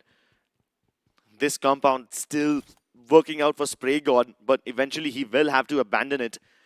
Even Team Mastermind Mavericks, they have to take the cliff which GT were controlling at a point. Smart. GT now right on the top. Unfortunately, say the zone is going to push them down. TMM will be the ones to wait for them as well. Spray God also going to be waiting for them. As GT taking some serious heavy fire. TMM masterminds of tactics. Mastermind Mavericks now looking for those push. Genji has to force out of the smoke of the zone, but no, Spraycard doesn't see him. The smoke covers his vision. And now with the Molotovs coming in, GT actually making a parkour jump on top of the building. They actually get down safely. Yeah, and now they have so much room to work with. They've isolated Spray God, and they're in a spot where Mastermind Mavericks cannot really shoot at them without abandoning the cliff. Spray God tries to line the nade, but Clutch God will find the angle, and he wins the Battle of Gods, survives the zone as well. He might not have many big meds, but at least he's got enough bandages to heal himself up. And Genji still holding on, still waiting for the perfect opportunity, I see. He's going to play spoils for TMM. And GT, he doesn't have meds. They need to get the pick off. Clutch God, he's going to find Genji. Guess what? The knock comes in. Zverev gets the knock on Maxmar. It's going to be a 2 versus 2. But unfortunately for Genji, he's not going to be able to do too much. Zverev now in a 1 versus 2 situation, but he gets sprayed down through the smoke. And TMM gets the chicken dinner in this map, in the most unpredictable map in Miramar in the history of realme BGIS 2025 right now, right here on live. And I can't help but gloat, but I think I kinda helped manifesting this, I see. I don't want to take all the credit, but this was a banger of a game. You, all 16 teams, all 64 players. Yeah, 64 players, 60 players. Look at Blame his me. face. Blame me. I did this. He is the reason why every single one is inside that island in stage 2. What? Yeah, so the players can blame me for doing this, but hey, my viewers, were you not entertained? Oh, is there anything to actually talk about? Yeah. A circle? Aside from the fact that it's nearly impossible to win that fight, but I feel like the only good thing that came out of it was that TMM was able to take advantage of the small little islands in between two intersections, was able to hold down the fort and pick everyone apart. And that was the only thing that was good out of it, but everybody else was just like, what do? We just swim. Yeah. Like, maybe just hiding in the water would have just gave you placement points. Yeah. And even then, when everybody else is in the water as well, so how long are you going to keep on hiding over there? It becomes more of a hide-and-seek game than a BGMI game, at that point. So, yeah, this was one of those circles which is devastating to play in. But Team Mastermind Mavericks, they were one of the first teams to cross. And a very good thing they did was that they didn't just swim across all alone. They had one of their players, Adi, I believe, was on the high ground of them.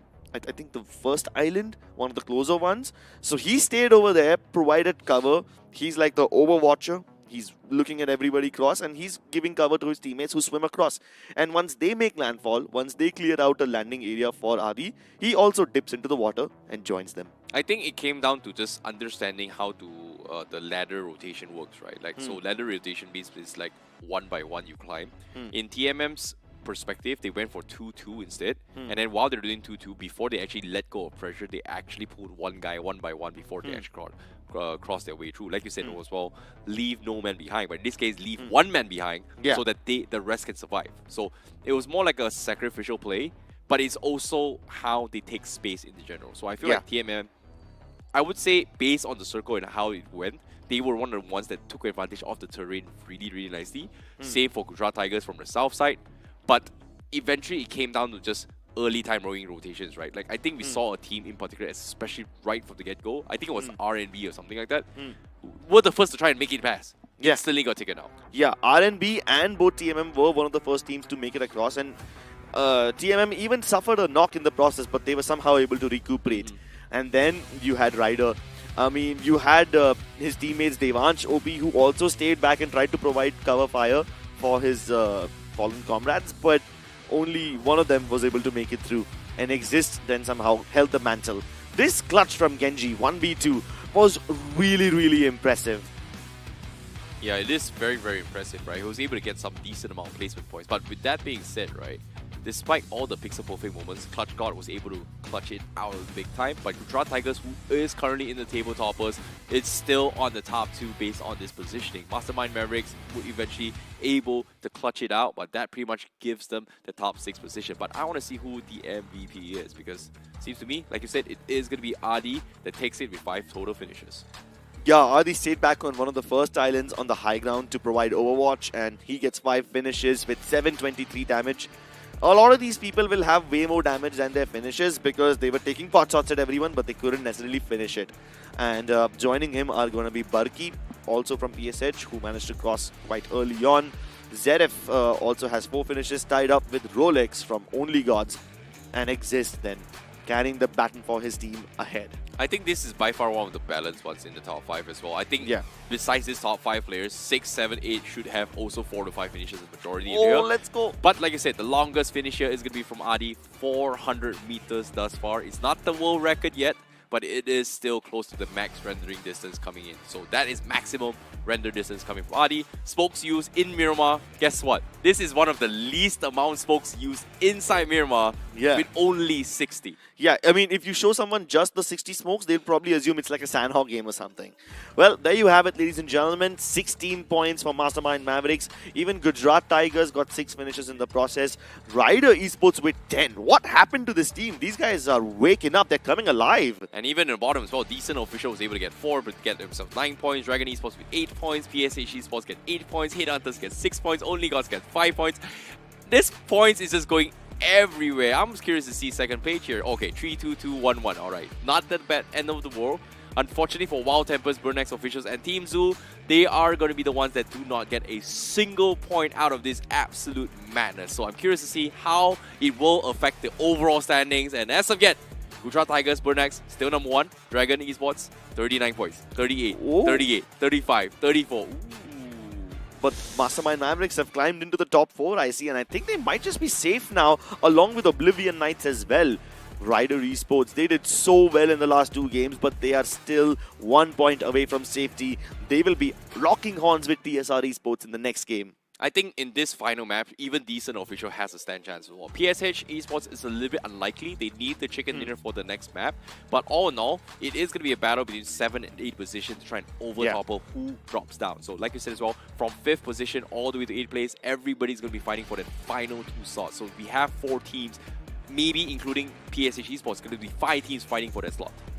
Yeah, PSH Esports Karnataka, they basically had no hope before this game, but like I said, this game was the big reset button. The BGMI gods gave us a very unpredictable circle, and by virtue of that, you're going to reshuffle all the teams. You're going to make sure that everybody has a fair chance. Anyways, Crips, one last time. Look at the camera. Okay? Look at the camera. All 16 teams, 60 over players, you guys. I don't know the exact number. Doesn't matter. Look at his face. Remember him. His name is Cripscast. Yeah. Here's the reason why you guys got that circle and island. Blame him, not me, him. Hey, I mean, this was a very entertaining game, ladies and gentlemen, and I'm damn sure the last game is going to be even more entertaining because the competition is heating up. The 5th, 4th, and 6th teams are very close to each other. We'll be back with the wrangle after a short break. We've got that temperatures hot, but it make way. We came here to slay,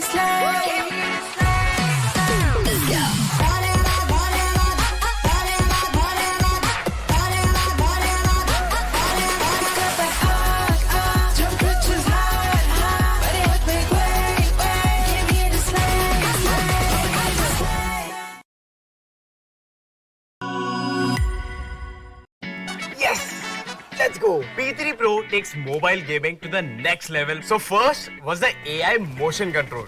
आपके movements को game के साथ sink कर देता है. AI ultra touch control आपके finger movements को track करके टच कंट्रोल को लाइटिंग फास्ट और लैग फ्री बना देता है. मतलब बटरी स्मूथ गेम प्ले जो हर गेमर का ड्रीम होता है यार. तो P3 Pro is the choice.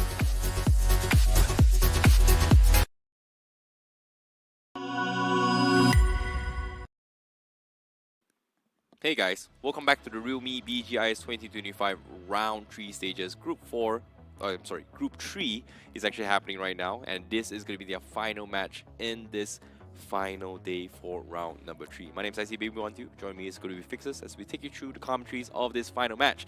And guess what? Yeah. Because of Cripps, he got so much heat from the team. We had to kick him out and get you on board. What do you think of that map? I was flabbergasted. Just watching that circle, I did cast a very similar circle, but it was 2 years ago. Now, what has changed in the circle, if you had noticed, is the inclusion of these new zones. Absolutely messing the timings up. They had so much breathing space. Everybody was still inside the water, everybody taking the sweet time, as a result of which we had so many teams alive. What really mattered was how many ammunitions did these players carry, because certain teams had already made it very quickly. And by all that means, R&B Esports, they were the first teams to get there, and probably one of the fastest teams to get also wiped out. Mistakes were made, maybe experience plays a huge role here. But of course, for those guys watching at home here, if you guys want to play your best performance in game as well, and of course not be blamed by your team, you guys gotta get yourself the realme P3 Pro 5G, which is currently priced at 21,999 with the segment's smoothest 90 FPS gameplay to give you that smooth sensation that you feel when you're scrolling through those POVs looking for those enemies and BGMI. Yeah, of course. Now, he did mention about that 2500 hertz instant sampling, right? I have to talk about that stable 90 FPS that you get inside the battlegrounds. There's no hiccups at all. But, when you move on ahead, I think we need to let it all sink in, because I see, honestly, it's the last game of round 3. And the messed up part is, that game did not help anyone at all. No, it did. Actually, it did. Rider Esports, they climbed through. Let's not forget that even the Mavs, they were struggling in that first game, but suddenly they seem to have recovered. And now I feel, when you look at the entire big grand scheme of things, only 2 teams might have secured the spot. So 4 more slots still up for grabs. Okay, it's going to be very, very up for grabs as well. And speaking of 4, Yeah. guess what? Round 4 is where they are going to be heading. And round 4 will be having a little bit of change of dates as we are going to be celebrating Holi. He's going to be celebrating Holi. I'm going to be a little bit afraid here. Day 1 and Day 2 will start things off on March 11 and 12. And then 3 and 4 is going to be on 15 and 16. You saw that? What was that? Nothing. We'll talk about it after the broadcast ends. I've got some plans. Us as Indians, whenever Holi comes, we tend to sleep very early throughout the night, make all our preps. By 5 or 6 in the morning, we are awake, and we have a lot of fun. You will witness that firsthand, and we'll see you later on the desk the other day around. But now, coming back, we were talking about just 2 teams. They might have made the cut, but whilst the field is open for the others, at least 8 or 9 teams I see are still in contention for the top 6. Okay, speaking of contention, right? As of yet, what is the best strategy here for ENG when it comes to this situation? Will we see another potential mess up like the islands here? What's the worst possible circle that can happen? Honestly, I've never ever seen a spawn island circle ever in my life. it used to happen a lot of years ago, but that has been taken away. The algorithms has changed, right? but Unfortunately. at this point, it's not about just strategies coming into place. It's about the hunger, how desperate you are. It's about remaining calm in the storm. You need to make the right calls. The team that manages to do that eventually will prevail supreme. Exactly. Given whatever situation you're given, you have to pull through. It doesn't matter what the coach and analysts say. It's you and your teammates. Trust each other and pull through, because right now we're going to be going towards the final game for Group 3 itself to decide who comes on top. And this is going to be ENG.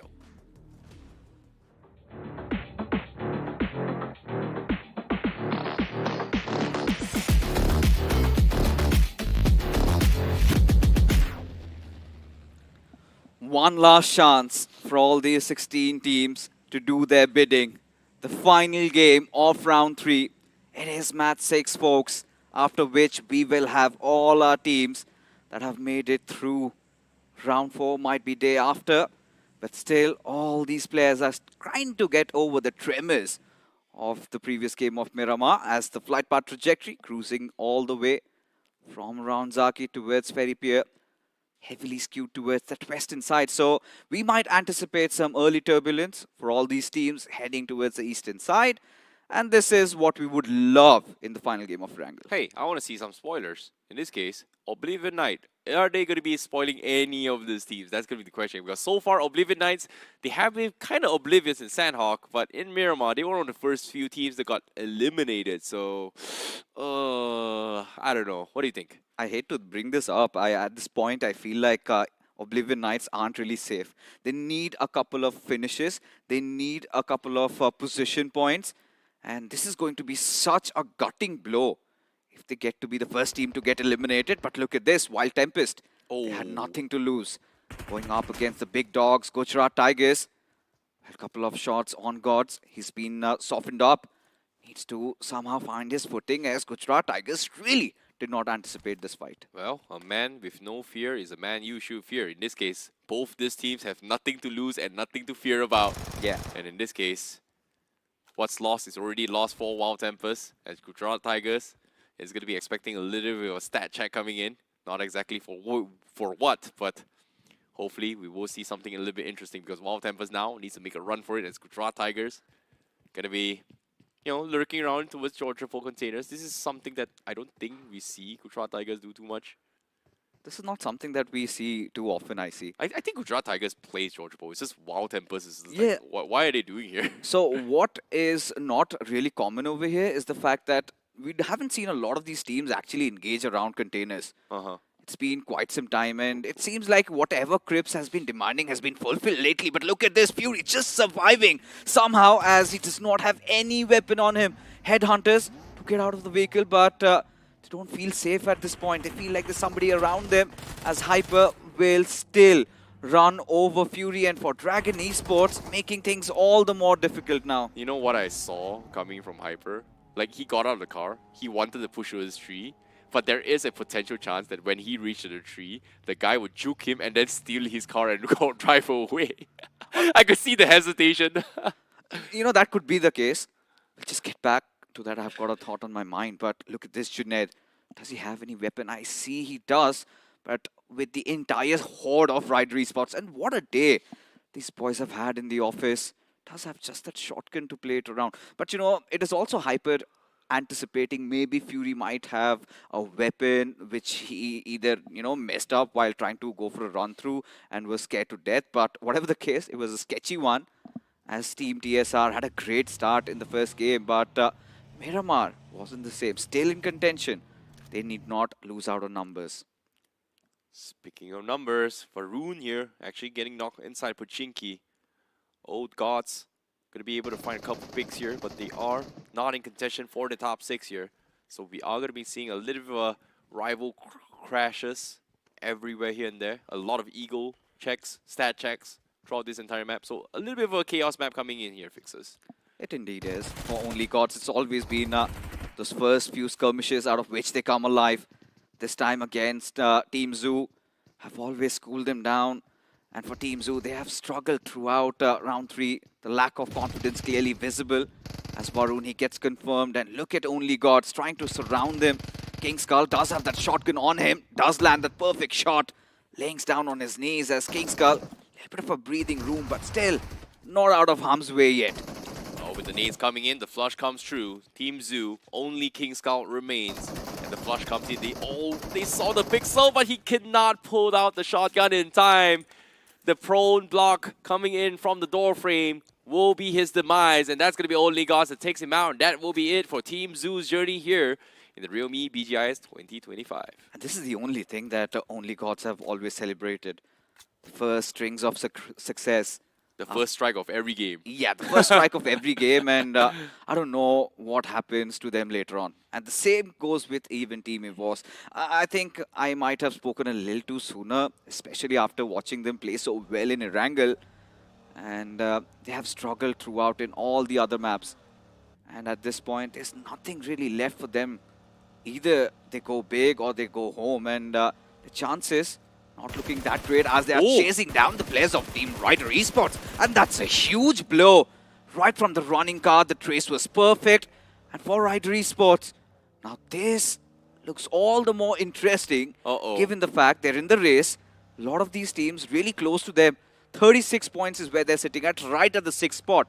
So kind of Uh-oh. opens things up for Team TSR. All they need to do is get a couple of points. This is huge for Team TSR. This is huge for Decent as well because Evo's going on the hunt against Ryder. Pretty much says that, hey, Ryder, if you guys get eliminated right here, right now, chances of you guys getting qualifying, it's going to be very, very slim. And you can see everyone from the side of Ryder is just scrambling and running for their dear lives while Team Evo is just doesn't care about anything. Look at them. They're just not afraid. They're just driving around. But smart, Ryder, they just sat still, did nothing, and they drove by. It's really giving me those... Wait. Did they completely drive off though? Oh no. There's more remnants of Evos. They're not even making a single step from Ryder Esports. Oh my god. And when you look at EVOS, look at them just pass through the map. They don't care about where the circle is. Clearly shows that they finally have decided to unleash themselves, going for the chase as Gujarat Tigers open things up against Wild Tempest Conqueror, already down as Oblivion Knight. Very important game for them, I see, sitting at 39 points. In order to secure qualification, must say, should cross over at least 43, 44. So need to get a couple of squads wiped out. Given the fact that R&B haven't done so well, if somehow they can catch that wave, act according to it, maybe just push through, this could be enough. Yeah, speaking of enough right now, seems like R&B Esports is going to be in a little bit of a tough spot, but all things considered of tough, guess what's tough? That's going to be the realme P3 Pro 5G. Gives you that extra oomph to play in your games, which is the segment's smoothest 90 FPS gameplay, and of course the best 1.5K quad curve display, outstanding gaming, hand feel, and also immersive visuals to spot out the players. And speaking of spotting out, Wild Tempest now losing out the fights against Gujarat Tigers. Has Conquer cooking up the nade. Gujarat Tigers looking to try and flush things out and get out of Georgia Bowl. He's feeling so lonely. Could be a mistake. Did drop that grenade, but eventually at the cost of his own life. As Gujarat Tigers have got nothing to lose over here. Zirev still brought down quite low as Vampy did decide to charge in. And look at Amit's position. He's so far from the pack. Wanted to execute a long rotation eventually for Gujarat Tigers, getting all that space I see to somehow recover. And Arman, he's got loads of vision. And we know Gujarat Tigers, they'll be on the hunt next. Well, with 1 HP, or in this case, maybe a pixel of a HP, a Does he fraction care? of a pixel, any random stray bullet is going to knock Arman. He's only got 38 bullets. He knows where Amit is as well. And I'm surprised Amit is not going to even take a shot on Arman. Oh boy, they've got him completely pinned on the crane area. No way out.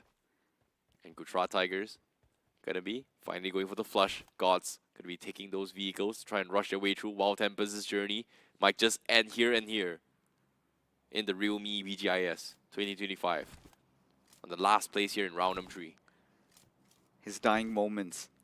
Amit would love to see if he can pull something off, but that won't be the case. Gods finds a beautiful angle, and they send a message out loud. Never ever in your life do come down to the containers to challenge us again. As the circle, IC takes a shift towards those eastern sides. You've got a circle brewing around school. Now that would be quite poetic, you know, because school does hold a sentimental value in all the OG BGMI fans. As for OG, only Gods right next to Decent. As even for Decent, they've had a decent day so far, but not enough to squeeze them through the doors of qualification yet. Well, mathematically, it is still very, very possible. Same can be said for everyone from all the way to 10th position. One big run with high finishes and the chicken dinner means they will be shot up into the top 6. And Ryder currently with 36 points, still somewhat surviving inside the zone in Yasnaya, is going to be the benchmark where everyone is looking to try and take them out. Dragon Esports as well also going to be tagging us with 39 points. Everyone is going to be threatened for now. They all need this big game. And will we see that comeback? Only Gods, 18 points. That's what? 18 points needed at least to break past to the sixth place. I like how only Gods have given Pollering a chance to come out and play. Substitute bought right back in the last game. I think only Gods, they've got this feeling that it's a little too late. So might as well giving a real taste of what an official lobby looks like. And so far, only gods have done well. But look at this, Oblivion Knights still continuing with all that obliteration throughout the lobby. They did wipe out the players of R&B spots now on the heads of the headhunters themselves. Couple of players knocked down already. Look at Oblivion Knights just rampaging through, pummeling down the players one after the other as Hyper also gets dismantled as Disruptor disrupting their dreams as on Oblivion Knights get 8 finishes already. It's just the start of game and they show no signs of fear, no signs of pressure at all. Disruptor, a masterclass performance with the DPS, manhandling the entire forces of Headhunters by himself. This shotty just completely shutting them all out. And however, they are in the top 3. As of yet, based on their overall standing, they should be safe and do have enough points to qualify towards round 4. Meanwhile, the rest of the world still struggling to hit into the next phase of zone. And guess what? The zone is going to be the south side of Skull. And everyone from the north side is going to be congested. Look at Ryder. They're so scared at this point. Look at how the script has changed. And out of everybody, it had to be Team EVOS. The most pacifist team in the lobby suddenly decides to spread their wings. And next, they could be after the players of TSR. This is going to look so bad, TSR. They need to recover, I see. One of their players already down on his knees, and Matrix, he follows up. Another Molotov goes in, and TSR, Advik, he needs to be the hero. Abhijot trying to open the gates. Oh my god, Advik still not spotted out. Gets that knock, but TSR, they have been eliminated. And now Team Rider Esports, they can breathe such a huge sigh of relief, but Team EVOS, they're not out of the woods yet. Oh my goodness, the Barbar teams are here, and now here he comes. Team EVOS, they need to hold down the fort because Oblivion Knights are coming. They don't care. They're rushing everyone. And guess what? They find Matrix. They find Sook. Sohail and also Avi left remaining from Team EVOS in less than 15 seconds. Everyone gets taken out and Oblivion Knights find themselves a total of 12 finishes. It's still not yet over. Another team Oh my decides to goodness. slam in. It is Burnix officials, and this time Oblivion Knights are wounded. But despite that, Virat still wants to fight back. But Rishabh showing a little bit of that bravery there as Crawler, the only player surviving. Burnix officials with 2 men still alive. Now Crawler is in a 1v2 situation. Chokeboy still trying to taste his hands there as he gets knocked out. And now it is down to a 1v1 between Millen and Crawler.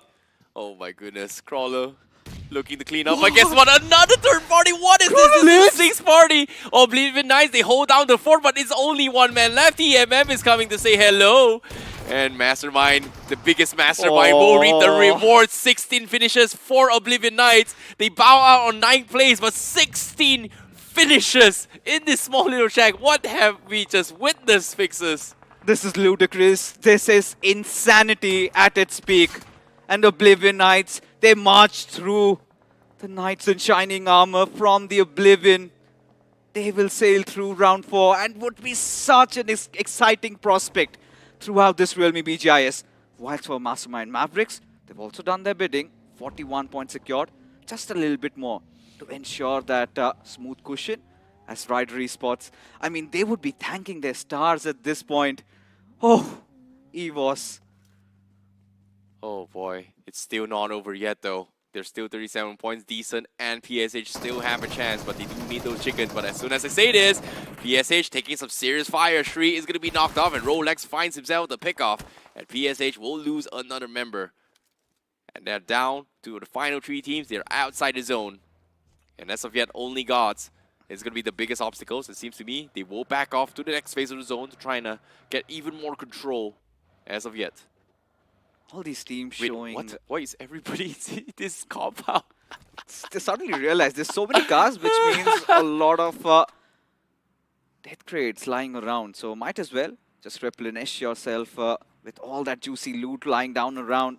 And if you want to dominate like Oblivion Knights just did, you would want to check out the Realme P3 Pro. Does have that instantaneous sampling rate, 2500 Hertz, ensuring smoother touches and those quick reactions. As for Rider Esports, Exist and Fragger, still quite unsure though. I'm pretty sure they must have read the finish feed, but they still want to ensure they collect enough points. How do they do that? Do they go absolutely slow? Do they go safe? Or do they maybe squeeze out a couple of finishes here and there? Placement points, man. Placement points. Anything can happen because Decent and PSH, if they pull a big one right here, right now, and get the chicken dinner, they might just lose their points here. It's only about 8 points of a difference between Decent and Ryder. And in this case, Race X Esports gonna be in a skirmish, a little bit of a scrapping fight here between PSH. Unfortunately to say, not gonna be happening anytime soon. And surprise, surprise, it's only stage 4.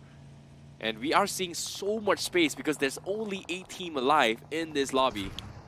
Yeah, and now look at the maps. Uh-oh. Already getting the knock onto its lone boy. Shylin caught in the open. Absolutely with his pants down as one after the other. Just rattled them down in with all those bullets. Just like that, it feels like even Masterminds, they have qualified. Now, I'm pretty sure it's all down to Decent Official. They have to pull out a whammy, a double one at that. Yep. A chicken dinner with a lot of amount of finishes, and now only gods. Another thing that I wanted to point out, I see, is they did just not get the good loot out there. They also have secured such a good position around Potato Hills. They've got so much vision to play around with. Agreed. And as of yet, PSH's journey pretty much concludes right here and there. They do have 24 points. Don't think they will be making round 3. But as of yet, on screen, Dragon Esports, who's currently have 40 points, is going to have a run with GT. And look at Sparsh. He's got a very nice angle. The nades comes through. Does he connect? Doesn't seem to be able to clip onto his GT, but he's stuck on the sides as well. Here comes SOK. He finds one knock, and this is going to be his second one as well. Sparsh! Sparsh! How you do this? Why you do this? The Dragons are holding down the fort.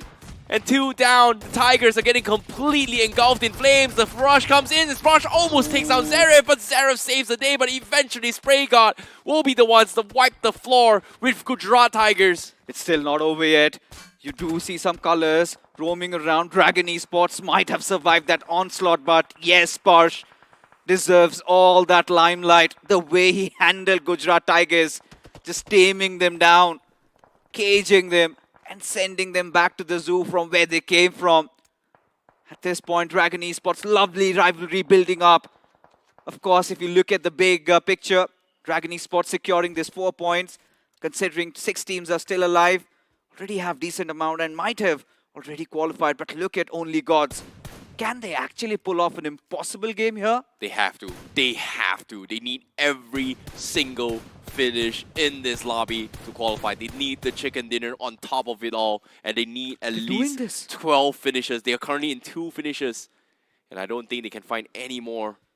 Riders still somehow surviving the onslaught. They're still in top 6. They do have placement points to make it to 6th place. Look at these bold players being brought in by Lynx. He's got no monkey business to be just roaming around. Went out, took 1 player down of Decent Official, and now wants to engage in a fight. Now has been spotted out. A lot of shots being fired at his direction. Needs some cover fire. Rolex, he's got that high ground vantage.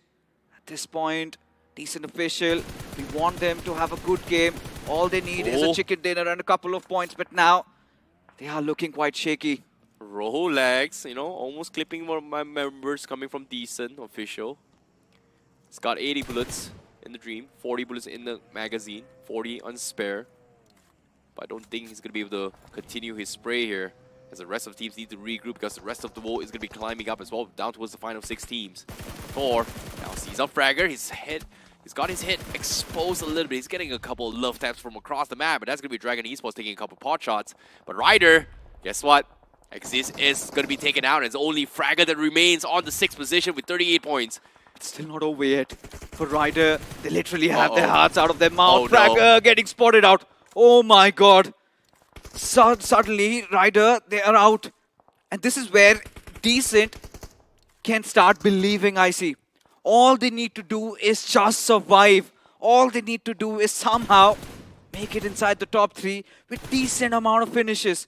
And they might just squeeze in that 6th spot because TMM and Dragon Esports, they have secured qualification. It's tough. It's tough. He needs 7 more points for Decent. At least 7 to 8 more points to go. And 7 to 8 points means that they need 7 finishes or maybe a decent amount of finish points. And currently, top 5 means that if 2 teams get eliminated, they do get a decent amount, but they still need some finishes to survive. Dragon Esports might be able to spot out members coming in from them as well. Dwara sees Ronnie. sees the smoke, but I don't think he knows exactly where he is. Spray God has a rough idea. He's gonna get a couple of love taps here to potentially bait out some sort of reactions. And Ronnie was able to inch out, but they are not inside the zone. But as soon as they say this, guess what?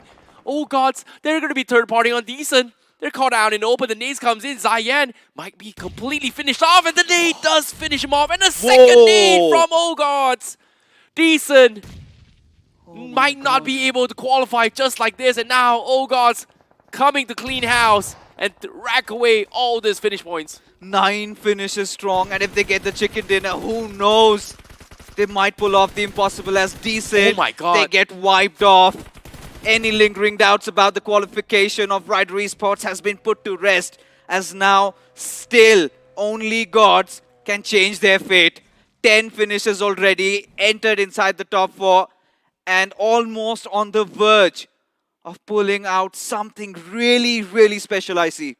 They need only 10 points to overtake Rider Esports. That means the chicken dinner pretty much guarantees Oh God in towards round number 4. What? And right now they are at the top 4. The impossible has happened.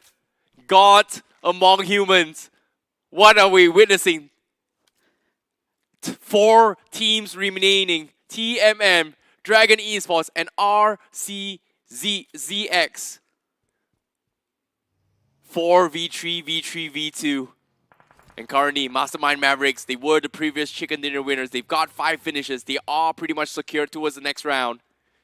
And with this nade coming in, they might make things a little bit easier for All Gods, who needs the chicken dinner. 33% chance of taking the chicken from this game and making it into round 4.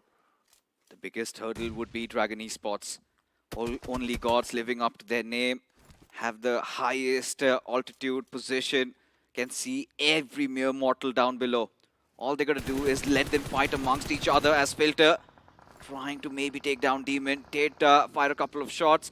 Did lighten the opposition up, but that nicely tossed low grenade did not do a lot of damage there, as only gods making sure that they let the others fight, as Demon is about to get pushed at. Somehow trying to scream for help as Maxima, he just comes out of nowhere, gives a slap, and RZX just like that, they're out of the game. That means only gods have made it inside the top 3, which means they have secured 15 points. They need the chicken dinner. They need the chicken dinner to advance. And guess what? Dragon might be actually getting spotted out by Mastermind Mavericks as well. Filter was able to find Dora. And currently, Oh Gods, they do have the space and control in this next phase of the zone. And Mastermind is going to be making things a little bit easier. Rolex finds a knock. But can he get the confirmation? Yes, they do. That's going to be Adi down. That's going to be 11 total finishes from the side of Only Gods. And they have the highest percentage to win the chicken dinner, 46%. A near impossible task is happening right here, right now, Fixes. It is. That is the beauty of realme BGS. At this point, you have to talk about only gods trying to pull off something special. It has been Rolex, but now he's been taken down, I see. 7 finishes already. And now somehow only gods need to get him back up. Oh no. Lynx, he's starting to feel the heat, but Filter does not give them that inch of in space there. And now all their dreams could come to a shattering end. What a shot by Filter. Mastermind Mavericks will be looking to take the chicken dinner away as well with 2 knocked. Oh gods might be losing out in their potential chance of getting the chicken dinner. And now Maxmer gonna be looking to try and catch even more Polaring. Going in for the finish, but guess what? A couple of love tap comes in. Tor was able to get the knock. That is huge. As Mastermind Mavericks needs to go in for the rush. Filter going for the push. He's all by himself. The reset comes through. Filter gonna try and salvage the fight. Tor giving the information, but he needs those confirmation. And little did they know, right underneath them is gonna be Dragon Esports, who's not made a single peep of a noise right now in this fight. They're all coiled up, ready to strike. Look at Rolex. He's angered, he's enraged. by what the Oh! labs have done, but suddenly that grenade pushes the car away as Polering just comes slamming in through. Still alive is Filter, fights back, but Rolex needs to provide that cover fire. Filter has taken so much damage, but the shots from the sidelines, they do come in, and Rolex, he gets that final finish. They have secured 13 finishes, have earned themselves at least a top 2 spot, but now 2 players only survive from Only Gods. They need at least 2 more finishes from the side of Only Gods to actually qualify. They need at least this chicken dinner. And now Thor has got a very dirty angle. The pixel comes in. Sparsh. He's okay. Okay, Thor. Just No ammo. a little bit of inch. Oh, he doesn't have the ammo. It's going to be a battle. 3 versus 3. Dragon Esports has a little bit of a higher percentage here.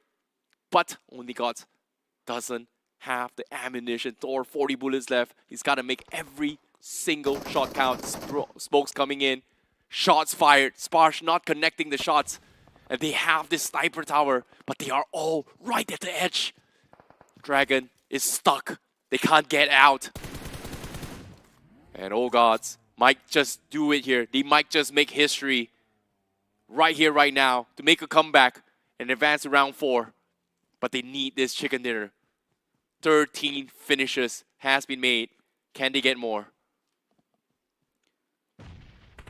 So much still left inside this game. It's still stage 7. Feels like it's the 9th circle already. So much has happened in such a short span of time. And Only Gods, they've got the best view. At this point, it's going to be interesting. Rolex is constantly just hammering the players down, just trying to apply that extra bit of pressure. Level 3 helmets, level 3 vests. That means he can take a few bullets and trade a couple players here. But oh, Dragon, they need to get out of the sniper tower. Rolex has got them pinned. Lynx as well. Sparsh needs to push up, but it's low ground. And this is no low ground advantage compared to the maps in Sandhawk. Rolex looking for the push. Spray God still doesn't seem to find the pixel. No vehicles for Dragon as well. They need to make it out. The circle is about to move in 10 seconds. This is where things get extremely feisty. Smoke's being set up. They have to inch by inch before this next fight. Here they go. The last amount of utilities, everything has been depleted by Dragon Esports. And suddenly they come out of their hiding, out of their cave. Can they spit fire or will the gods walk over them? That is the big question as Rolex. He's tanking so much damage, does have that first aid, but needs Lynx to really come out alive. Thor, he gets that striking blow. And this time, Duora, he's gonna go down. He's got the confirmation 3 versus 2, 14, but Rolex gets taken out. It comes down to 2 versus 2. Do they get the reset? It's gonna be tough. Lynx creeping up by, looking to find a player here from Dragon Esports. Only Gods making the impossible happen right here, right now.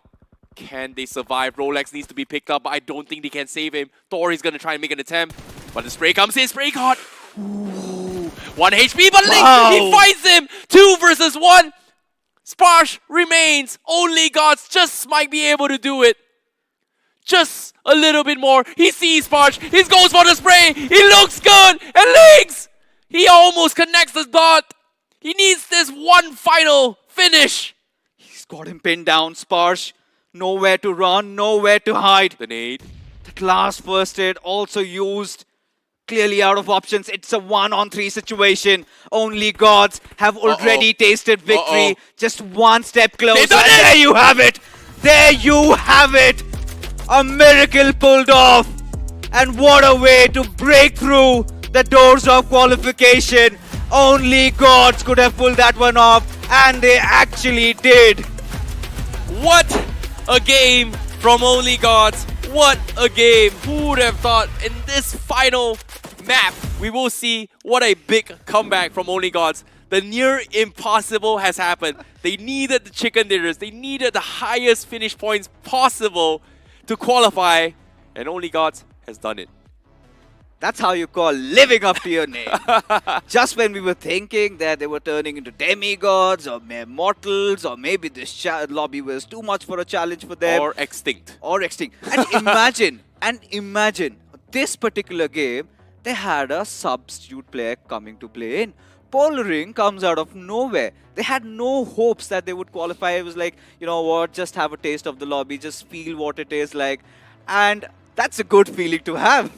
I know it does feel good for them because they narrowly make it past, but towards the next stage. However, all official announcement for the teams that is going to be advancing into its round 4 Yeah. will be put on hold because of the fact that there is a certain regulations that needs to go through before we actually can officially Yeah. proceed with round 4. So there is going to be legitimacy that is going to be in question for some of these teams, and of course every single group in particular needs to be concluded first before we actually proceed.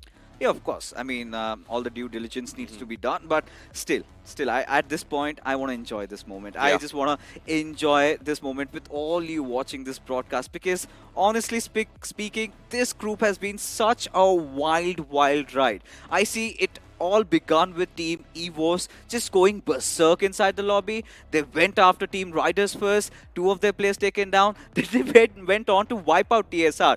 We had those 2 small compounds of potato hills turn into a meat grinder. And then what happens? TSR gets wiped out. And just then when we think that, oh, Rider Esports might have qualified, suddenly, out of nowhere, only gods get a chicken dinner and pull off something absolutely that is beyond our comprehension. Hey, they're now officially part of the Under Gods team. And in this case, Ryder, they may have put one of the biggest comeback at the start of this journey, but the one that closed things out is gotta be Only Gods, because as of yet, no competition. No competition, not gonna lie, no competition, baby. that was, I would say, the most impossible situation just happened in front of our eyes. But again, was it luck? Was it skill? It all comes down to whether or not can they survive the ordeal. And as of yet, they may have survived round 3, but can they survive round 4? Ooh. You know, it's always going to get harder whilst you're taking that climb. There will be those thorns in your paths. But yeah, they can savor the victory. They live to fight another day. But Only Gods, I think, a lot of learning lessons. But I think Only Gods just manifested what we've been talking about. This smartphone in front of us, right? The power, the zeal of realme P3 Pro 5G just enhances your gaming performance. And guess what? Just available at 21999. You gotta check out on Flipkart. It's got some amazing features. We've been talking a lot about that IC. 90 FPS, smooth frame rates. I have been constantly harping about that GT Turbo Boost mode on, and it felt like Only Gods activated that GT Turbo Boost mode on. Definitely as well. And of course, for those guys, gamers as well, who likes to multitask while gaming as well, the Snapdragon 7S Gen 3 5G chipset provides you that effortless gaming and seamless multitasking for your day-to-day routine. And of course, now, with that being said, I want to talk about the game itself, because that was something, a little bit of a chaos, because we saw, Little bit?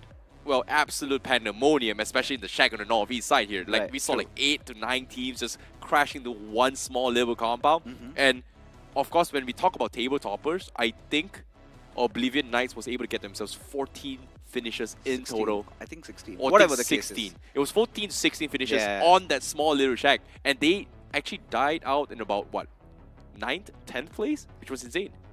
Doesn't matter. You could still see, right, when Burnix officials came crashing in on the players of Oblivion Knights, they had just 2 players surviving. And despite that, against all odds, Crawler pulled off another clutch. Had they not been pushed over by the players of Mavericks, I think, Oblivion Knights would have gone in for an even more deeper run inside this game. But despite all that fact, I think at this point, Oblivion Knights, they will be relishing their victory, that they've made it inside round 4, but still work needs to be done. Same thing that I said about Wildfangs goes on for Oblivion Knights. They need to figure a way to survive in these spots, because in round 4, it just gets so much harder.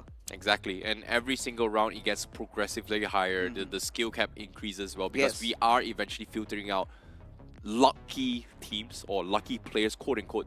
You know, people will say like, oh, they may have gotten lucky because of zone kind of situations, because now it all comes down to skill, because round 1, round 2, round 3, round 4, quarterfinals, semifinals 1, semifinals 2, and then wildcards, etc. It's a very, very long journey to the grand finals, and of course we are looking for the best of the best of the best in all of India.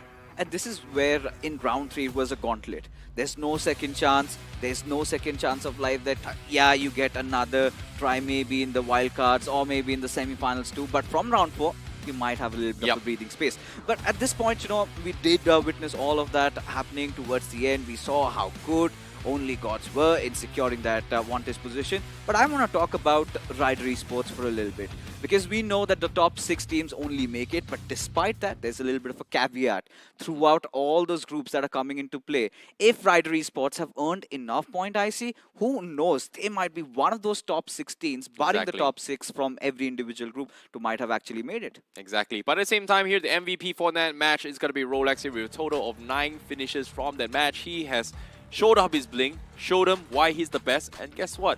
He dominated the competition. This is absurd. A player having the damage numbers of an entire team. Wow. 1600 points of damage. That is impressive coming from All Gods. But at the same time, joining in the top 5 here is where we have also Oblivion Knights with Crawler, Disruptor, Darkseid. Pretty much the team that completely had a very, very interesting run right from the get-go. But in this game, let's take a look at the overall smokes use. 103 smokes, a little bit lesser than what we are usually used to, based on how early some of these teams actually got eliminated. 5 grenade finishes, 1 vehicle finishes, and the longest finish goes to Spray God with 342 meters. Aside from that, nothing super big. This is a little bit lesser than usual. Let's not take the fact away that these match summaries do not really justify how intense and brutal that game was, as the point standings in front of us only got 26 points. Damn. So that makes their tally up to 46, but Oblivion Knight, 16 finished points and not a single position point. How do they get away with it? Well, there's a saying in my country. It's called bar. And in this case, Oblivion Knights literally just bar their way through and rush, if possible, everyone. Literally, rush, if possible, everyone. In this case, that's something that I'm curious to see, whether or not will they continue to do so. But of course, the second half here, Well Tempest, RNB Zoo, 0 points, pretty much says they won't be able to advance further. But now, without being said, the overall standings, is it enough to make it to the top 6? Yes, it will. Only Gods actually makes it to top 6 with 40 points. Oh, that's lovely. Lovely. And we have the top 6. Gujarat Tigers right at the top. Burnix Officials. A little bit of a slip out today, but still, nonetheless, do hold on to that second position. And Oblivion Knight. This is some ludicrous strats. Look at this. 48 finish points. Just 6 position points. That's mental, bro. And now when you move on ahead, yeah, decent official were just not enough for this competition. Even for PSH Esports, had a lot of expectations from them as well. Team E was also not really faring off. But yeah, the headlines for tomorrow has to be that map of Miramar and Only Gods making it through. Well done. Well done. But all things considered, did any of us get our predictions right? It's going to be a little bit of a question here, because on the English test, everyone went for Oblivion Knight. It's fine, right? I mean, doesn't matter if we won or not, but we enjoyed ourselves. And this is why I love casting these games, and I think we know why Wild Tempest couldn't show up. Yep, we know. Exactly. No, we don't need to call it out, right? Like, you guys can see... It's self-explanatory. Yeah, it's self-explanatory, you know. OK won, GT won, Dragon won, GT won. Yeah. Better luck next time, Wild Tempest. See you next year. Or maybe next season. Yeah, sometimes maybe practicing isn't just enough if luck is not on your side for Wild Tempest, or the forces are against you.